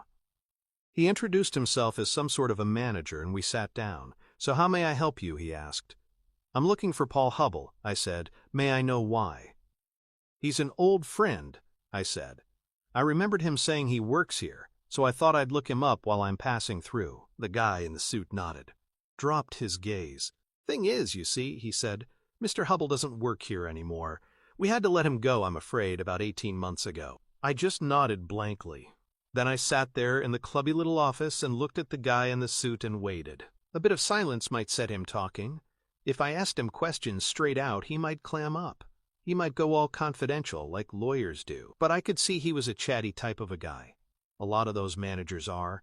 They love to impress the hell out of you, given the chance. So I sat tight and waited. Then the guy started apologizing to me because I was Hubbell's friend. No fault of his own, you understand, he said. He did an excellent job, but it was in a field we moved out of. A strategic business decision, very unfortunate for the people concerned. But there you are. I nodded at him like I understood. I haven't been in touch for a long time, I said. I didn't know. I didn't even really know what he did here. I smiled at him, tried to look amiable and ignorant. Didn't take much effort. In a bank. I gave him my best receptive look, guaranteed to set a chatty guy talking. It had worked for me plenty of times before. He was part of our retail operation, the guy said. We closed it down. I looked inquiringly at him. Retail? I said. Over-the-counter banking, he said. You know, cash, checks, loans, personal customers. And you closed that down? I said. Why? Too expensive, he said. Big overhead, small margin. It had to go. And Hubbell was a part of that? I asked him. He nodded. Mr. Hubbell was our currency manager, he said. It was an important position. He was very good. So what was his exact role? I asked him. The guy didn't know how to explain it, didn't know where to start. He made a couple of attempts and gave them up. Do you understand cash? He said. I've got some, I said. I don't know if I understand it exactly. He got to his feet and gave me a fussy gesture. wanted me to join him at the window. We peered out together at the people on the street 17 floors down. He pointed at a guy in a suit hurrying along the sidewalk. "Take that gentleman," he said. "Let's make a few guesses, shall we? Probably lives in the outer suburbs. Maybe has a vacation cabin somewhere, 2 big mortgages, 2 cars, half a dozen mutual funds, pension provision, some blue chip stock, college plans, 5 or 6 credit cards, store cards, charge cards, net worth about $500,000, shall we say?" "Okay," I said. "But how much cash does he have?" the guy asked me. "No idea," I said. "Probably about $50, he said. About $50 in a leather billfold, which cost him $150. I looked at him. I wasn't following his drift. The guy changed gear, became very patient with me. "The U.S. economy is huge," he said. "Net assets and net liabilities are incalculably large, trillions of dollars. But almost none of it is actually represented by cash. That gentleman had a net worth of $500,000, but only 50 of it was in actual cash. All the rest of it is on paper or in computers. The fact is, there isn't much actual cash around. There's only about 130 billion actual cash dollars inside the whole U.S. I shrugged at him again.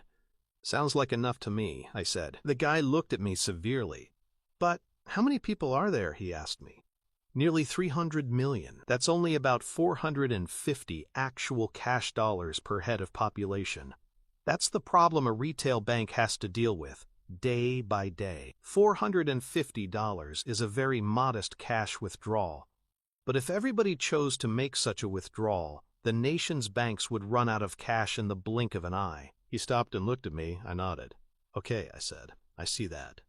And most of that cash isn't in banks," he said. "It's in Vegas or at the racetrack. It's concentrated in what we call cash-intensive areas of the economy. So a good currency manager, and Mr. Hubble was one of the very best, has a constant battle just to keep enough paper dollars on hand in our part of the system. He has to reach out and find them. He has to know where to locate them. He has to sniff them out. It's not easy. In the end, it was one of the factors which made retail so expensive for us. One of the reasons why we pulled out. We kept it going as long as we could, but we had to close the operation eventually. We had to let Mr. Hubble go. We were very sorry about it." "Any idea where he's working now?" I said. He shook his head. "I'm afraid not," he said. "Must be working somewhere, right?" I said. The guy shook his head again. "Professionally, he's dropped out of sight," he said. "He's not working in banking, I'm sure of that. His institute membership lapsed immediately, and we've never had an inquiry for a recommendation. I'm sorry, but I can't help you. If he was working anywhere in banking, I'd know it, I can assure you of that." "He must be in something else now," I shrugged. Hubble's trail was stone cold. And the discussion with this guy was over. His body language indicated it. He was shifting forward, ready to get up and get on. I stood up with him, thanked him for his time, shook his hand, stepped through the antique gloom to the elevator, hit the button for the street, and walked out into the dull gray weather. My assumptions had been all wrong. I had seen Hubble as a banker, doing a straight job, maybe turning a blind eye to some peripheral con, maybe with half a finger in some dirty pie, maybe signing off on a few bogus figures, with his arm twisted way up his back, involved, useful, tainted, but somehow not central. But he hadn't been a banker. Not for a year and a half. He had been a criminal. Full-time. Right inside the scam. Right at the center. Not peripheral at all. I drove straight back to the Margrave station house, parked up and went looking for Roscoe. Teal was stalking around in the open area, but the desk guy winked and nodded me back to a file room. Roscoe was in there. She looked weary. She had an armful of old files. She smiled. "Hello, Reacher," she said. "Come to take me away from all this?" "What's new?" I said. She dumped the stack of paper onto a cabinet top, dusted herself off and flicked her hair back, glanced at the door. "Couple of things," she said. "Teal's got a foundation board meeting in 10 minutes. I'm getting the facts from Florida soon as he's out of here, and we're due a call from the state police about abandoned cars. Where's the gun you've got for me?" I asked her. She paused. bit her lip. She was remembering why I needed one. "It's in a box," she said. "In my desk. We'll have to wait until Teal is gone. And don't open it here, okay? Nobody knows about it." We stepped out of the file room and walked over toward the Rosewood office. The squad room was quiet. The two backup guys from Friday were paging through computer records. Neat stacks of files were everywhere. The bogus hunt was on for the chief's killer. I saw a big new bulletin board on the wall. It was marked Morrison. It was empty. Not much progress was being made. We waited in the Rosewood office with Finley. 5 minutes. 10. Then we heard a knock and Baker ducked his head around the door. He grinned in at us. I saw his gold tooth again. "Teal's gone," he said. We went out into the open area. Roscoe turned on the fax machine and picked up the phone to call Florida. Finley dialed the state police for news on abandoned rental cars. I sat down at the desk next to Roscoe's and called Charlie Hubble. I dialed the mobile number that Joe had printed out and hidden in his shoe. I got no answer. Just an electronic sound and a recorded voice telling me the phone I was calling was switched off. I looked across at Roscoe. "She's got the damn mobile switched off," I said. Roscoe shrugged and moved over to the fax machine. Finley was still talking to the state police. I saw Baker hanging around on the fringe of the triangle the three of us were making. I got up and went to join Roscoe. "Does Baker want in on this?" I asked her. "He seems to," she said. "Finley's got him acting as a kind of a lookout. Should we get him involved?" I thought about it for a second, but shook my head. "No," I said. "Smaller the better, a thing like this, right?" I sat down again at the desk I was borrowing and tried the mobile number again. Same result. Same patient electronic voice telling me it was switched off. "Damn," I said to myself. Can you believe that? I needed to know where Hubble had spent his time for the last year and a half. Charlie might have given me some idea. The time he left home in the morning, the time he got home at night, toll receipts, restaurant bills, things like that. And she might have remembered something about Sunday or something about Pluribus. It was possible she might have come up with something useful. And I needed something useful. I needed it very badly, and she'd switched the damn phone off. "Reacher?" Roscoe said. "I got the stuff on Sherman Stoller." She was holding a couple of fax pages. Densely typed. "Great," I said. "Let's take a look." Finley got off the phone and stepped over. "State guys are calling back," he said. "They may have something for us." "Great," I said again. "Maybe we're getting somewhere." We all went back into the Rosewood office, spread the Sherman Stoller stuff out on the desk and bent over it together. It was an arrest report from the police department in Jacksonville, Florida. "Blind Blake was born in Jacksonville," I said. "Did you know that?" "Who's Blind Blake?" Roscoe asked. "Singer," Finley said. "Guitar player, Finley," I said. Sherman Stoller had been flagged down by a sector car for exceeding the speed limit on the river bridge between Jacksonville and Jacksonville Beach at 1:45 on a September night, 2 years ago. He had been driving a small panel truck 11 miles an hour too fast. He had become extremely agitated and abusive toward the sector car crew. This had caused them to arrest him for suspected DUI. He had been printed and photographed at Jacksonville Central, and both he and his vehicle had been searched. He had given an Atlanta address and stated his occupation as truck driver. The search of his person produced a negative result. His truck was searched by hand with dogs and produced a negative result. The truck contained nothing but a cargo of 20 new air conditioners boxed for export from Jacksonville Beach.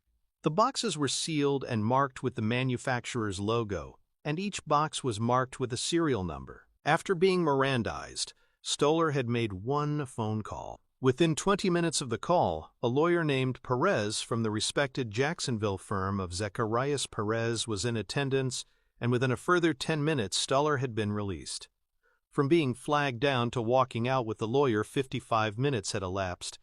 "Interesting," Finley said. "The guy's 300 miles from home, it's midnight, and he gets lawyered up within 20 minutes? With a partner from a respected firm? Stoller was some kind of a truck driver, that's for sure." "You recognize his address?" I asked Roscoe. She shook her head. "Not really," she said. "But I could find it." The door cracked open and Baker stuck his head in again. "State police on the line," he said. "Sounds like they got a car for you." Finley checked his watch, decided there was time before Teal got back. "Okay," he said. "Punch it through here, Baker." Finley picked up the phone on the big desk and listened. Scribbled some notes and grunted a thank you. Hung the phone up and got out of his chair. "Okay," he said. "Let's go take a look." We all three filed out quickly. We needed to be well clear before Teal got back and started asking questions. Baker watched us go, called out after us. "What should I tell Teal?" he said. "Tell him we traced the car," Finley said. "The one the crazy ex-con used to get down to Morrison's place. Tell him we're making some real progress, okay?" This time, Finley drove. He was using an unmarked Chevy, identical to Roscoe's issue. He bounced it out of the lot and turned south, accelerated through the little town. The first few miles I recognized as the route down toward Yellow Springs, but then we swung off onto a track which struck out due east. It led out toward the highway and ended up in a kind of maintenance area, right below the roadway. There were piles of asphalt and tar barrels lying around. And a car. It had been rolled off the highway and it was lying on its roof. And it was burned out. They noticed it Friday morning, Finley said. Wasn't here Thursday, they're sure about that. It could have been Joe's. We looked it over very carefully. Wasn't much left to see. It was totally burned out. Everything that wasn't steel had gone. We couldn't even tell what make it had been. By the shape, Finley thought it had been a General Motors product, but we couldn't tell which division. It had been a mid-sized sedan, and once the plastic trim has gone, you can't tell a Buick from a Chevy from a Pontiac. I got Finley to support the front fender and I crawled under the upside-down hood. Looked for the number they stamp on the scuttle. I had to scrape off some scorched flakes, but I found the little aluminium strip and got most of the number. Crawled out again and recited it to Roscoe. She wrote it down. "So what do you think?" Finley asked. "Could be the one," I said. "Say he rented it Thursday evening up at the airport in Atlanta. Full tank of gas. Drove it to the warehouses at the Margrave Cloverleaf. Then somebody drove it on down here afterward. Couple of gallons gone, maybe 2.5. Plenty left to burn." Finley nodded. "Makes sense," he said. "But they'd have to be local guys. This is a great spot to dump a car, right? Pull onto the shoulder up there, wheels in the dirt, push the car off the edge, scramble down and torch it. Then jump in with your buddy who's already down here in his own car waiting for you, and you're away. But only if you knew about this little maintenance track. And only a local guy would know about this little maintenance track, right?" We left the wreck there. Drove back up to the station house. The desk sergeant was waiting for Finley. "Teal wants you in the office," he said. Finley grunted and was heading back there, but I caught his arm. "Keep him talking a while," I said. "Give Roscoe a chance to phone in that number from the car." He nodded and carried on to the back. Roscoe and I headed over to her desk. She picked up the phone, but I stopped her. "Give me the gun," I whispered, "before Teal is through with Finley." She nodded and glanced around the room, sat down and unclipped the keys from her belt, unlocked her desk, and rolled open a deep drawer. Nodded down to a shallow cardboard box. I picked it out. It was an office storage box, about 2 inches deep for holding papers. The cardboard was printed with elaborate wood grain. Someone had written a name across the top. Gray. I tucked it under my arm and nodded to Roscoe. She rolled the drawer shut and locked it again. "Thanks," I said. "Now make those calls, okay?" I walked down to the entrance and levered the heavy glass door open with my back. Carried the box over to the Bentley. I set the box on the roof of the car and unlocked the door. Dumped the box on the passenger seat and got in. Pulled the box over onto my lap. Saw a brown sedan slowing up on the road about 100 yards to the north. 2 Hispanic men in it. The same car I'd seen outside Charlie Hubbell's place the day before. The same guys, no doubt about that. Their car came to a stop about 75 yards from the station house. I saw it settle, like the engine had been turned off. Neither of the guys got out. They just sat there, 75 yards away, watching the station house parking lot. Seemed to me they were looking straight at the Bentley. Seemed to me my new friends had found me. They'd looked all morning. Now they didn't have to look anymore. They didn't move. Just sat there, watching. I watched them back for more than 5 minutes. They weren't going to get out. I could see that. They were settled there. So I turned my attention back to the box. It was empty apart from a box of bullets and a gun. A hell of a weapon. It was a Desert Eagle automatic. I'd used one before. They come from Israel. We used to get them in exchange for all kinds of stuff we sent over there. I picked it up. Very heavy, 14-inch barrel, more than 1.5 feet long, front to back, I clicked out the magazine. This was the 8-shot.44 version. Takes 8.44 Magnum shells. Not what you would call a subtle weapon. The bullet weighs about twice as much as the .38 in a police revolver. It leaves the barrel going way faster than the speed of sound. It hits the target with more force than anything this side of a train wreck. Not subtle at all. Ammunition is a problem. You've got a choice. If you load up with a hard-nosed bullet, it goes right through the guy you're shooting, and probably right on through some other guy 100 yards away. So you use a soft-nosed bullet, and it blows a hole out of your guy about the size of a garbage can. Your choice. The bullets in the box were all soft-nose. Okay with me. I checked the weapon over. Brutal, but in fine condition. Everything worked. The grip was engraved with a name, Gray, same as the file box. The dead detective, the guy before Finley, hanged himself last February, must have been a gun collector. This wasn't his service piece. No police department in the world would authorize the use of a cannon like this on the job. Altogether too heavy. I loaded the dead detective's big handgun with 8 of his shells, put the spares back in the box and left the box on the floor of the car, cocked the gun, and clicked the safety catch on. Cocked and locked, we used to call it. Saves you a split second before your first shot. Saves your life, maybe. I put the gun in the Bentley's walnut glove compartment. It was a tight fit. Then I sat for a moment and watched the 2 guys in their car. They were still watching me. We looked at each other from 75 yards away. They were relaxed and comfortable, but they were watching me. I got out of the Bentley and locked it up again, stepped back to the entrance and pulled the door, glanced back toward the brown sedan. Still there, still watching. Roscoe was at her desk, talking on the phone. She waved, looked excited, held her hand up to tell me to wait. I watched the door to the Rosewood office. Hoped Teal wouldn't come out before she finished her call. He came out just as she hung up. He was all red in the face, looked mad, started stamping around the squad room, banging his heavy stick on the floor, glaring up at the big empty bulletin board. Finley stuck his head out of the office and nodded me in. I shrugged at Roscoe and went to see what Finley had to say. What was that all about? I asked him. He laughed. I was winding him up, he said. He asked what we'd been doing, looking at a car. I said we weren't. Said we'd told Baker we weren't going far, but he'd misheard it as we're looking at a car. Take care, Finley, I said. They're killing people. This is a big deal. He shrugged. It's driving me crazy, he said. Gotta have some fun, right? He'd survived 20 years in Boston. He might survive this. What's happening with Picard? I asked him. You heard from him? Nothing, he said, just standing by. No possibility he might have put a couple of guys on surveillance? I said. Finley shook his head, looked definite about it. No way, he said. Not without telling me first. Why? There's a couple of guys watching this place, I said. Got here about 10 minutes ago. Plain brown sedan. They were at Hubbell's yesterday and around town this morning, asking after me. He shook his head again. They're not Picard's, he said. He'd have told me. Roscoe came in and shut the door, held it shut with her hand like Teal might try to burst in after her. I called Detroit, she said. It was a Pontiac. Delivered 4 months ago. Big fleet order for a rental company. DMV is tracing the registration. I told them to get back to Picard up in Atlanta. The rental people might be able to give him the story about where it was rented. We might be getting somewhere. I felt I was getting closer to Joe, like I was hearing a faint echo. Great, I said to her. Good work, Roscoe. I'm out of here. Meet you back here at 6. You two stick close together, okay? Watch your backs.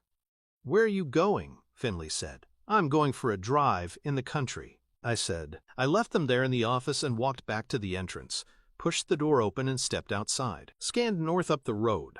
The plain sedan was still there, 75 yards away. The 2 guys were still in it, still watching. I walked over to the Bentley, unlocked the door and got in, nosed out of the parking lot and pulled out onto the county road, wide and slow. Drove slowly past the 2 guys and carried on north. In the mirror, I saw the plain sedan start up, saw it pull out and turn in the road. It accelerated north and fell in behind me. Like I was towing it on a long, invisible rope. I slowed, it slowed. I sped up, it sped up. Like a game. Chapter 18. I drove past Eno's diner and rolled on north away from town. The plain sedan followed. 40 yards back. No attempt to hide. The two guys just cruised behind me. Gazing forward, I swung west on the road to Warburton. Slowed to a cruise. The plain sedan followed. Still 40 yards back. We cruised west. We were the only things moving in that vast landscape. I could see the two guys, in the mirror, gazing at me. They were spotlit by the low afternoon sun. The low, brassy light made them vivid. Young guys, Hispanic, loud shirts, black hair. Very neat, very similar. Their car sat steadily in my wake. I cruised 7 or 8 miles. I was looking for a place. There were bumpy earth tracks off to the left and right, every half mile or so. They led into the fields. Looped around aimlessly. I didn't know what they were for. Maybe they led to gathering points where farmers parked machinery for the harvest, whenever that was. I was looking for a particular track I'd seen before. It led around behind a small stand of trees on the right-hand side of the road, the only cover for miles. I'd seen it from the prison bus on Friday. Seen it again driving back in from Alabama. A sturdy stand of trees. This morning it had been floating on the mist. A little oval copse, next to the road, on the right, an earth track looping behind it, then joining up with the road again. I saw it a couple of miles ahead. The trees were a smudge on the horizon. I drove on towards it, snapped the glove compartment open, and lifted the big automatic out. Wedged it between the squabs on the seat next to me. The two guys followed. Still 40 yards back. A quarter mile from the woods, I slammed the selector into second and floored the pedal. The old car gulped and shot forwards. At the track, I hauled the wheel around and bounced and slewed the Bentley off the road. Hurled it around to the back of the copse, jammed it to a stop, grabbed the gun and jumped. Left the driver's door swinging open like I'd tumbled out and dived straight left into the trees. But I went the other way. I went to the right. I danced around the hood and hurled myself 15 feet into the peanut field and flattened into the ground. Crawled through the bushes and put myself on a level with where their car would have to stop on the track behind the Bentley. Pressed myself up against the brawny stalks, low down under the leaves, on the damp red earth. Then I waited. I figured they'd dropped off maybe 60 or 70 yards. They hadn't tracked my sudden acceleration. I snicked the safety catch off. Then I heard their brown Buick. I caught the noise of the motor and the groan of the suspension. It bounced into view on the track in front of me. It stopped behind the Bentley, framed against the trees. It was about 20 feet away from me. They were reasonably smart guys. Not at all the worst I'd ever seen. The passenger had gotten out on the road before they turned in. He thought I was in the woods. He thought he was going to come at me from behind. The driver scrambled across inside the car and rolled out of the passenger door on the far side from the trees. Right in front of me. He was holding a gun and he knelt down in the dirt, his back turned to me, hidden from where he thought I was by the Buick, looking through the car at the woods. I'd have to make him move. I didn't want him to stay next to the car had to stay drivable. I didn't want it damaged. They were wary of the cops. That had been the idea. Why would I drive all the way to the only woods for miles, and then hide in a field? A classic diversion. They'd fallen for it without even thinking. The guy by the car was staring through at the woods. I was staring at his back. I had the Desert Eagle lined up on him, breathing low. His partner was creeping slowly through the trees, looking for me. Pretty soon he'd come right out into view. He arrived after about 5 minutes. He was holding a gun out in front of him. He dodged around the back of the Buick, kept distance between himself and the Bentley. He crouched down next to his partner and they exchanged shrugs. Then they started peering at the Bentley, worried that I was lying on the floor or crouching behind the stately chrome radiator. The guy who'd just come out of the woods crawled along in the dirt, keeping the Buick between himself and the trees, right in front of me, staring under the Bentley, looking for my feet. He crawled the whole length of the Bentley. I could hear him grunting and gasping as he hauled himself along on his elbows. Then he crawled all the way back and knelt up again beside his partner. They both shuffled sideways and slowly stood up next to the Buick's hood. They stepped over and checked inside the Bentley. They walked together to the edge of the copse and peered into the darkness. They couldn't find me. Then they came back and stood together on the rough track, away from the cars, framed against the orange sky, staring at the trees, their backs to the field, their backs to me. They didn't know what to do. They were city boys, maybe from Miami. They wore Florida clothes. They were used to neon alleys and construction sites. They were used to action under raised highways, in the trash-filled lots the tourists never saw. They didn't know what to do about a small cop standing alone in a million acres of peanuts. I shot them both in the back as they stood there. 2 quick shots, aimed high up between their shoulder blades. The big automatic made a sound like hand grenades going off. Birds wheeled into the air from all around. The twin crashes rolled over the countryside like thunder. The recoils pounded my hand. The 2 guys were hurled forward off their feet, landed on their faces, sprawled against the trees on the far side of the earth track. I raised my head and peered over. They had that slack, empty look that is left behind when life has departed. I held onto the gun and stepped over to them. They were dead. I had seen a lot of dead people, and these 2 were as dead as any of them. The big magnum shells had caught them high up on their backs, where the big arteries and veins are, going on up into the head. The bullets had made quite a mess. I looked down at the 2 guys in the silence and thought about Joe. Then I had things to do. I stepped back to the Bentley, clicked the safety on, and tossed the Desert Eagle back on the seat. Stepped over to their Buick and yanked the keys out. Popped the trunk. I guess I was hoping to find something in there. I didn't feel bad about the 2 boys, but I was going to feel better still if I found something in there. Like a silenced .22 automatic. Or like 4 pairs of rubber overshoes and 4 nylon bodysuits. A few 5-inch blades. Things like that. But I didn't find things like that. I found Spivey. He'd been dead a few hours. He'd been shot through the forehead with a .38. From close range.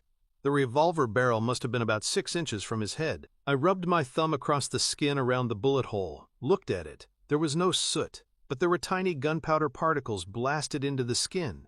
They wouldn't rub off. That kind of tattooing means a fairly close range. 6 inches will do it, maybe 8. Somebody had suddenly raised a gun, and the slow, heavy assistant warden hadn't been quick enough to duck. There was a scab on his chin where I'd cut him with Morrison's blade. His small snake eyes were open. He was still in his greasy uniform. His white, hairy belly showed through where I'd slashed at his shirt. He had been a big guy. To fit him in the trunk, they'd broken his legs, probably with a shovel. They'd broken them and folded them sideways at the knee to get his body in. I gazed at him and felt angry. He'd known, and he hadn't told me. But they'd killed him anyway. The fact that he hadn't told me hadn't counted for anything. They were panicking. They were silencing everybody, while the clock ticked slowly around to Sunday. I gazed into Spivey's dead eyes, like there was information still in there. Then I ran back to the bodies on the edge of the copse and searched them. 2 wallets and a car rental agreement. A mobile phone, that was all. The rental agreement was for the Buick. Rented at the Atlanta airport, Monday morning at 8. An early flight in from somewhere. I went through the wallets. No airline tickets. Florida driver's licenses, both with Jacksonville addresses. Bland photographs, meaningless names. Credit cards to match. Lots of cash in the wallets. I stole it all. They weren't going to spend it. I took the battery out of the mobile phone and put the phone in one guy's pocket and the battery in the other's. Then I dragged the bodies over to the Buick and heaved them into the trunk with Spivey. Not easy. They weren't tall guys, but they were floppy and awkward. Made me sweat, despite the chill. I had to shove them around to get them both in the space Spivey was leaving. I scouted around and found their revolvers, both .38 caliber. One had a full load, the other had fired once. Smelled recent. I pitched the guns into the trunk, found the passenger's shoes. The Desert Eagle had blown him right out of them. I threw them in the trunk and slammed the lid. Walked back into the field and found my hiding place in the bushes, where I'd shot them from. Scrabbled around and picked up the 2 shell cases, put them in my pocket. Then I locked up the Buick and left it. Popped the Bentley's trunk. Pulled out the bag with my old clothes in. My new gear was covered in red mud and streaked with the dead guy's blood. I put the old things back on, balled up the muddy blood-stained stuff and shoved it in the bag, threw the bag in the Bentley's trunk and closed the lid on it. Last thing I did was use a tree branch to sweep away all the footprints I could see. I drove the Bentley slowly back east to Margrave and used the time to calm down. A straightforward ambush. No technical difficulty, no real danger. I had 13 years of hard time behind me. I should be able to walk through a 1-on-2 against amateurs in my sleep. But my heart was thumping harder than it should have been, and a cold blast of adrenaline was shaking me up. It was the sight of Spivey lying there with his legs folded sideways that had done it. I breathed hard and got myself under control. My right arm was sore. Like somebody had hit my palm with a hammer. It jarred all the way up to the shoulder. That Desert Eagle had a hell of a recoil. And it made a hell of a noise. My ears were still ringing from the twin explosions. But I felt good. It had been a job well done. 2 tough guys had followed me out there. They weren't following me back. I parked up in the station house lot, furthest slot from the door. Put my gun back in the glove compartment and got out of the car. It was getting late. The evening gloom was gathering. The huge Georgia sky was darkening, turning a deep, inky shade. The moon was coming up. Roscoe was at her desk. She got up when she saw me and walked over. We went back out through the door. Walked a few paces. Kissed. "Anything from the car rental people?" I asked her.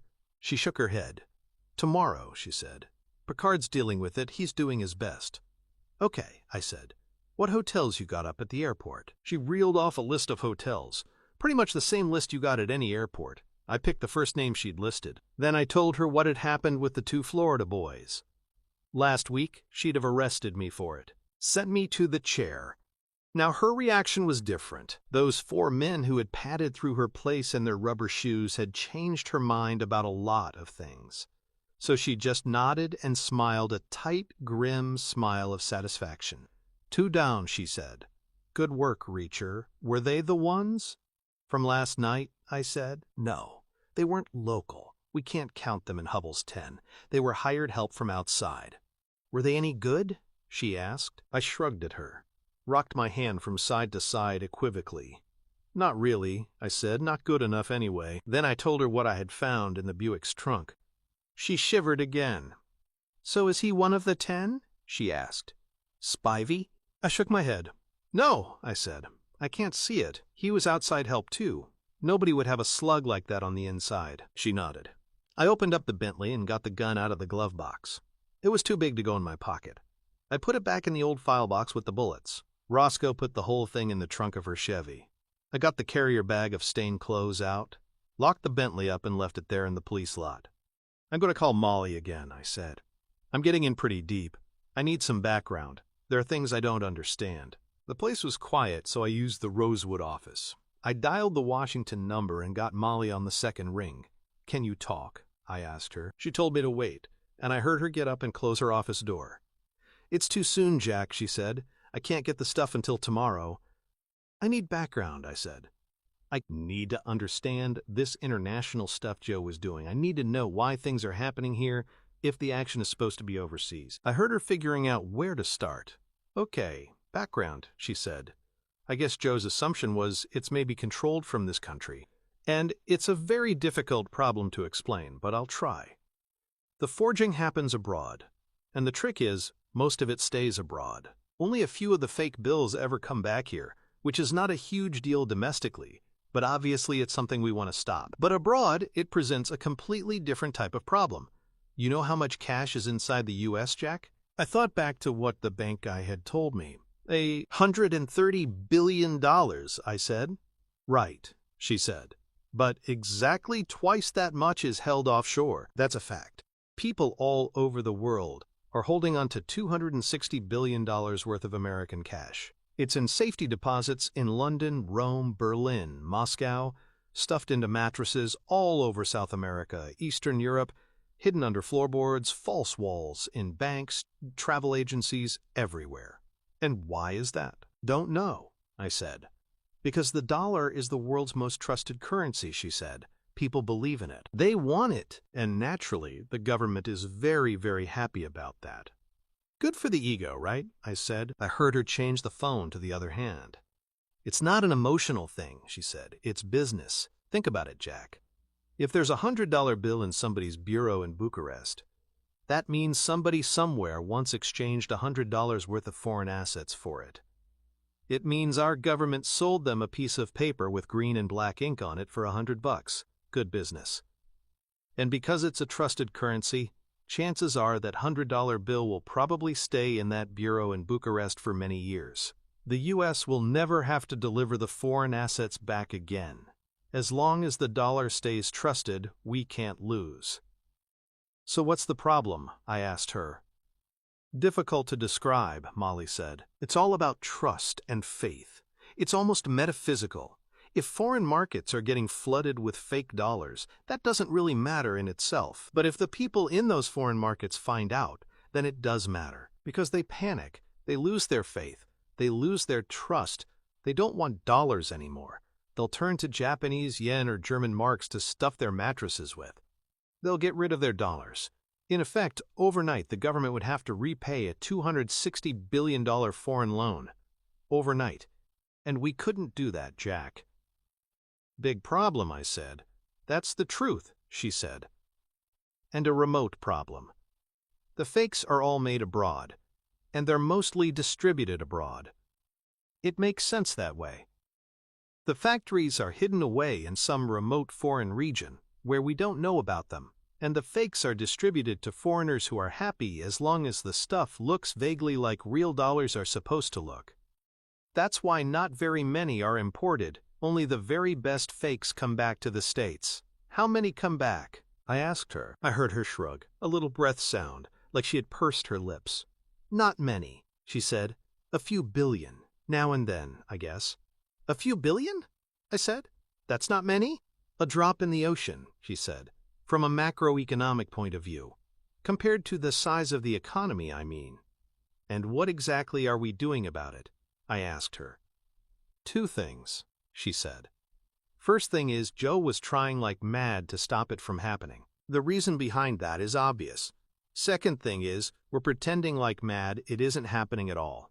So as to keep the faith, I nodded. Started to see some shape behind the big-time secrecy going on up there in Washington. Okay, I said. So if I were to call the Treasury and ask them about it, we'd deny everything, she said. We'd say, what counterfeiting? I walked through the silent squad room and joined Roscoe in her car, told her to drive out toward Warburton.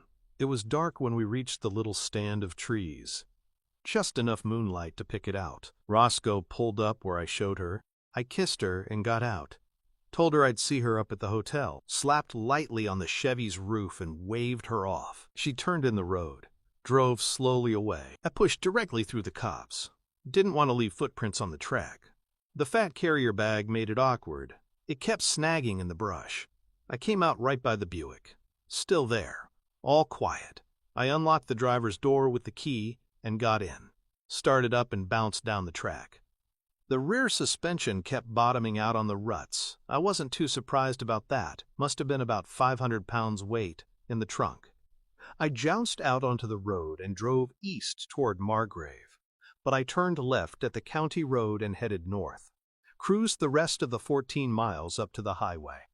Passed by the warehouses and joined the stream north to Atlanta. I didn't drive fast, didn't drive slow. Didn't want to get noticed. The plain Buick was very anonymous, very inconspicuous. That was how I wanted to keep it. After an hour, I followed the airport signs. Found my way round to the long-term parking. Took a ticket at the little automated barrier and nosed in. It was a huge lot. Couldn't be better. I found a slot near the middle, about 100 yards from the nearest fence. Wiped off the wheel and the transmission, got out with the carrier bag, locked the Buick, and walked away. After a minute, I looked back. Couldn't pick out the car I'd just dumped. What's the best place to hide a car? In an airport long-term lot. Like, where's the best place to hide a grain of sand? On the beach. The Buick could sit there for a month. Nobody would think twice. I walked back toward the entrance barrier. At the first trash can, I dumped the carrier bag. At the second, I got rid of the parking ticket. At the barrier, I caught the little courtesy bus and rode to the departure terminal. Walked in and found a bathroom. Wrapped the Buick keys in a paper towel and dropped them in the garbage. Then I slipped down to the arrivals hall and stepped out into the damp night again. Caught the hotel courtesy bus and rode off to meet Roscoe. I found her in the neon glare of a hotel lobby. I paid cash for a room, used a bill I'd taken from the Florida boys. We went up in the elevator. The room was a dingy, dark place, big enough. Looked out over the airport sprawl. The window had 3 layers of glass against the jet noise. The place was airless. First we eat, I said. First we shower, Roscoe said. So we showered. Put us in a better frame of mind. We soaped up and started fooling around. Ended up making love in the stall with the water beating down on us. Afterwards, I just wanted to curl up in the glow. But we were hungry. And we had things to do. Roscoe put on the clothes she'd brought from her place in the morning. Jeans, shirt, jacket, looked wonderful. Very feminine, but very tough. She had a lot of spirit. We rode up to a restaurant on the top floor. It was okay, a big panoramic view of the airport district. We sat in candlelight by a window. A cheerful foreign guy brought us food. I crammed it all down. I was starving. I had a beer and a pint of coffee. Started to feel halfway human again. Paid for the meal with more of the dead guy's money. Then we rode down to the lobby and picked up an Atlanta street map at the desk. Walked out to Roscoe's car. The night air was cold and damp and stank of kerosene, airport smell. We got in the Chevy and poured over the street map, headed out northwest. Roscoe drove and I tried to direct her. We battled traffic and ended up roughly in the right place. It was a sprawl of low-rise housing. The sort of place you see from planes coming in to land. Small houses on small lots, hurricane fencing, above-ground pools. Some nice yards. Some dumps. Old cars up on blocks. Everything bathed in yellow sodium glare. We found the right street, found the right house. Decent place, well looked after, neat and clean, a tiny 1-story, small yard, small single-car garage, narrow gate in the wire fence. We went through, rang the bell. An old woman cracked the door against the chain. "Good evening," Roscoe said. "We're looking for Sherman Stoller." Roscoe looked at me after she said it. She should have said we were looking for his house. We knew where Sherman Stoller was. Sherman Stoller was in the Yellow Springs morgue, 70 miles away. "Who are you?" the old woman asked politely. "Ma'am, we're police officers," Roscoe said. "Half true." The old lady eased the door and took the chain off. "You better come in," she said. "He's in the kitchen. Eating, I'm afraid." "Who is?" said Roscoe. The old lady stopped and looked at her, puzzled. "Sherman," she said. "That's who you want, isn't it?" We followed her into the kitchen. There was an old guy eating supper at the table. When he saw us, he stopped and dabbed at his lips with a napkin. "Police officers, Sherman," the old lady said. The old guy looked up at us blankly. "Is there another Sherman Stoller?" I asked him. The old guy nodded, looked worried. "Our son," he said. "About 30?" I asked him. 35? The old guy nodded again. The old lady moved behind him and put her hand on his arm. "Parents. He don't live here," the old man said. "Is he in trouble?" the old lady asked. "Could you give us his address?" Roscoe said. "They fussed around like old people do. Very deferential to authority, very respectful. Wanted to ask us a lot of questions, but just gave us the address.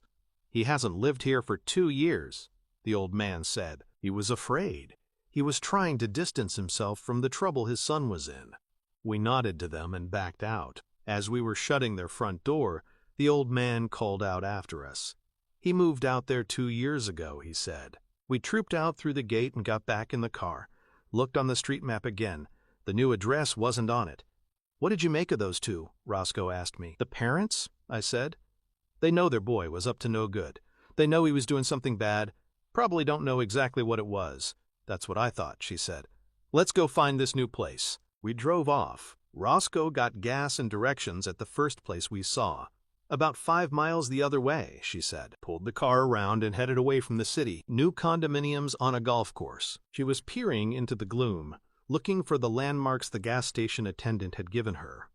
After 5 miles, she swung off the main drag, nosed along a new road and pulled up by a developer's sign.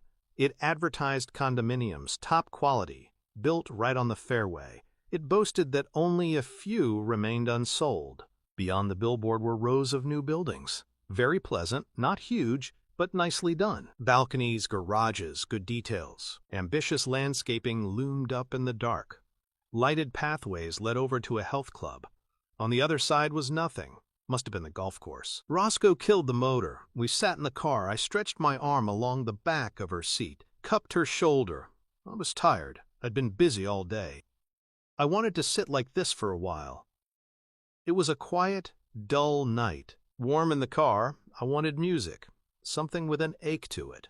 But we had things to do. We had to find Judy, the woman who had bought Sherman Stoller's watch and had it engraved.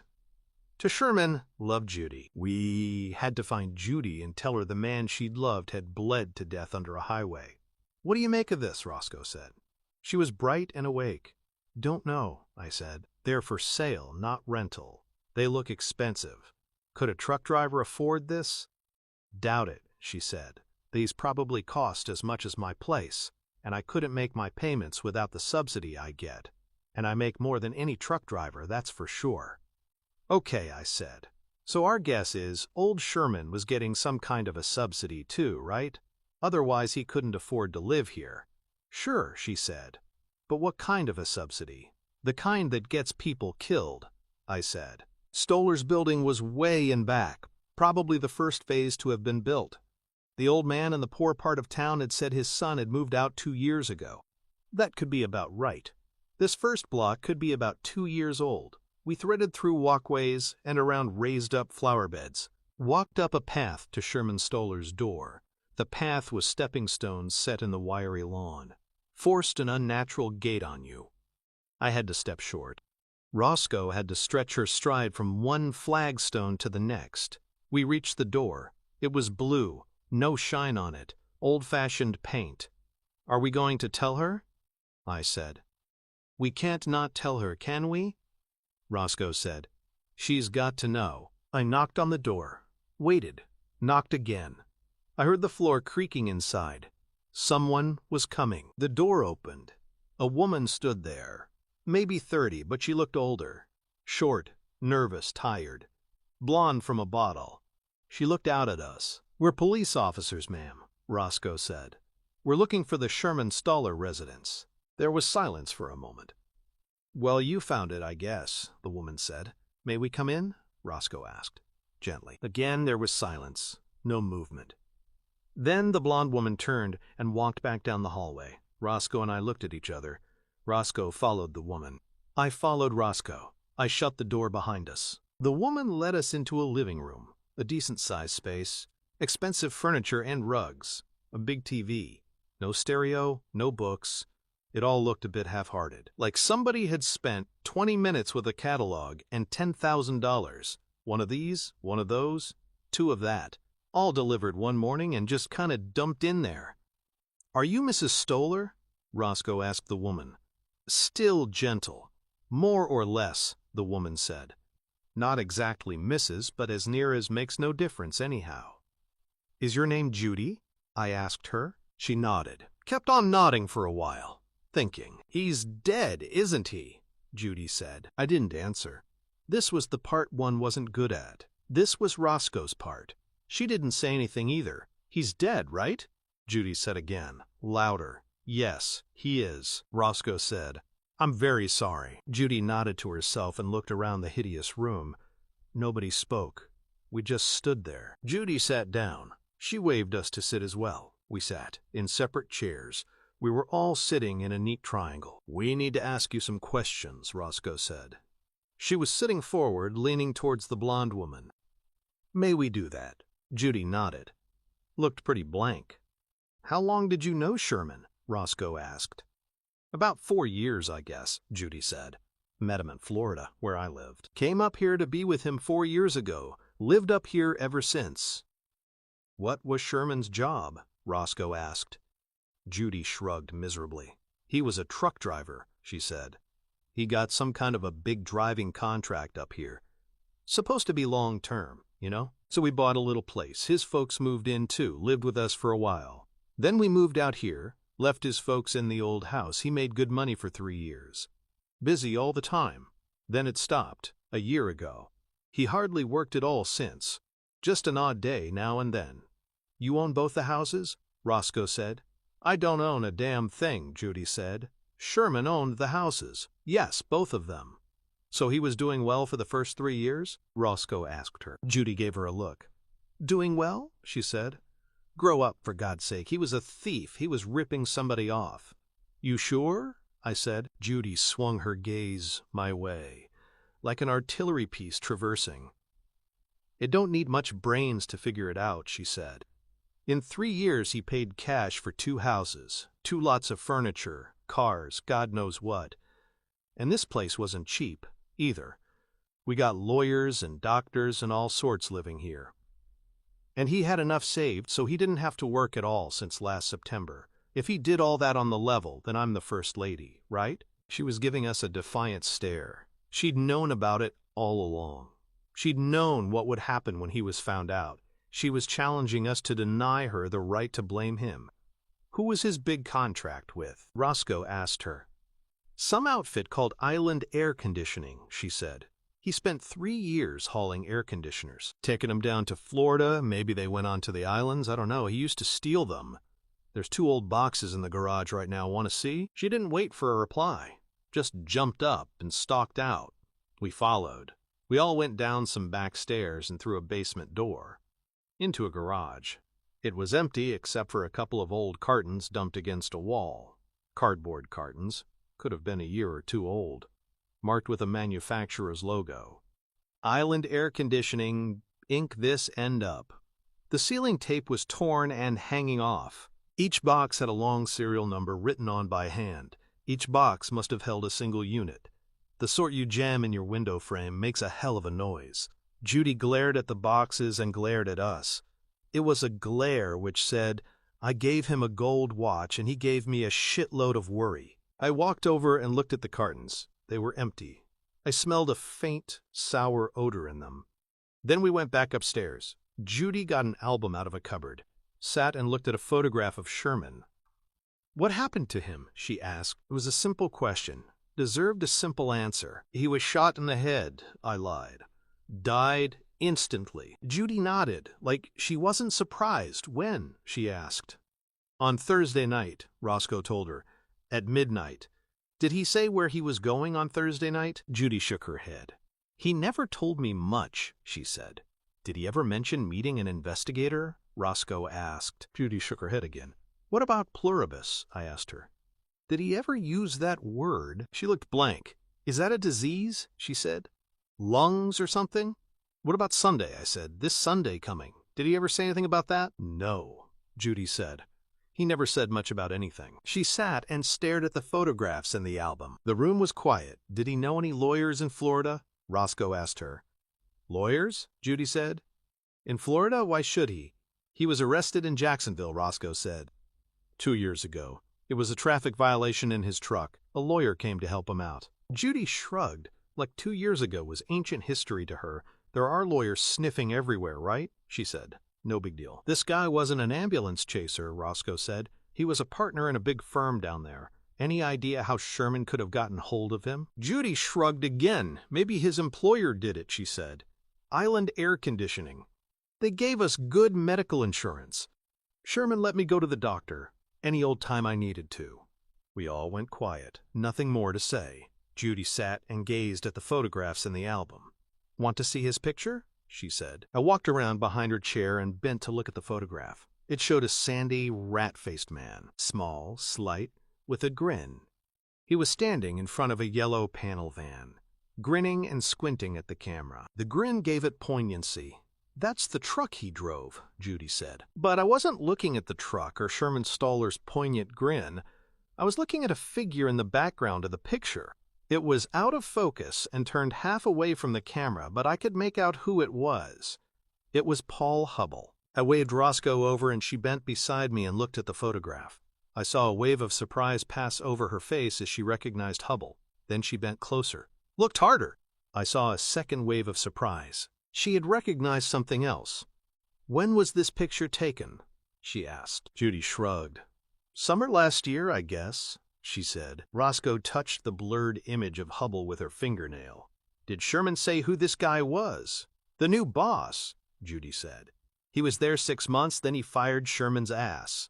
Island Air Conditioning's new boss, Roscoe said. Was there a reason he laid Sherman off? Sherman said they didn't need him no more, Judy said. He never said much.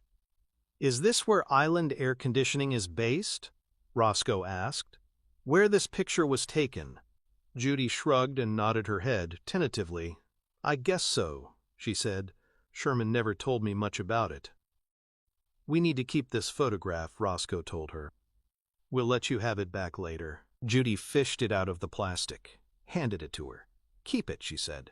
I don't want it. Roscoe took the picture and put it in her inside jacket pocket. She and I moved back to the middle of the room and stood there.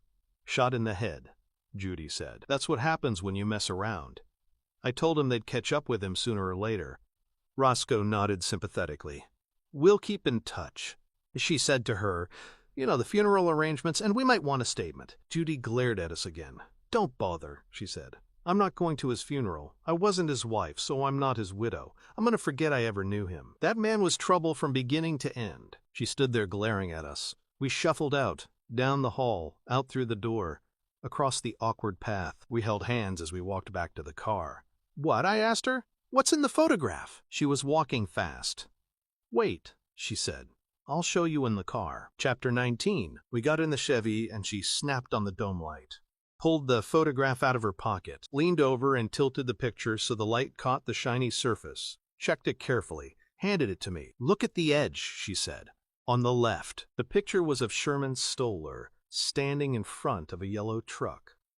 Paul Hubble was turned away, in the background. The two figures and the truck filled the whole frame apart from a wedge of blacktop at the bottom, and a thin margin of background to the left. The background slice was even more out of focus than Hubble was, but I could see the edge of a modem metal building with silver siding, a tall tree beyond, the frame of a door. It was a big, industrial door, rolled up.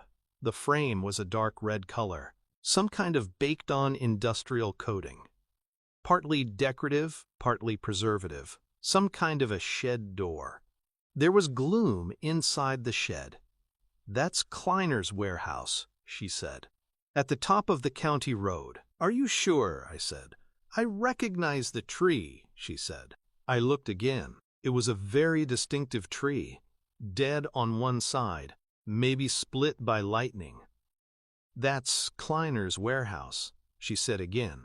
No doubt about that. Then she clicked her car phone on and took the photograph back. Dialed DMV in Atlanta and called in the number from the front of Stoller's truck. Waited a long moment, tapping her index forger on the steering wheel. I heard the crackle of the response in the earpiece. Then she clicked the phone off and turned to me. The truck is registered to Kleiner Industries, she said, and the registered address is Zacharias Perez, attorneys at law, Jacksonville, Florida. I nodded. She nodded back. Sherman Stoller's buddies. The ones who had got him out of Jacksonville Central in 55 minutes flat 2 years ago. Okay, she said. Put it all together. Hubble, Stoller, Joe's investigation. They're printing counterfeit money down in Kleiner's warehouse, right? I shook my head. Wrong, I said. There's no printing going on inside the States. It all happens abroad. Molly Beth Gordon told me that, and she ought to know what she's talking about. She said Joe had made it impossible. And whatever Stoller was doing, Judy said he stopped doing it a year ago. And Finley said Joe only started this whole thing a year ago. Around the same time, Hubble fired Stoller. Roscoe nodded. Shrugged. We need Molly's help, she said. We need a copy of Joe's file. Or Picard's help, I said. We might find Joe's hotel room and get hold of the original. It's a race to see who's going to call us first, Molly or Picard. Roscoe clicked off the dome light, started the car for the ride back to the airport hotel. I just sprawled out beside her, yawning. I could sense she was getting uptight. She had run out of things to do, run out of distractions. Now she had to face the quiet, vulnerable hours of the night, the first night after last night. The prospect was making her agitated. You got that gun, Reacher? She asked. I squirmed around in the seat to face her. It's in the trunk, I said. In that box. You put it in there, remember? Bring it inside, okay? She said. Makes me feel better. I grinned sleepily in the dark, yawned. Makes me feel better too, I said. It's a hell of a gun. Then we lapsed back into silence. Roscoe found the hotel lot. We got out of the car and stood stretching in the dark. I opened the trunk, lifted the box out and slammed the lid. Went in through our lobby and up in the elevator. In the room we just crashed out. Roscoe laid her shiny .38 on the carpet on her side of the bed. I reloaded my giant .44 and laid it on my side. Cocked and locked. We wedged a chair under the door handle. Roscoe felt safer that way. I woke early and lay in bed thinking about Joe. Wednesday morning. He'd been dead 5 days. Roscoe was already up. She was standing in the middle of the floor stretching. Some kind of a yoga thing. She'd taken a shower and she was only half dressed. She had no trousers on, just a shirt. She had her back to me. As she stretched, the shirt was riding way up. Suddenly, I wasn't thinking about Joe anymore. Roscoe? I said. What? She said.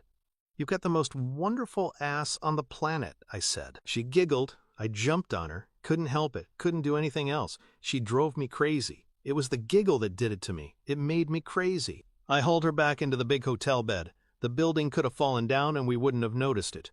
We finished in an exhausted tangle. Lay there for a while. Then Roscoe got up again and showered for the second time that morning. Got dressed again. Trousers and everything. Grinned at me as if to say she was sparing me from any further temptation. So did you mean it? She said. Mean what?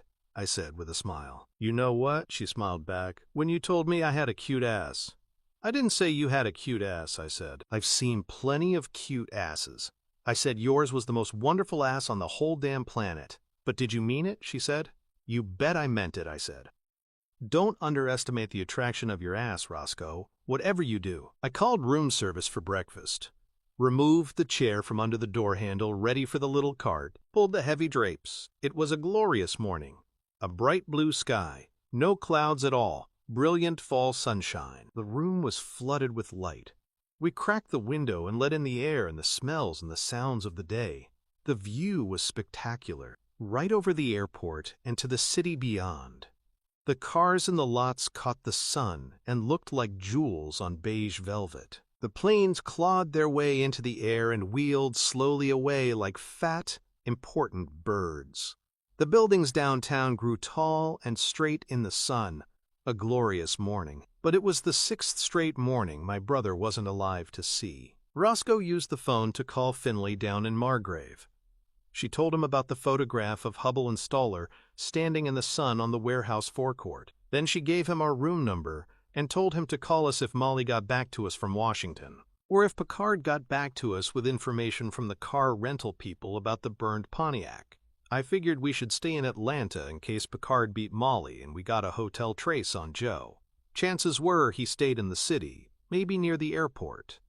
No point in us driving all the way back down to Margrave and then having to drive all the way back up to Atlanta again, so we waited. I fiddled with the radio built into the nightstand thing, came up with a station playing something halfway decent. Sounded like they were playing through an early Canned Heat album.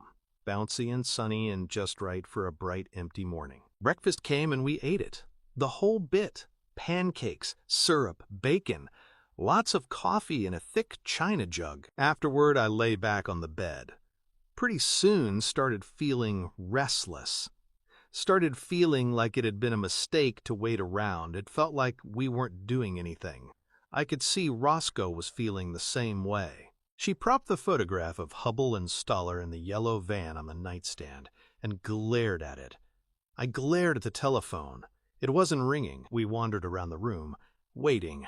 Then I stooped to pick up the Desert Eagle off the floor by the bed, hefted it in my hand, traced the engraved name on the grip with my finger, looked across at Roscoe. I was curious about the guy who'd bought that massive automatic.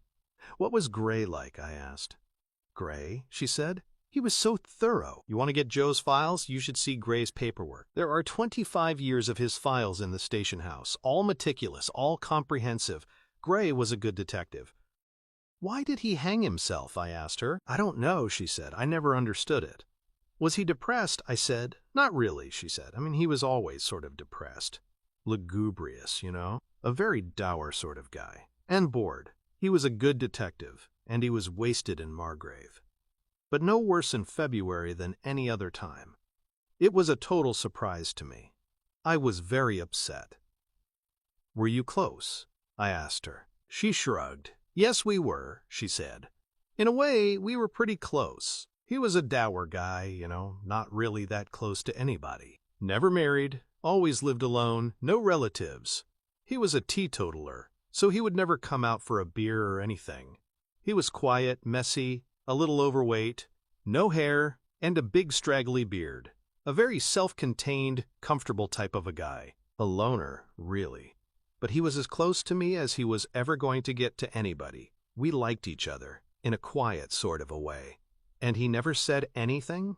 I asked her. Just hanged himself one day? That's how it was, she said. A total shock. I'll never understand it. Why did you have his gun in your desk, I said. He asked if he could keep it in there, she said. He had no space in his own desk. He generated a lot of paperwork. He just asked if I could keep a box for him with the gun hidden in it. It was his private weapon. He said he couldn't get it approved by the department because the caliber was too big. He made it feel like some kind of a big secret. I put the dead man's secret gun down on the carpet again, and the silence was shattered by the phone ringing. I sprinted for the nightstand and answered it. Heard Finley's voice. I gripped the phone and held my breath. Reacher? Finley said. Picard got what we need. He traced the car. I breathed out and nodded to Roscoe. Great, Finlay, I said. So what's the story? Go to his office, he said. He'll give you the spread face to face. I didn't want too much conversation on the phones down here. I closed my eyes for a second and felt a surge of energy. Thanks, Finley, I said. Speak to you later. Okay, he said. Take care, right? Then he hung up and left me sitting there holding the phone, smiling. I thought he'd never call, Roscoe laughed. But I guess 18 hours isn't too bad. Even for the Bureau, right? The Atlanta FBI was housed in a new federal building downtown. Roscoe parked at the curb outside. The Bureau reception called upstairs and told us Special Agent Picard would come right down to meet with us. We waited for him in the lobby. It was a big hall, with a brave stab at decoration, but it still had the glum atmosphere government buildings have. Picard came out of an elevator within 3 minutes. He loped over. He seemed to fill the whole hall. He nodded to me and took Roscoe's hand. Heard a lot about you from Finley, he said to her. His bear's voice rumbled. Roscoe nodded and smiled. The car Finley found, he said. Rental Pontiac. Booked out to Joe Reacher Atlanta Airport Thursday night at 8. Great, Picard, I said. Any guess about where he was holed up? Better than a guess, my friend, Picard said. They had the exact location. It was a pre-booked car. They delivered it right to his hotel. He mentioned a place a mile the other way from the hotel we were using. Thanks, Picard, I said. I owe you. No problem, my friend, he said. You take care now, okay? He loped off back to the elevator and we raced back south to the airport. Roscoe swung onto the perimeter road and accelerated into the flow. Across the divider, a black pickup flashed by. Brand new. I spun around and caught a glimpse of it disappearing behind a raft of trucks. Black. Brand new. Probably nothing. They sell more pickups down here than anything else. Roscoe pulled her badge at the desk where Picard said Joe had checked in on Thursday. The clerk did some keyboard work and told us he had been in 621, 6th floor, far end of the corridor. She said a manager would meet us up there. So we went up in the elevator and walked the length of a dark corridor. Stood waiting outside the door to Joe's room. The manager came by, more or less straight away, and opened the room up with his passkey. We stepped in. The room was empty. It had been cleaned and tidied. It looked like it was ready for new occupants. What about his stuff? I said.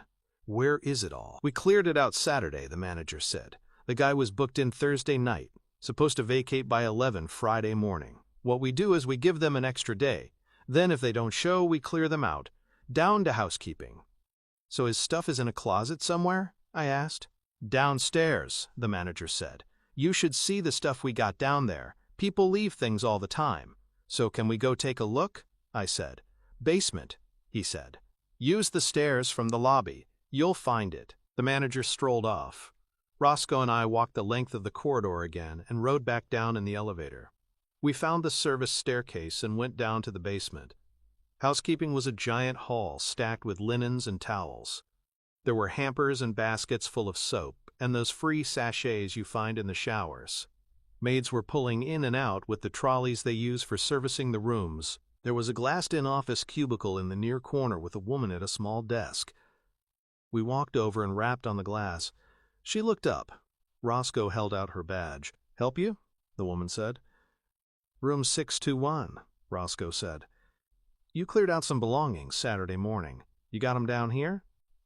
I was holding my breath again. 621, the woman said.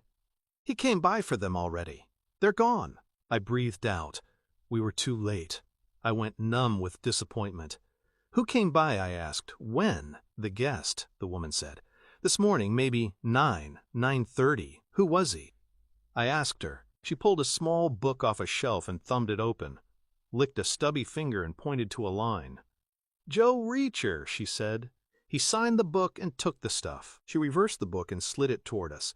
There was a scrawled signature on the line. What did this Reacher guy look like? I asked her. She shrugged. Foreign, she said. Some kind of a Latino. Maybe from Cuba? Little dark guy, slender, nice smile. Very polite sort of a guy, as I recall. You got a list of the stuff? I said. She slid the stubby finger further along the line.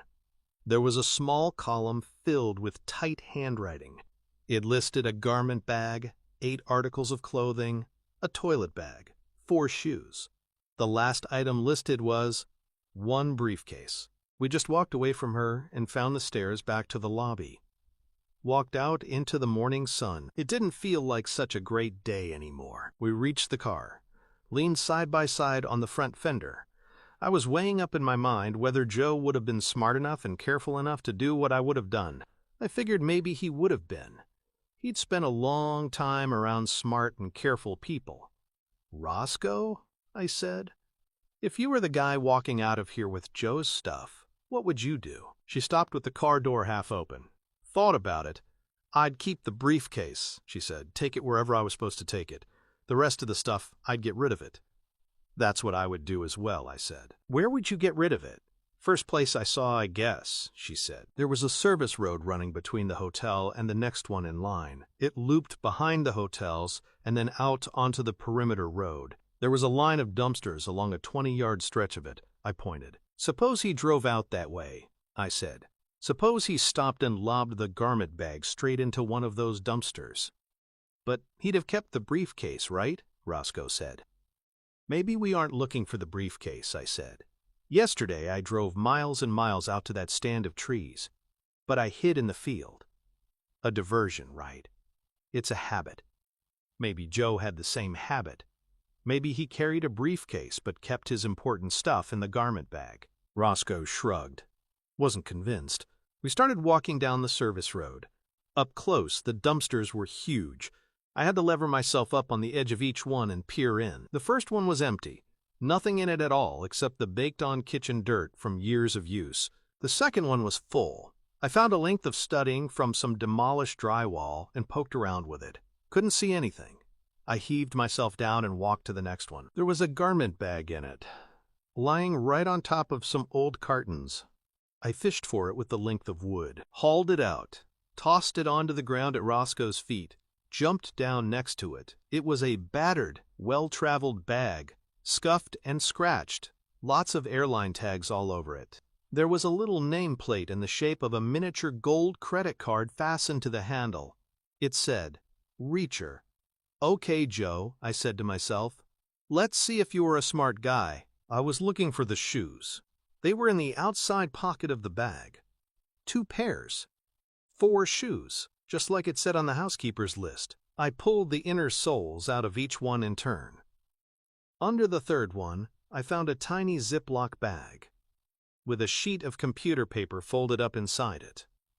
Smart as a whip, Joe, I said to myself and laughed. Chapter 20. Roscoe and I danced around the service alley together like players in the dugout, watching the winning run soar out of sight. Then we hustled over to the Chevy and raced the mile back to our hotel. Ran into the lobby, into the elevator, unlocked our room and fell in. The telephone was ringing. It was Finley, on the line from Margrave again. He sounded as excited as we were. "Molly Beth Gordon just called," he said. "She did it. She's got the files we need. She's flying down here, right now. She told me it was amazing stuff. Sounded high as a kite. Atlanta arrivals, 2 o'clock. I'll meet you there. Delta, from Washington. Picard give you anything?" "Sure did," I said. "He's quite a guy. I got the rest of the printout, I think." "You think?" Finley said. "You don't know. Only just got back," I said. "Haven't looked at it yet." "So look at it, for Christ's sake," he said. "It's important, right?" "See you later, Harvard guy," I said. We sat down at the table over by the window, unzipped the little plastic bag and pulled out the paper. Unfolded it carefully. It was a sheet of computer paper. The top inch had been torn off the right-hand corner. Half the heading had been left behind. It said, Operation E Unum. Operation E Unum Pluribus, Roscoe said. Underneath was a triple-spaced list of initials with telephone numbers opposite. The first set of initials was PH. The phone number was torn off. Paul Hubble, Roscoe said. His number and the other half of the heading was what Finley found. I nodded. Then there were 4 more sets of initials. The first 2 were WB and KK. They had phone numbers alongside. I recognized a New York area code against KK. The WB area code I figured I'd have to look up. The third set of initials was JS. The code was 504, New Orleans area. I'd been there less than a month ago. The fourth set of initials was MBG. There was a phone number with a 202 area code. I pointed to it so Roscoe could see it. "Molly Beth Gordon," she said. "Washington, D.C." I nodded again. It wasn't the number I had called from the Rosewood office. Maybe her home number. The final 2 items on the torn paper were not initials, and there were no corresponding phone numbers. The second to last item was just 2 words. Stallers. Garage. The last item was 3 words. Gray's Kleiner file. I looked at the careful capital letters, and I could just about feel my dead brother's neat, pedantic personality bursting off the page. Paul Hubble we knew about. He was dead. Molly Beth Gordon we knew about. She'd be here at 2 o'clock. We'd seen the garage up at Sherman Stoller's place on the golf course. It held nothing but 2 empty cartons. That left the underlined heading, 3 sets of initials with 3 phone numbers, and the 3 words. Gray's Kleiner file. I checked the time. Just past noon. Too early to sit back and wait for Molly Beth to arrive. I figured we should make a start. "First we think about the heading," I said. E unum pluribus. Roscoe shrugged. "That's the U.S. motto, right?" she said. "The Latin thing?" "No," I said. "It's the motto backwards. This more or less means out of one comes many, not out of many comes one." "Could Joe have written it down wrong?" she said. I shook my head. "I doubt it," I said. "I don't think Joe would make that kind of a mistake. It must mean something." Roscoe shrugged again. "Doesn't mean anything to me," she said. "What else?" "Gray's Kleiner file," I said. "Did Gray have a file on Kleiner?" "Probably," Roscoe said. "He had a file on just about everything. Somebody spat on the sidewalk, he'd put it in a file." I nodded. Stepped back to the bed and picked up the phone. Called Finley down in Margrave. Baker told me he'd already left, so I dialed the other numbers on Joe's printout. The WB number was in New Jersey. Princeton University. Faculty of Modern History. I hung up straight away. Couldn't see the connection. The KK number was in New York City. Columbia University. Faculty of Modern History. I hung up again. Then I dialed JS in New Orleans. I heard one ringtone and a busy voice. 15th Squad, detectives, the voice said. Detectives? I said. Is that the NOPD? 15th Squad, the voice said again. Can I help you? You got somebody there with the initials JS, I asked. JS? The voice said. I got 3 of them. Which one do you want? Don't know, I said. Does the name Joe Reacher mean anything to you? What the hell is this? The voice said. 20 questions or something. Ask them, will you? I said. Ask each JS if they know Joe Reacher. Will you do that? I'll call back later, okay? Down in New Orleans, the 15th squad desk guy grunted and hung up. I shrugged at Roscoe and put the phone back on the nightstand. We wait for Molly? She said. I nodded. I was a little nervous about meeting Molly. It was going to be like meeting a ghost connected to another ghost. We waited at the cramped table in the window, watched the sun fall away from its noontime peak, wasted time passing Joe's torn printout back and forth between us. I stared at the heading. E unum pluribus. Out of one comes many. That was Joe Reacher, in 3 words. Something important, all bound up in a wry little pun. Let's go, Roscoe said. We were early, but we were anxious. We gathered up our things, rode the elevator to the lobby, and let the dead guys settle up for our phone calls. Then we walked over to Roscoe's Chevy. Started threading our way around to arrivals. It wasn't easy. The airport hotels were planned for people heading out of arrivals or heading into departures. Nobody had thought of people going our way. We don't know what Molly looks like, Roscoe said. But she knows what I look like, I said. I look like Joe. The airport was vast. We saw most of it as we crabbed over to the right quarter. It was bigger than some cities I'd been in. We drove for miles, found the right terminal, missed a lane change and passed the short-term parking, came around again and lined up at the barrier. Roscoe snatched the ticket and eased into the lot. Go left, I said. The lot was packed. I was craning over, looking for spaces. Then I saw a vague black shape slide by in the line on my right. I caught it out of the corner of my eye. Go right, I said. I thought it was the rear end of a black pickup, brand new, sliding by on my right. Roscoe hauled the wheel over and we swung into the next aisle. Caught a flash of red brake lights and black sheet metal. A pickup swung out of sight. Roscoe howled down the aisle and cornered hard. The next aisle was empty. Nothing moving. Just ranks of automobiles standing quiet in the sun. Same thing in the next aisle. Nothing on the move. No black pickup. We drove all over the lot. Took us a long time. We were held up by the cars moving in and out. But we covered the whole area. Couldn't find a black pickup anywhere. But we did find Finley. We parked up in an empty space and started the long walk to the terminal. Finley had parked in a different quarter and was walking in on a different diagonal. He walked the rest of the way with us. The terminal was very busy. And it was huge. Built low, but it spread horizontally over acres. The whole place was crowded. Flickering screens high up announced the arrivals. The 2 o'clock Delta from Washington was in and taxiing. We walked down toward the gate. Felt like a half-mile walk. We were in a long corridor with a ribbed rubber floor. A pair of moving walkways ran down the center of the corridor. On the right was an endless row of bright, gaudy advertisements about the attractions of the Sunbelt. Business or pleasure, it was all down here, that's for sure. On the left was a glass partition, floor to ceiling, with a white-etched stripe at eye level to stop people trying to walk through the glass. Behind the glass were the gates. There was an endless sequence of them. The passengers came out of the planes and walked along on their side of the glass. Half of them disappeared sideways into the baggage claim areas. Then they came out again and found exit doors in the glass partition which let them out into the main corridor. The other half were the short-haul flyers with no checked baggage. They went straight to the doors. Each set of doors was mobbed by big knots of meters and greeters. We pushed our way through them as we headed down. Passengers were spilling out of the doors, every 30 yards. Friends and relatives were moving in close, and the 2 streams of people were colliding. We fought through 8 separate crowds before we got to the right gate. I just pushed my way through. I felt anxious. The glimpse of the black pickup in the lot had unsettled me. We reached the gate.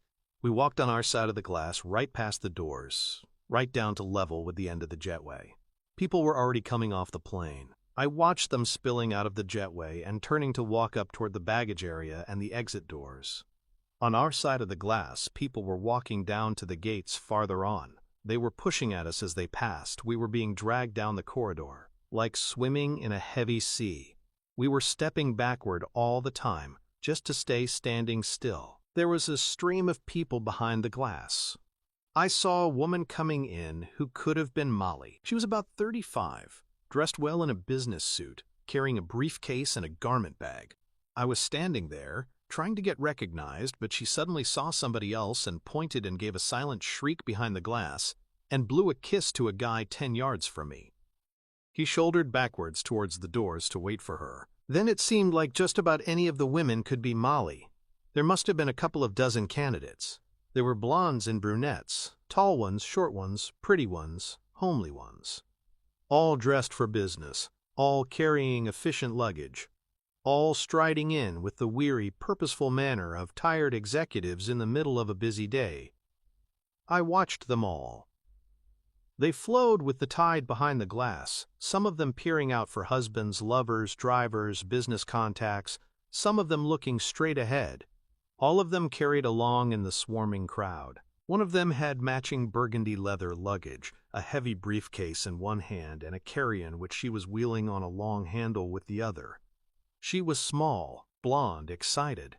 She slowed as she turned out of the jetway and scanned the crowd through the glass. Her eyes flashed past me. Then they snapped back. She looked straight at me. Stopped.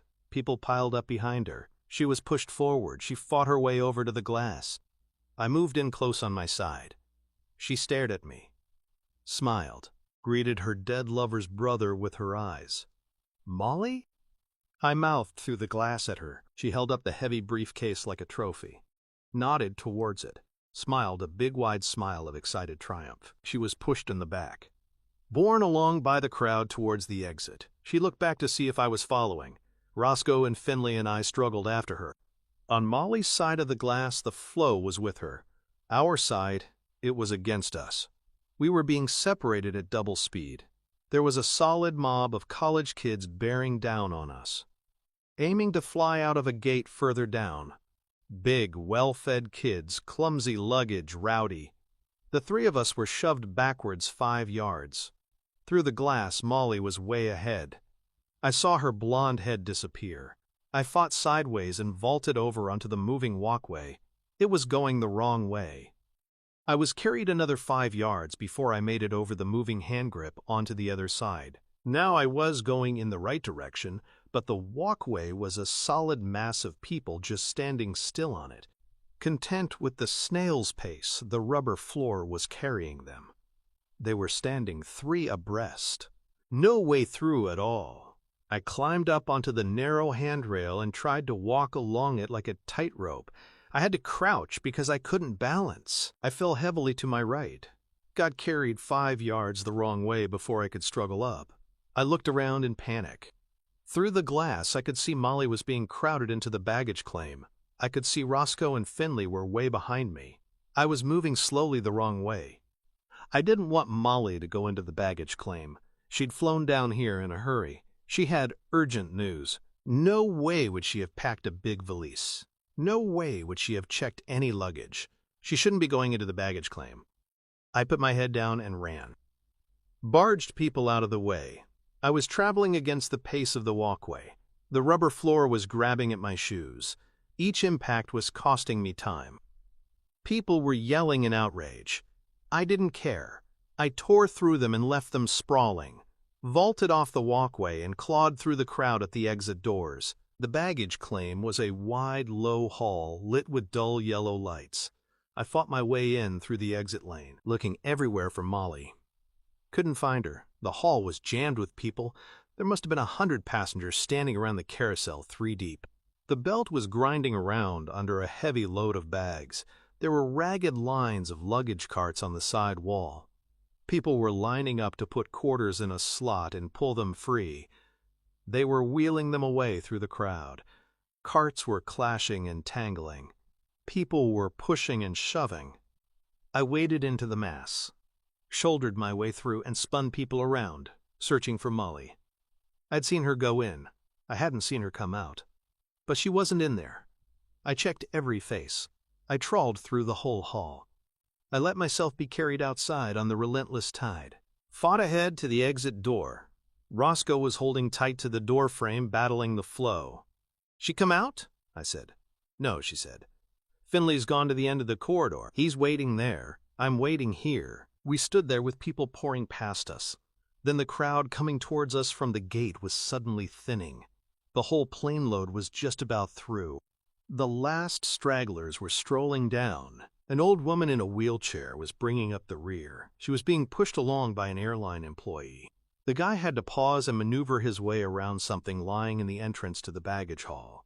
It was a burgundy leather carry-on. It was lying on its side. Its extending handle was still pulled out. From 15 feet away, I could read the fancy gold monogram on the front. It read, MBG. Roscoe and I dived back into the baggage claim. In the few minutes I'd been out of there, the place had just about emptied. Not more than a dozen people still in there. Most of them were already hauling their bags off the belt and heading out as we headed in. Within a minute, the hall was deserted. The luggage belt was grinding round, empty. Then it stopped. The hall fell silent. Roscoe and I stood in the sudden quiet and looked at each other. The hall had 4 walls and a floor and a ceiling. There was an entrance door and an exit door. The carousel snaked in through a hole a yard square and snaked out again through a hole a yard square. Both holes were draped with black rubber curtains cut into slats a few inches wide. Next to the carousel was a cargo door. On our side it was blank, no handle, locked. Roscoe darted back and grabbed Molly Beth's carry-on, opened it up. It held a change of clothes and a toilet bag, and a photograph. 8 by 10, in a brass frame. It was Joe. He looked like me, but a little thinner. A shaved, tanned scalp. A wry, amused smile. The hall was filled with the shriek of a warning siren. It sounded for a moment, and then the luggage belt graunched back into motion. We stared at it. Stared at the shrouded hole it was coming through. The rubber curtains bellied. A briefcase came out. Burgundy leather. The straps were slashed through. The case was open. It was empty. It wobbled mechanically around toward us. We stared at it. Stared at the cut straps. They had been severed with a sharp blade, severed by somebody in too much of a hurry to click open the catches. I leapt onto the moving carousel, ran back against the belt's lurching motion, and dived like a swimmer head first through the rubber slats shrouding the yard-square hole. I landed hard and the belt started to drag me back out. I scrambled and crawled like a kid on my hands and knees, rolled off and jumped up. I was in a loading bay. Deserted. The afternoon blazed outside. There was a stink of kerosene and diesel fuel from the baggage trains hauling in from the planes on the tarmac. All around me were tall piles of forlorn cargo and forgotten suitcases. They were all stacked in 3-sided storage bays. The rubber floor was littered with old labels and long barcodes. The place was like a filthy maze.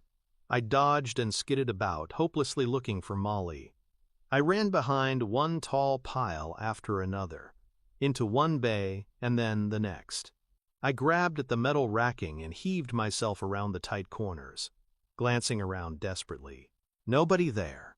Nobody anywhere. I ran on, sliding and skidding on the litter. I found her left shoe. It was lying on its side at the entrance to a dark bay. I plunged in.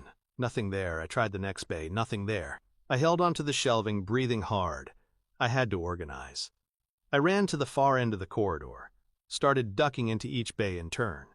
Left and right, working my way back as fast as I could, in a desperate, breathless zigzag.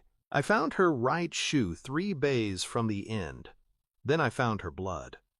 At the entry to the next bay it was pooled on the floor, sticky, spreading. She was slumped at the back of the bay, on her back in the gloom, jammed between 2 towers of crates, just sprawled there on the rubber floor. Blood was pouring out of her. Her gut was torn open. Somebody had jammed a knife in her and ripped it savagely upward under her ribs. But she was alive. One pale hand was fluttering. Her lips were flecked with bright bubbles of blood. Her head was still, but her eyes were roving. I ran to her, cradled her head. She gazed at me, forced her mouth to work. "Got to get in before Sunday," she whispered. Then she died in my arms.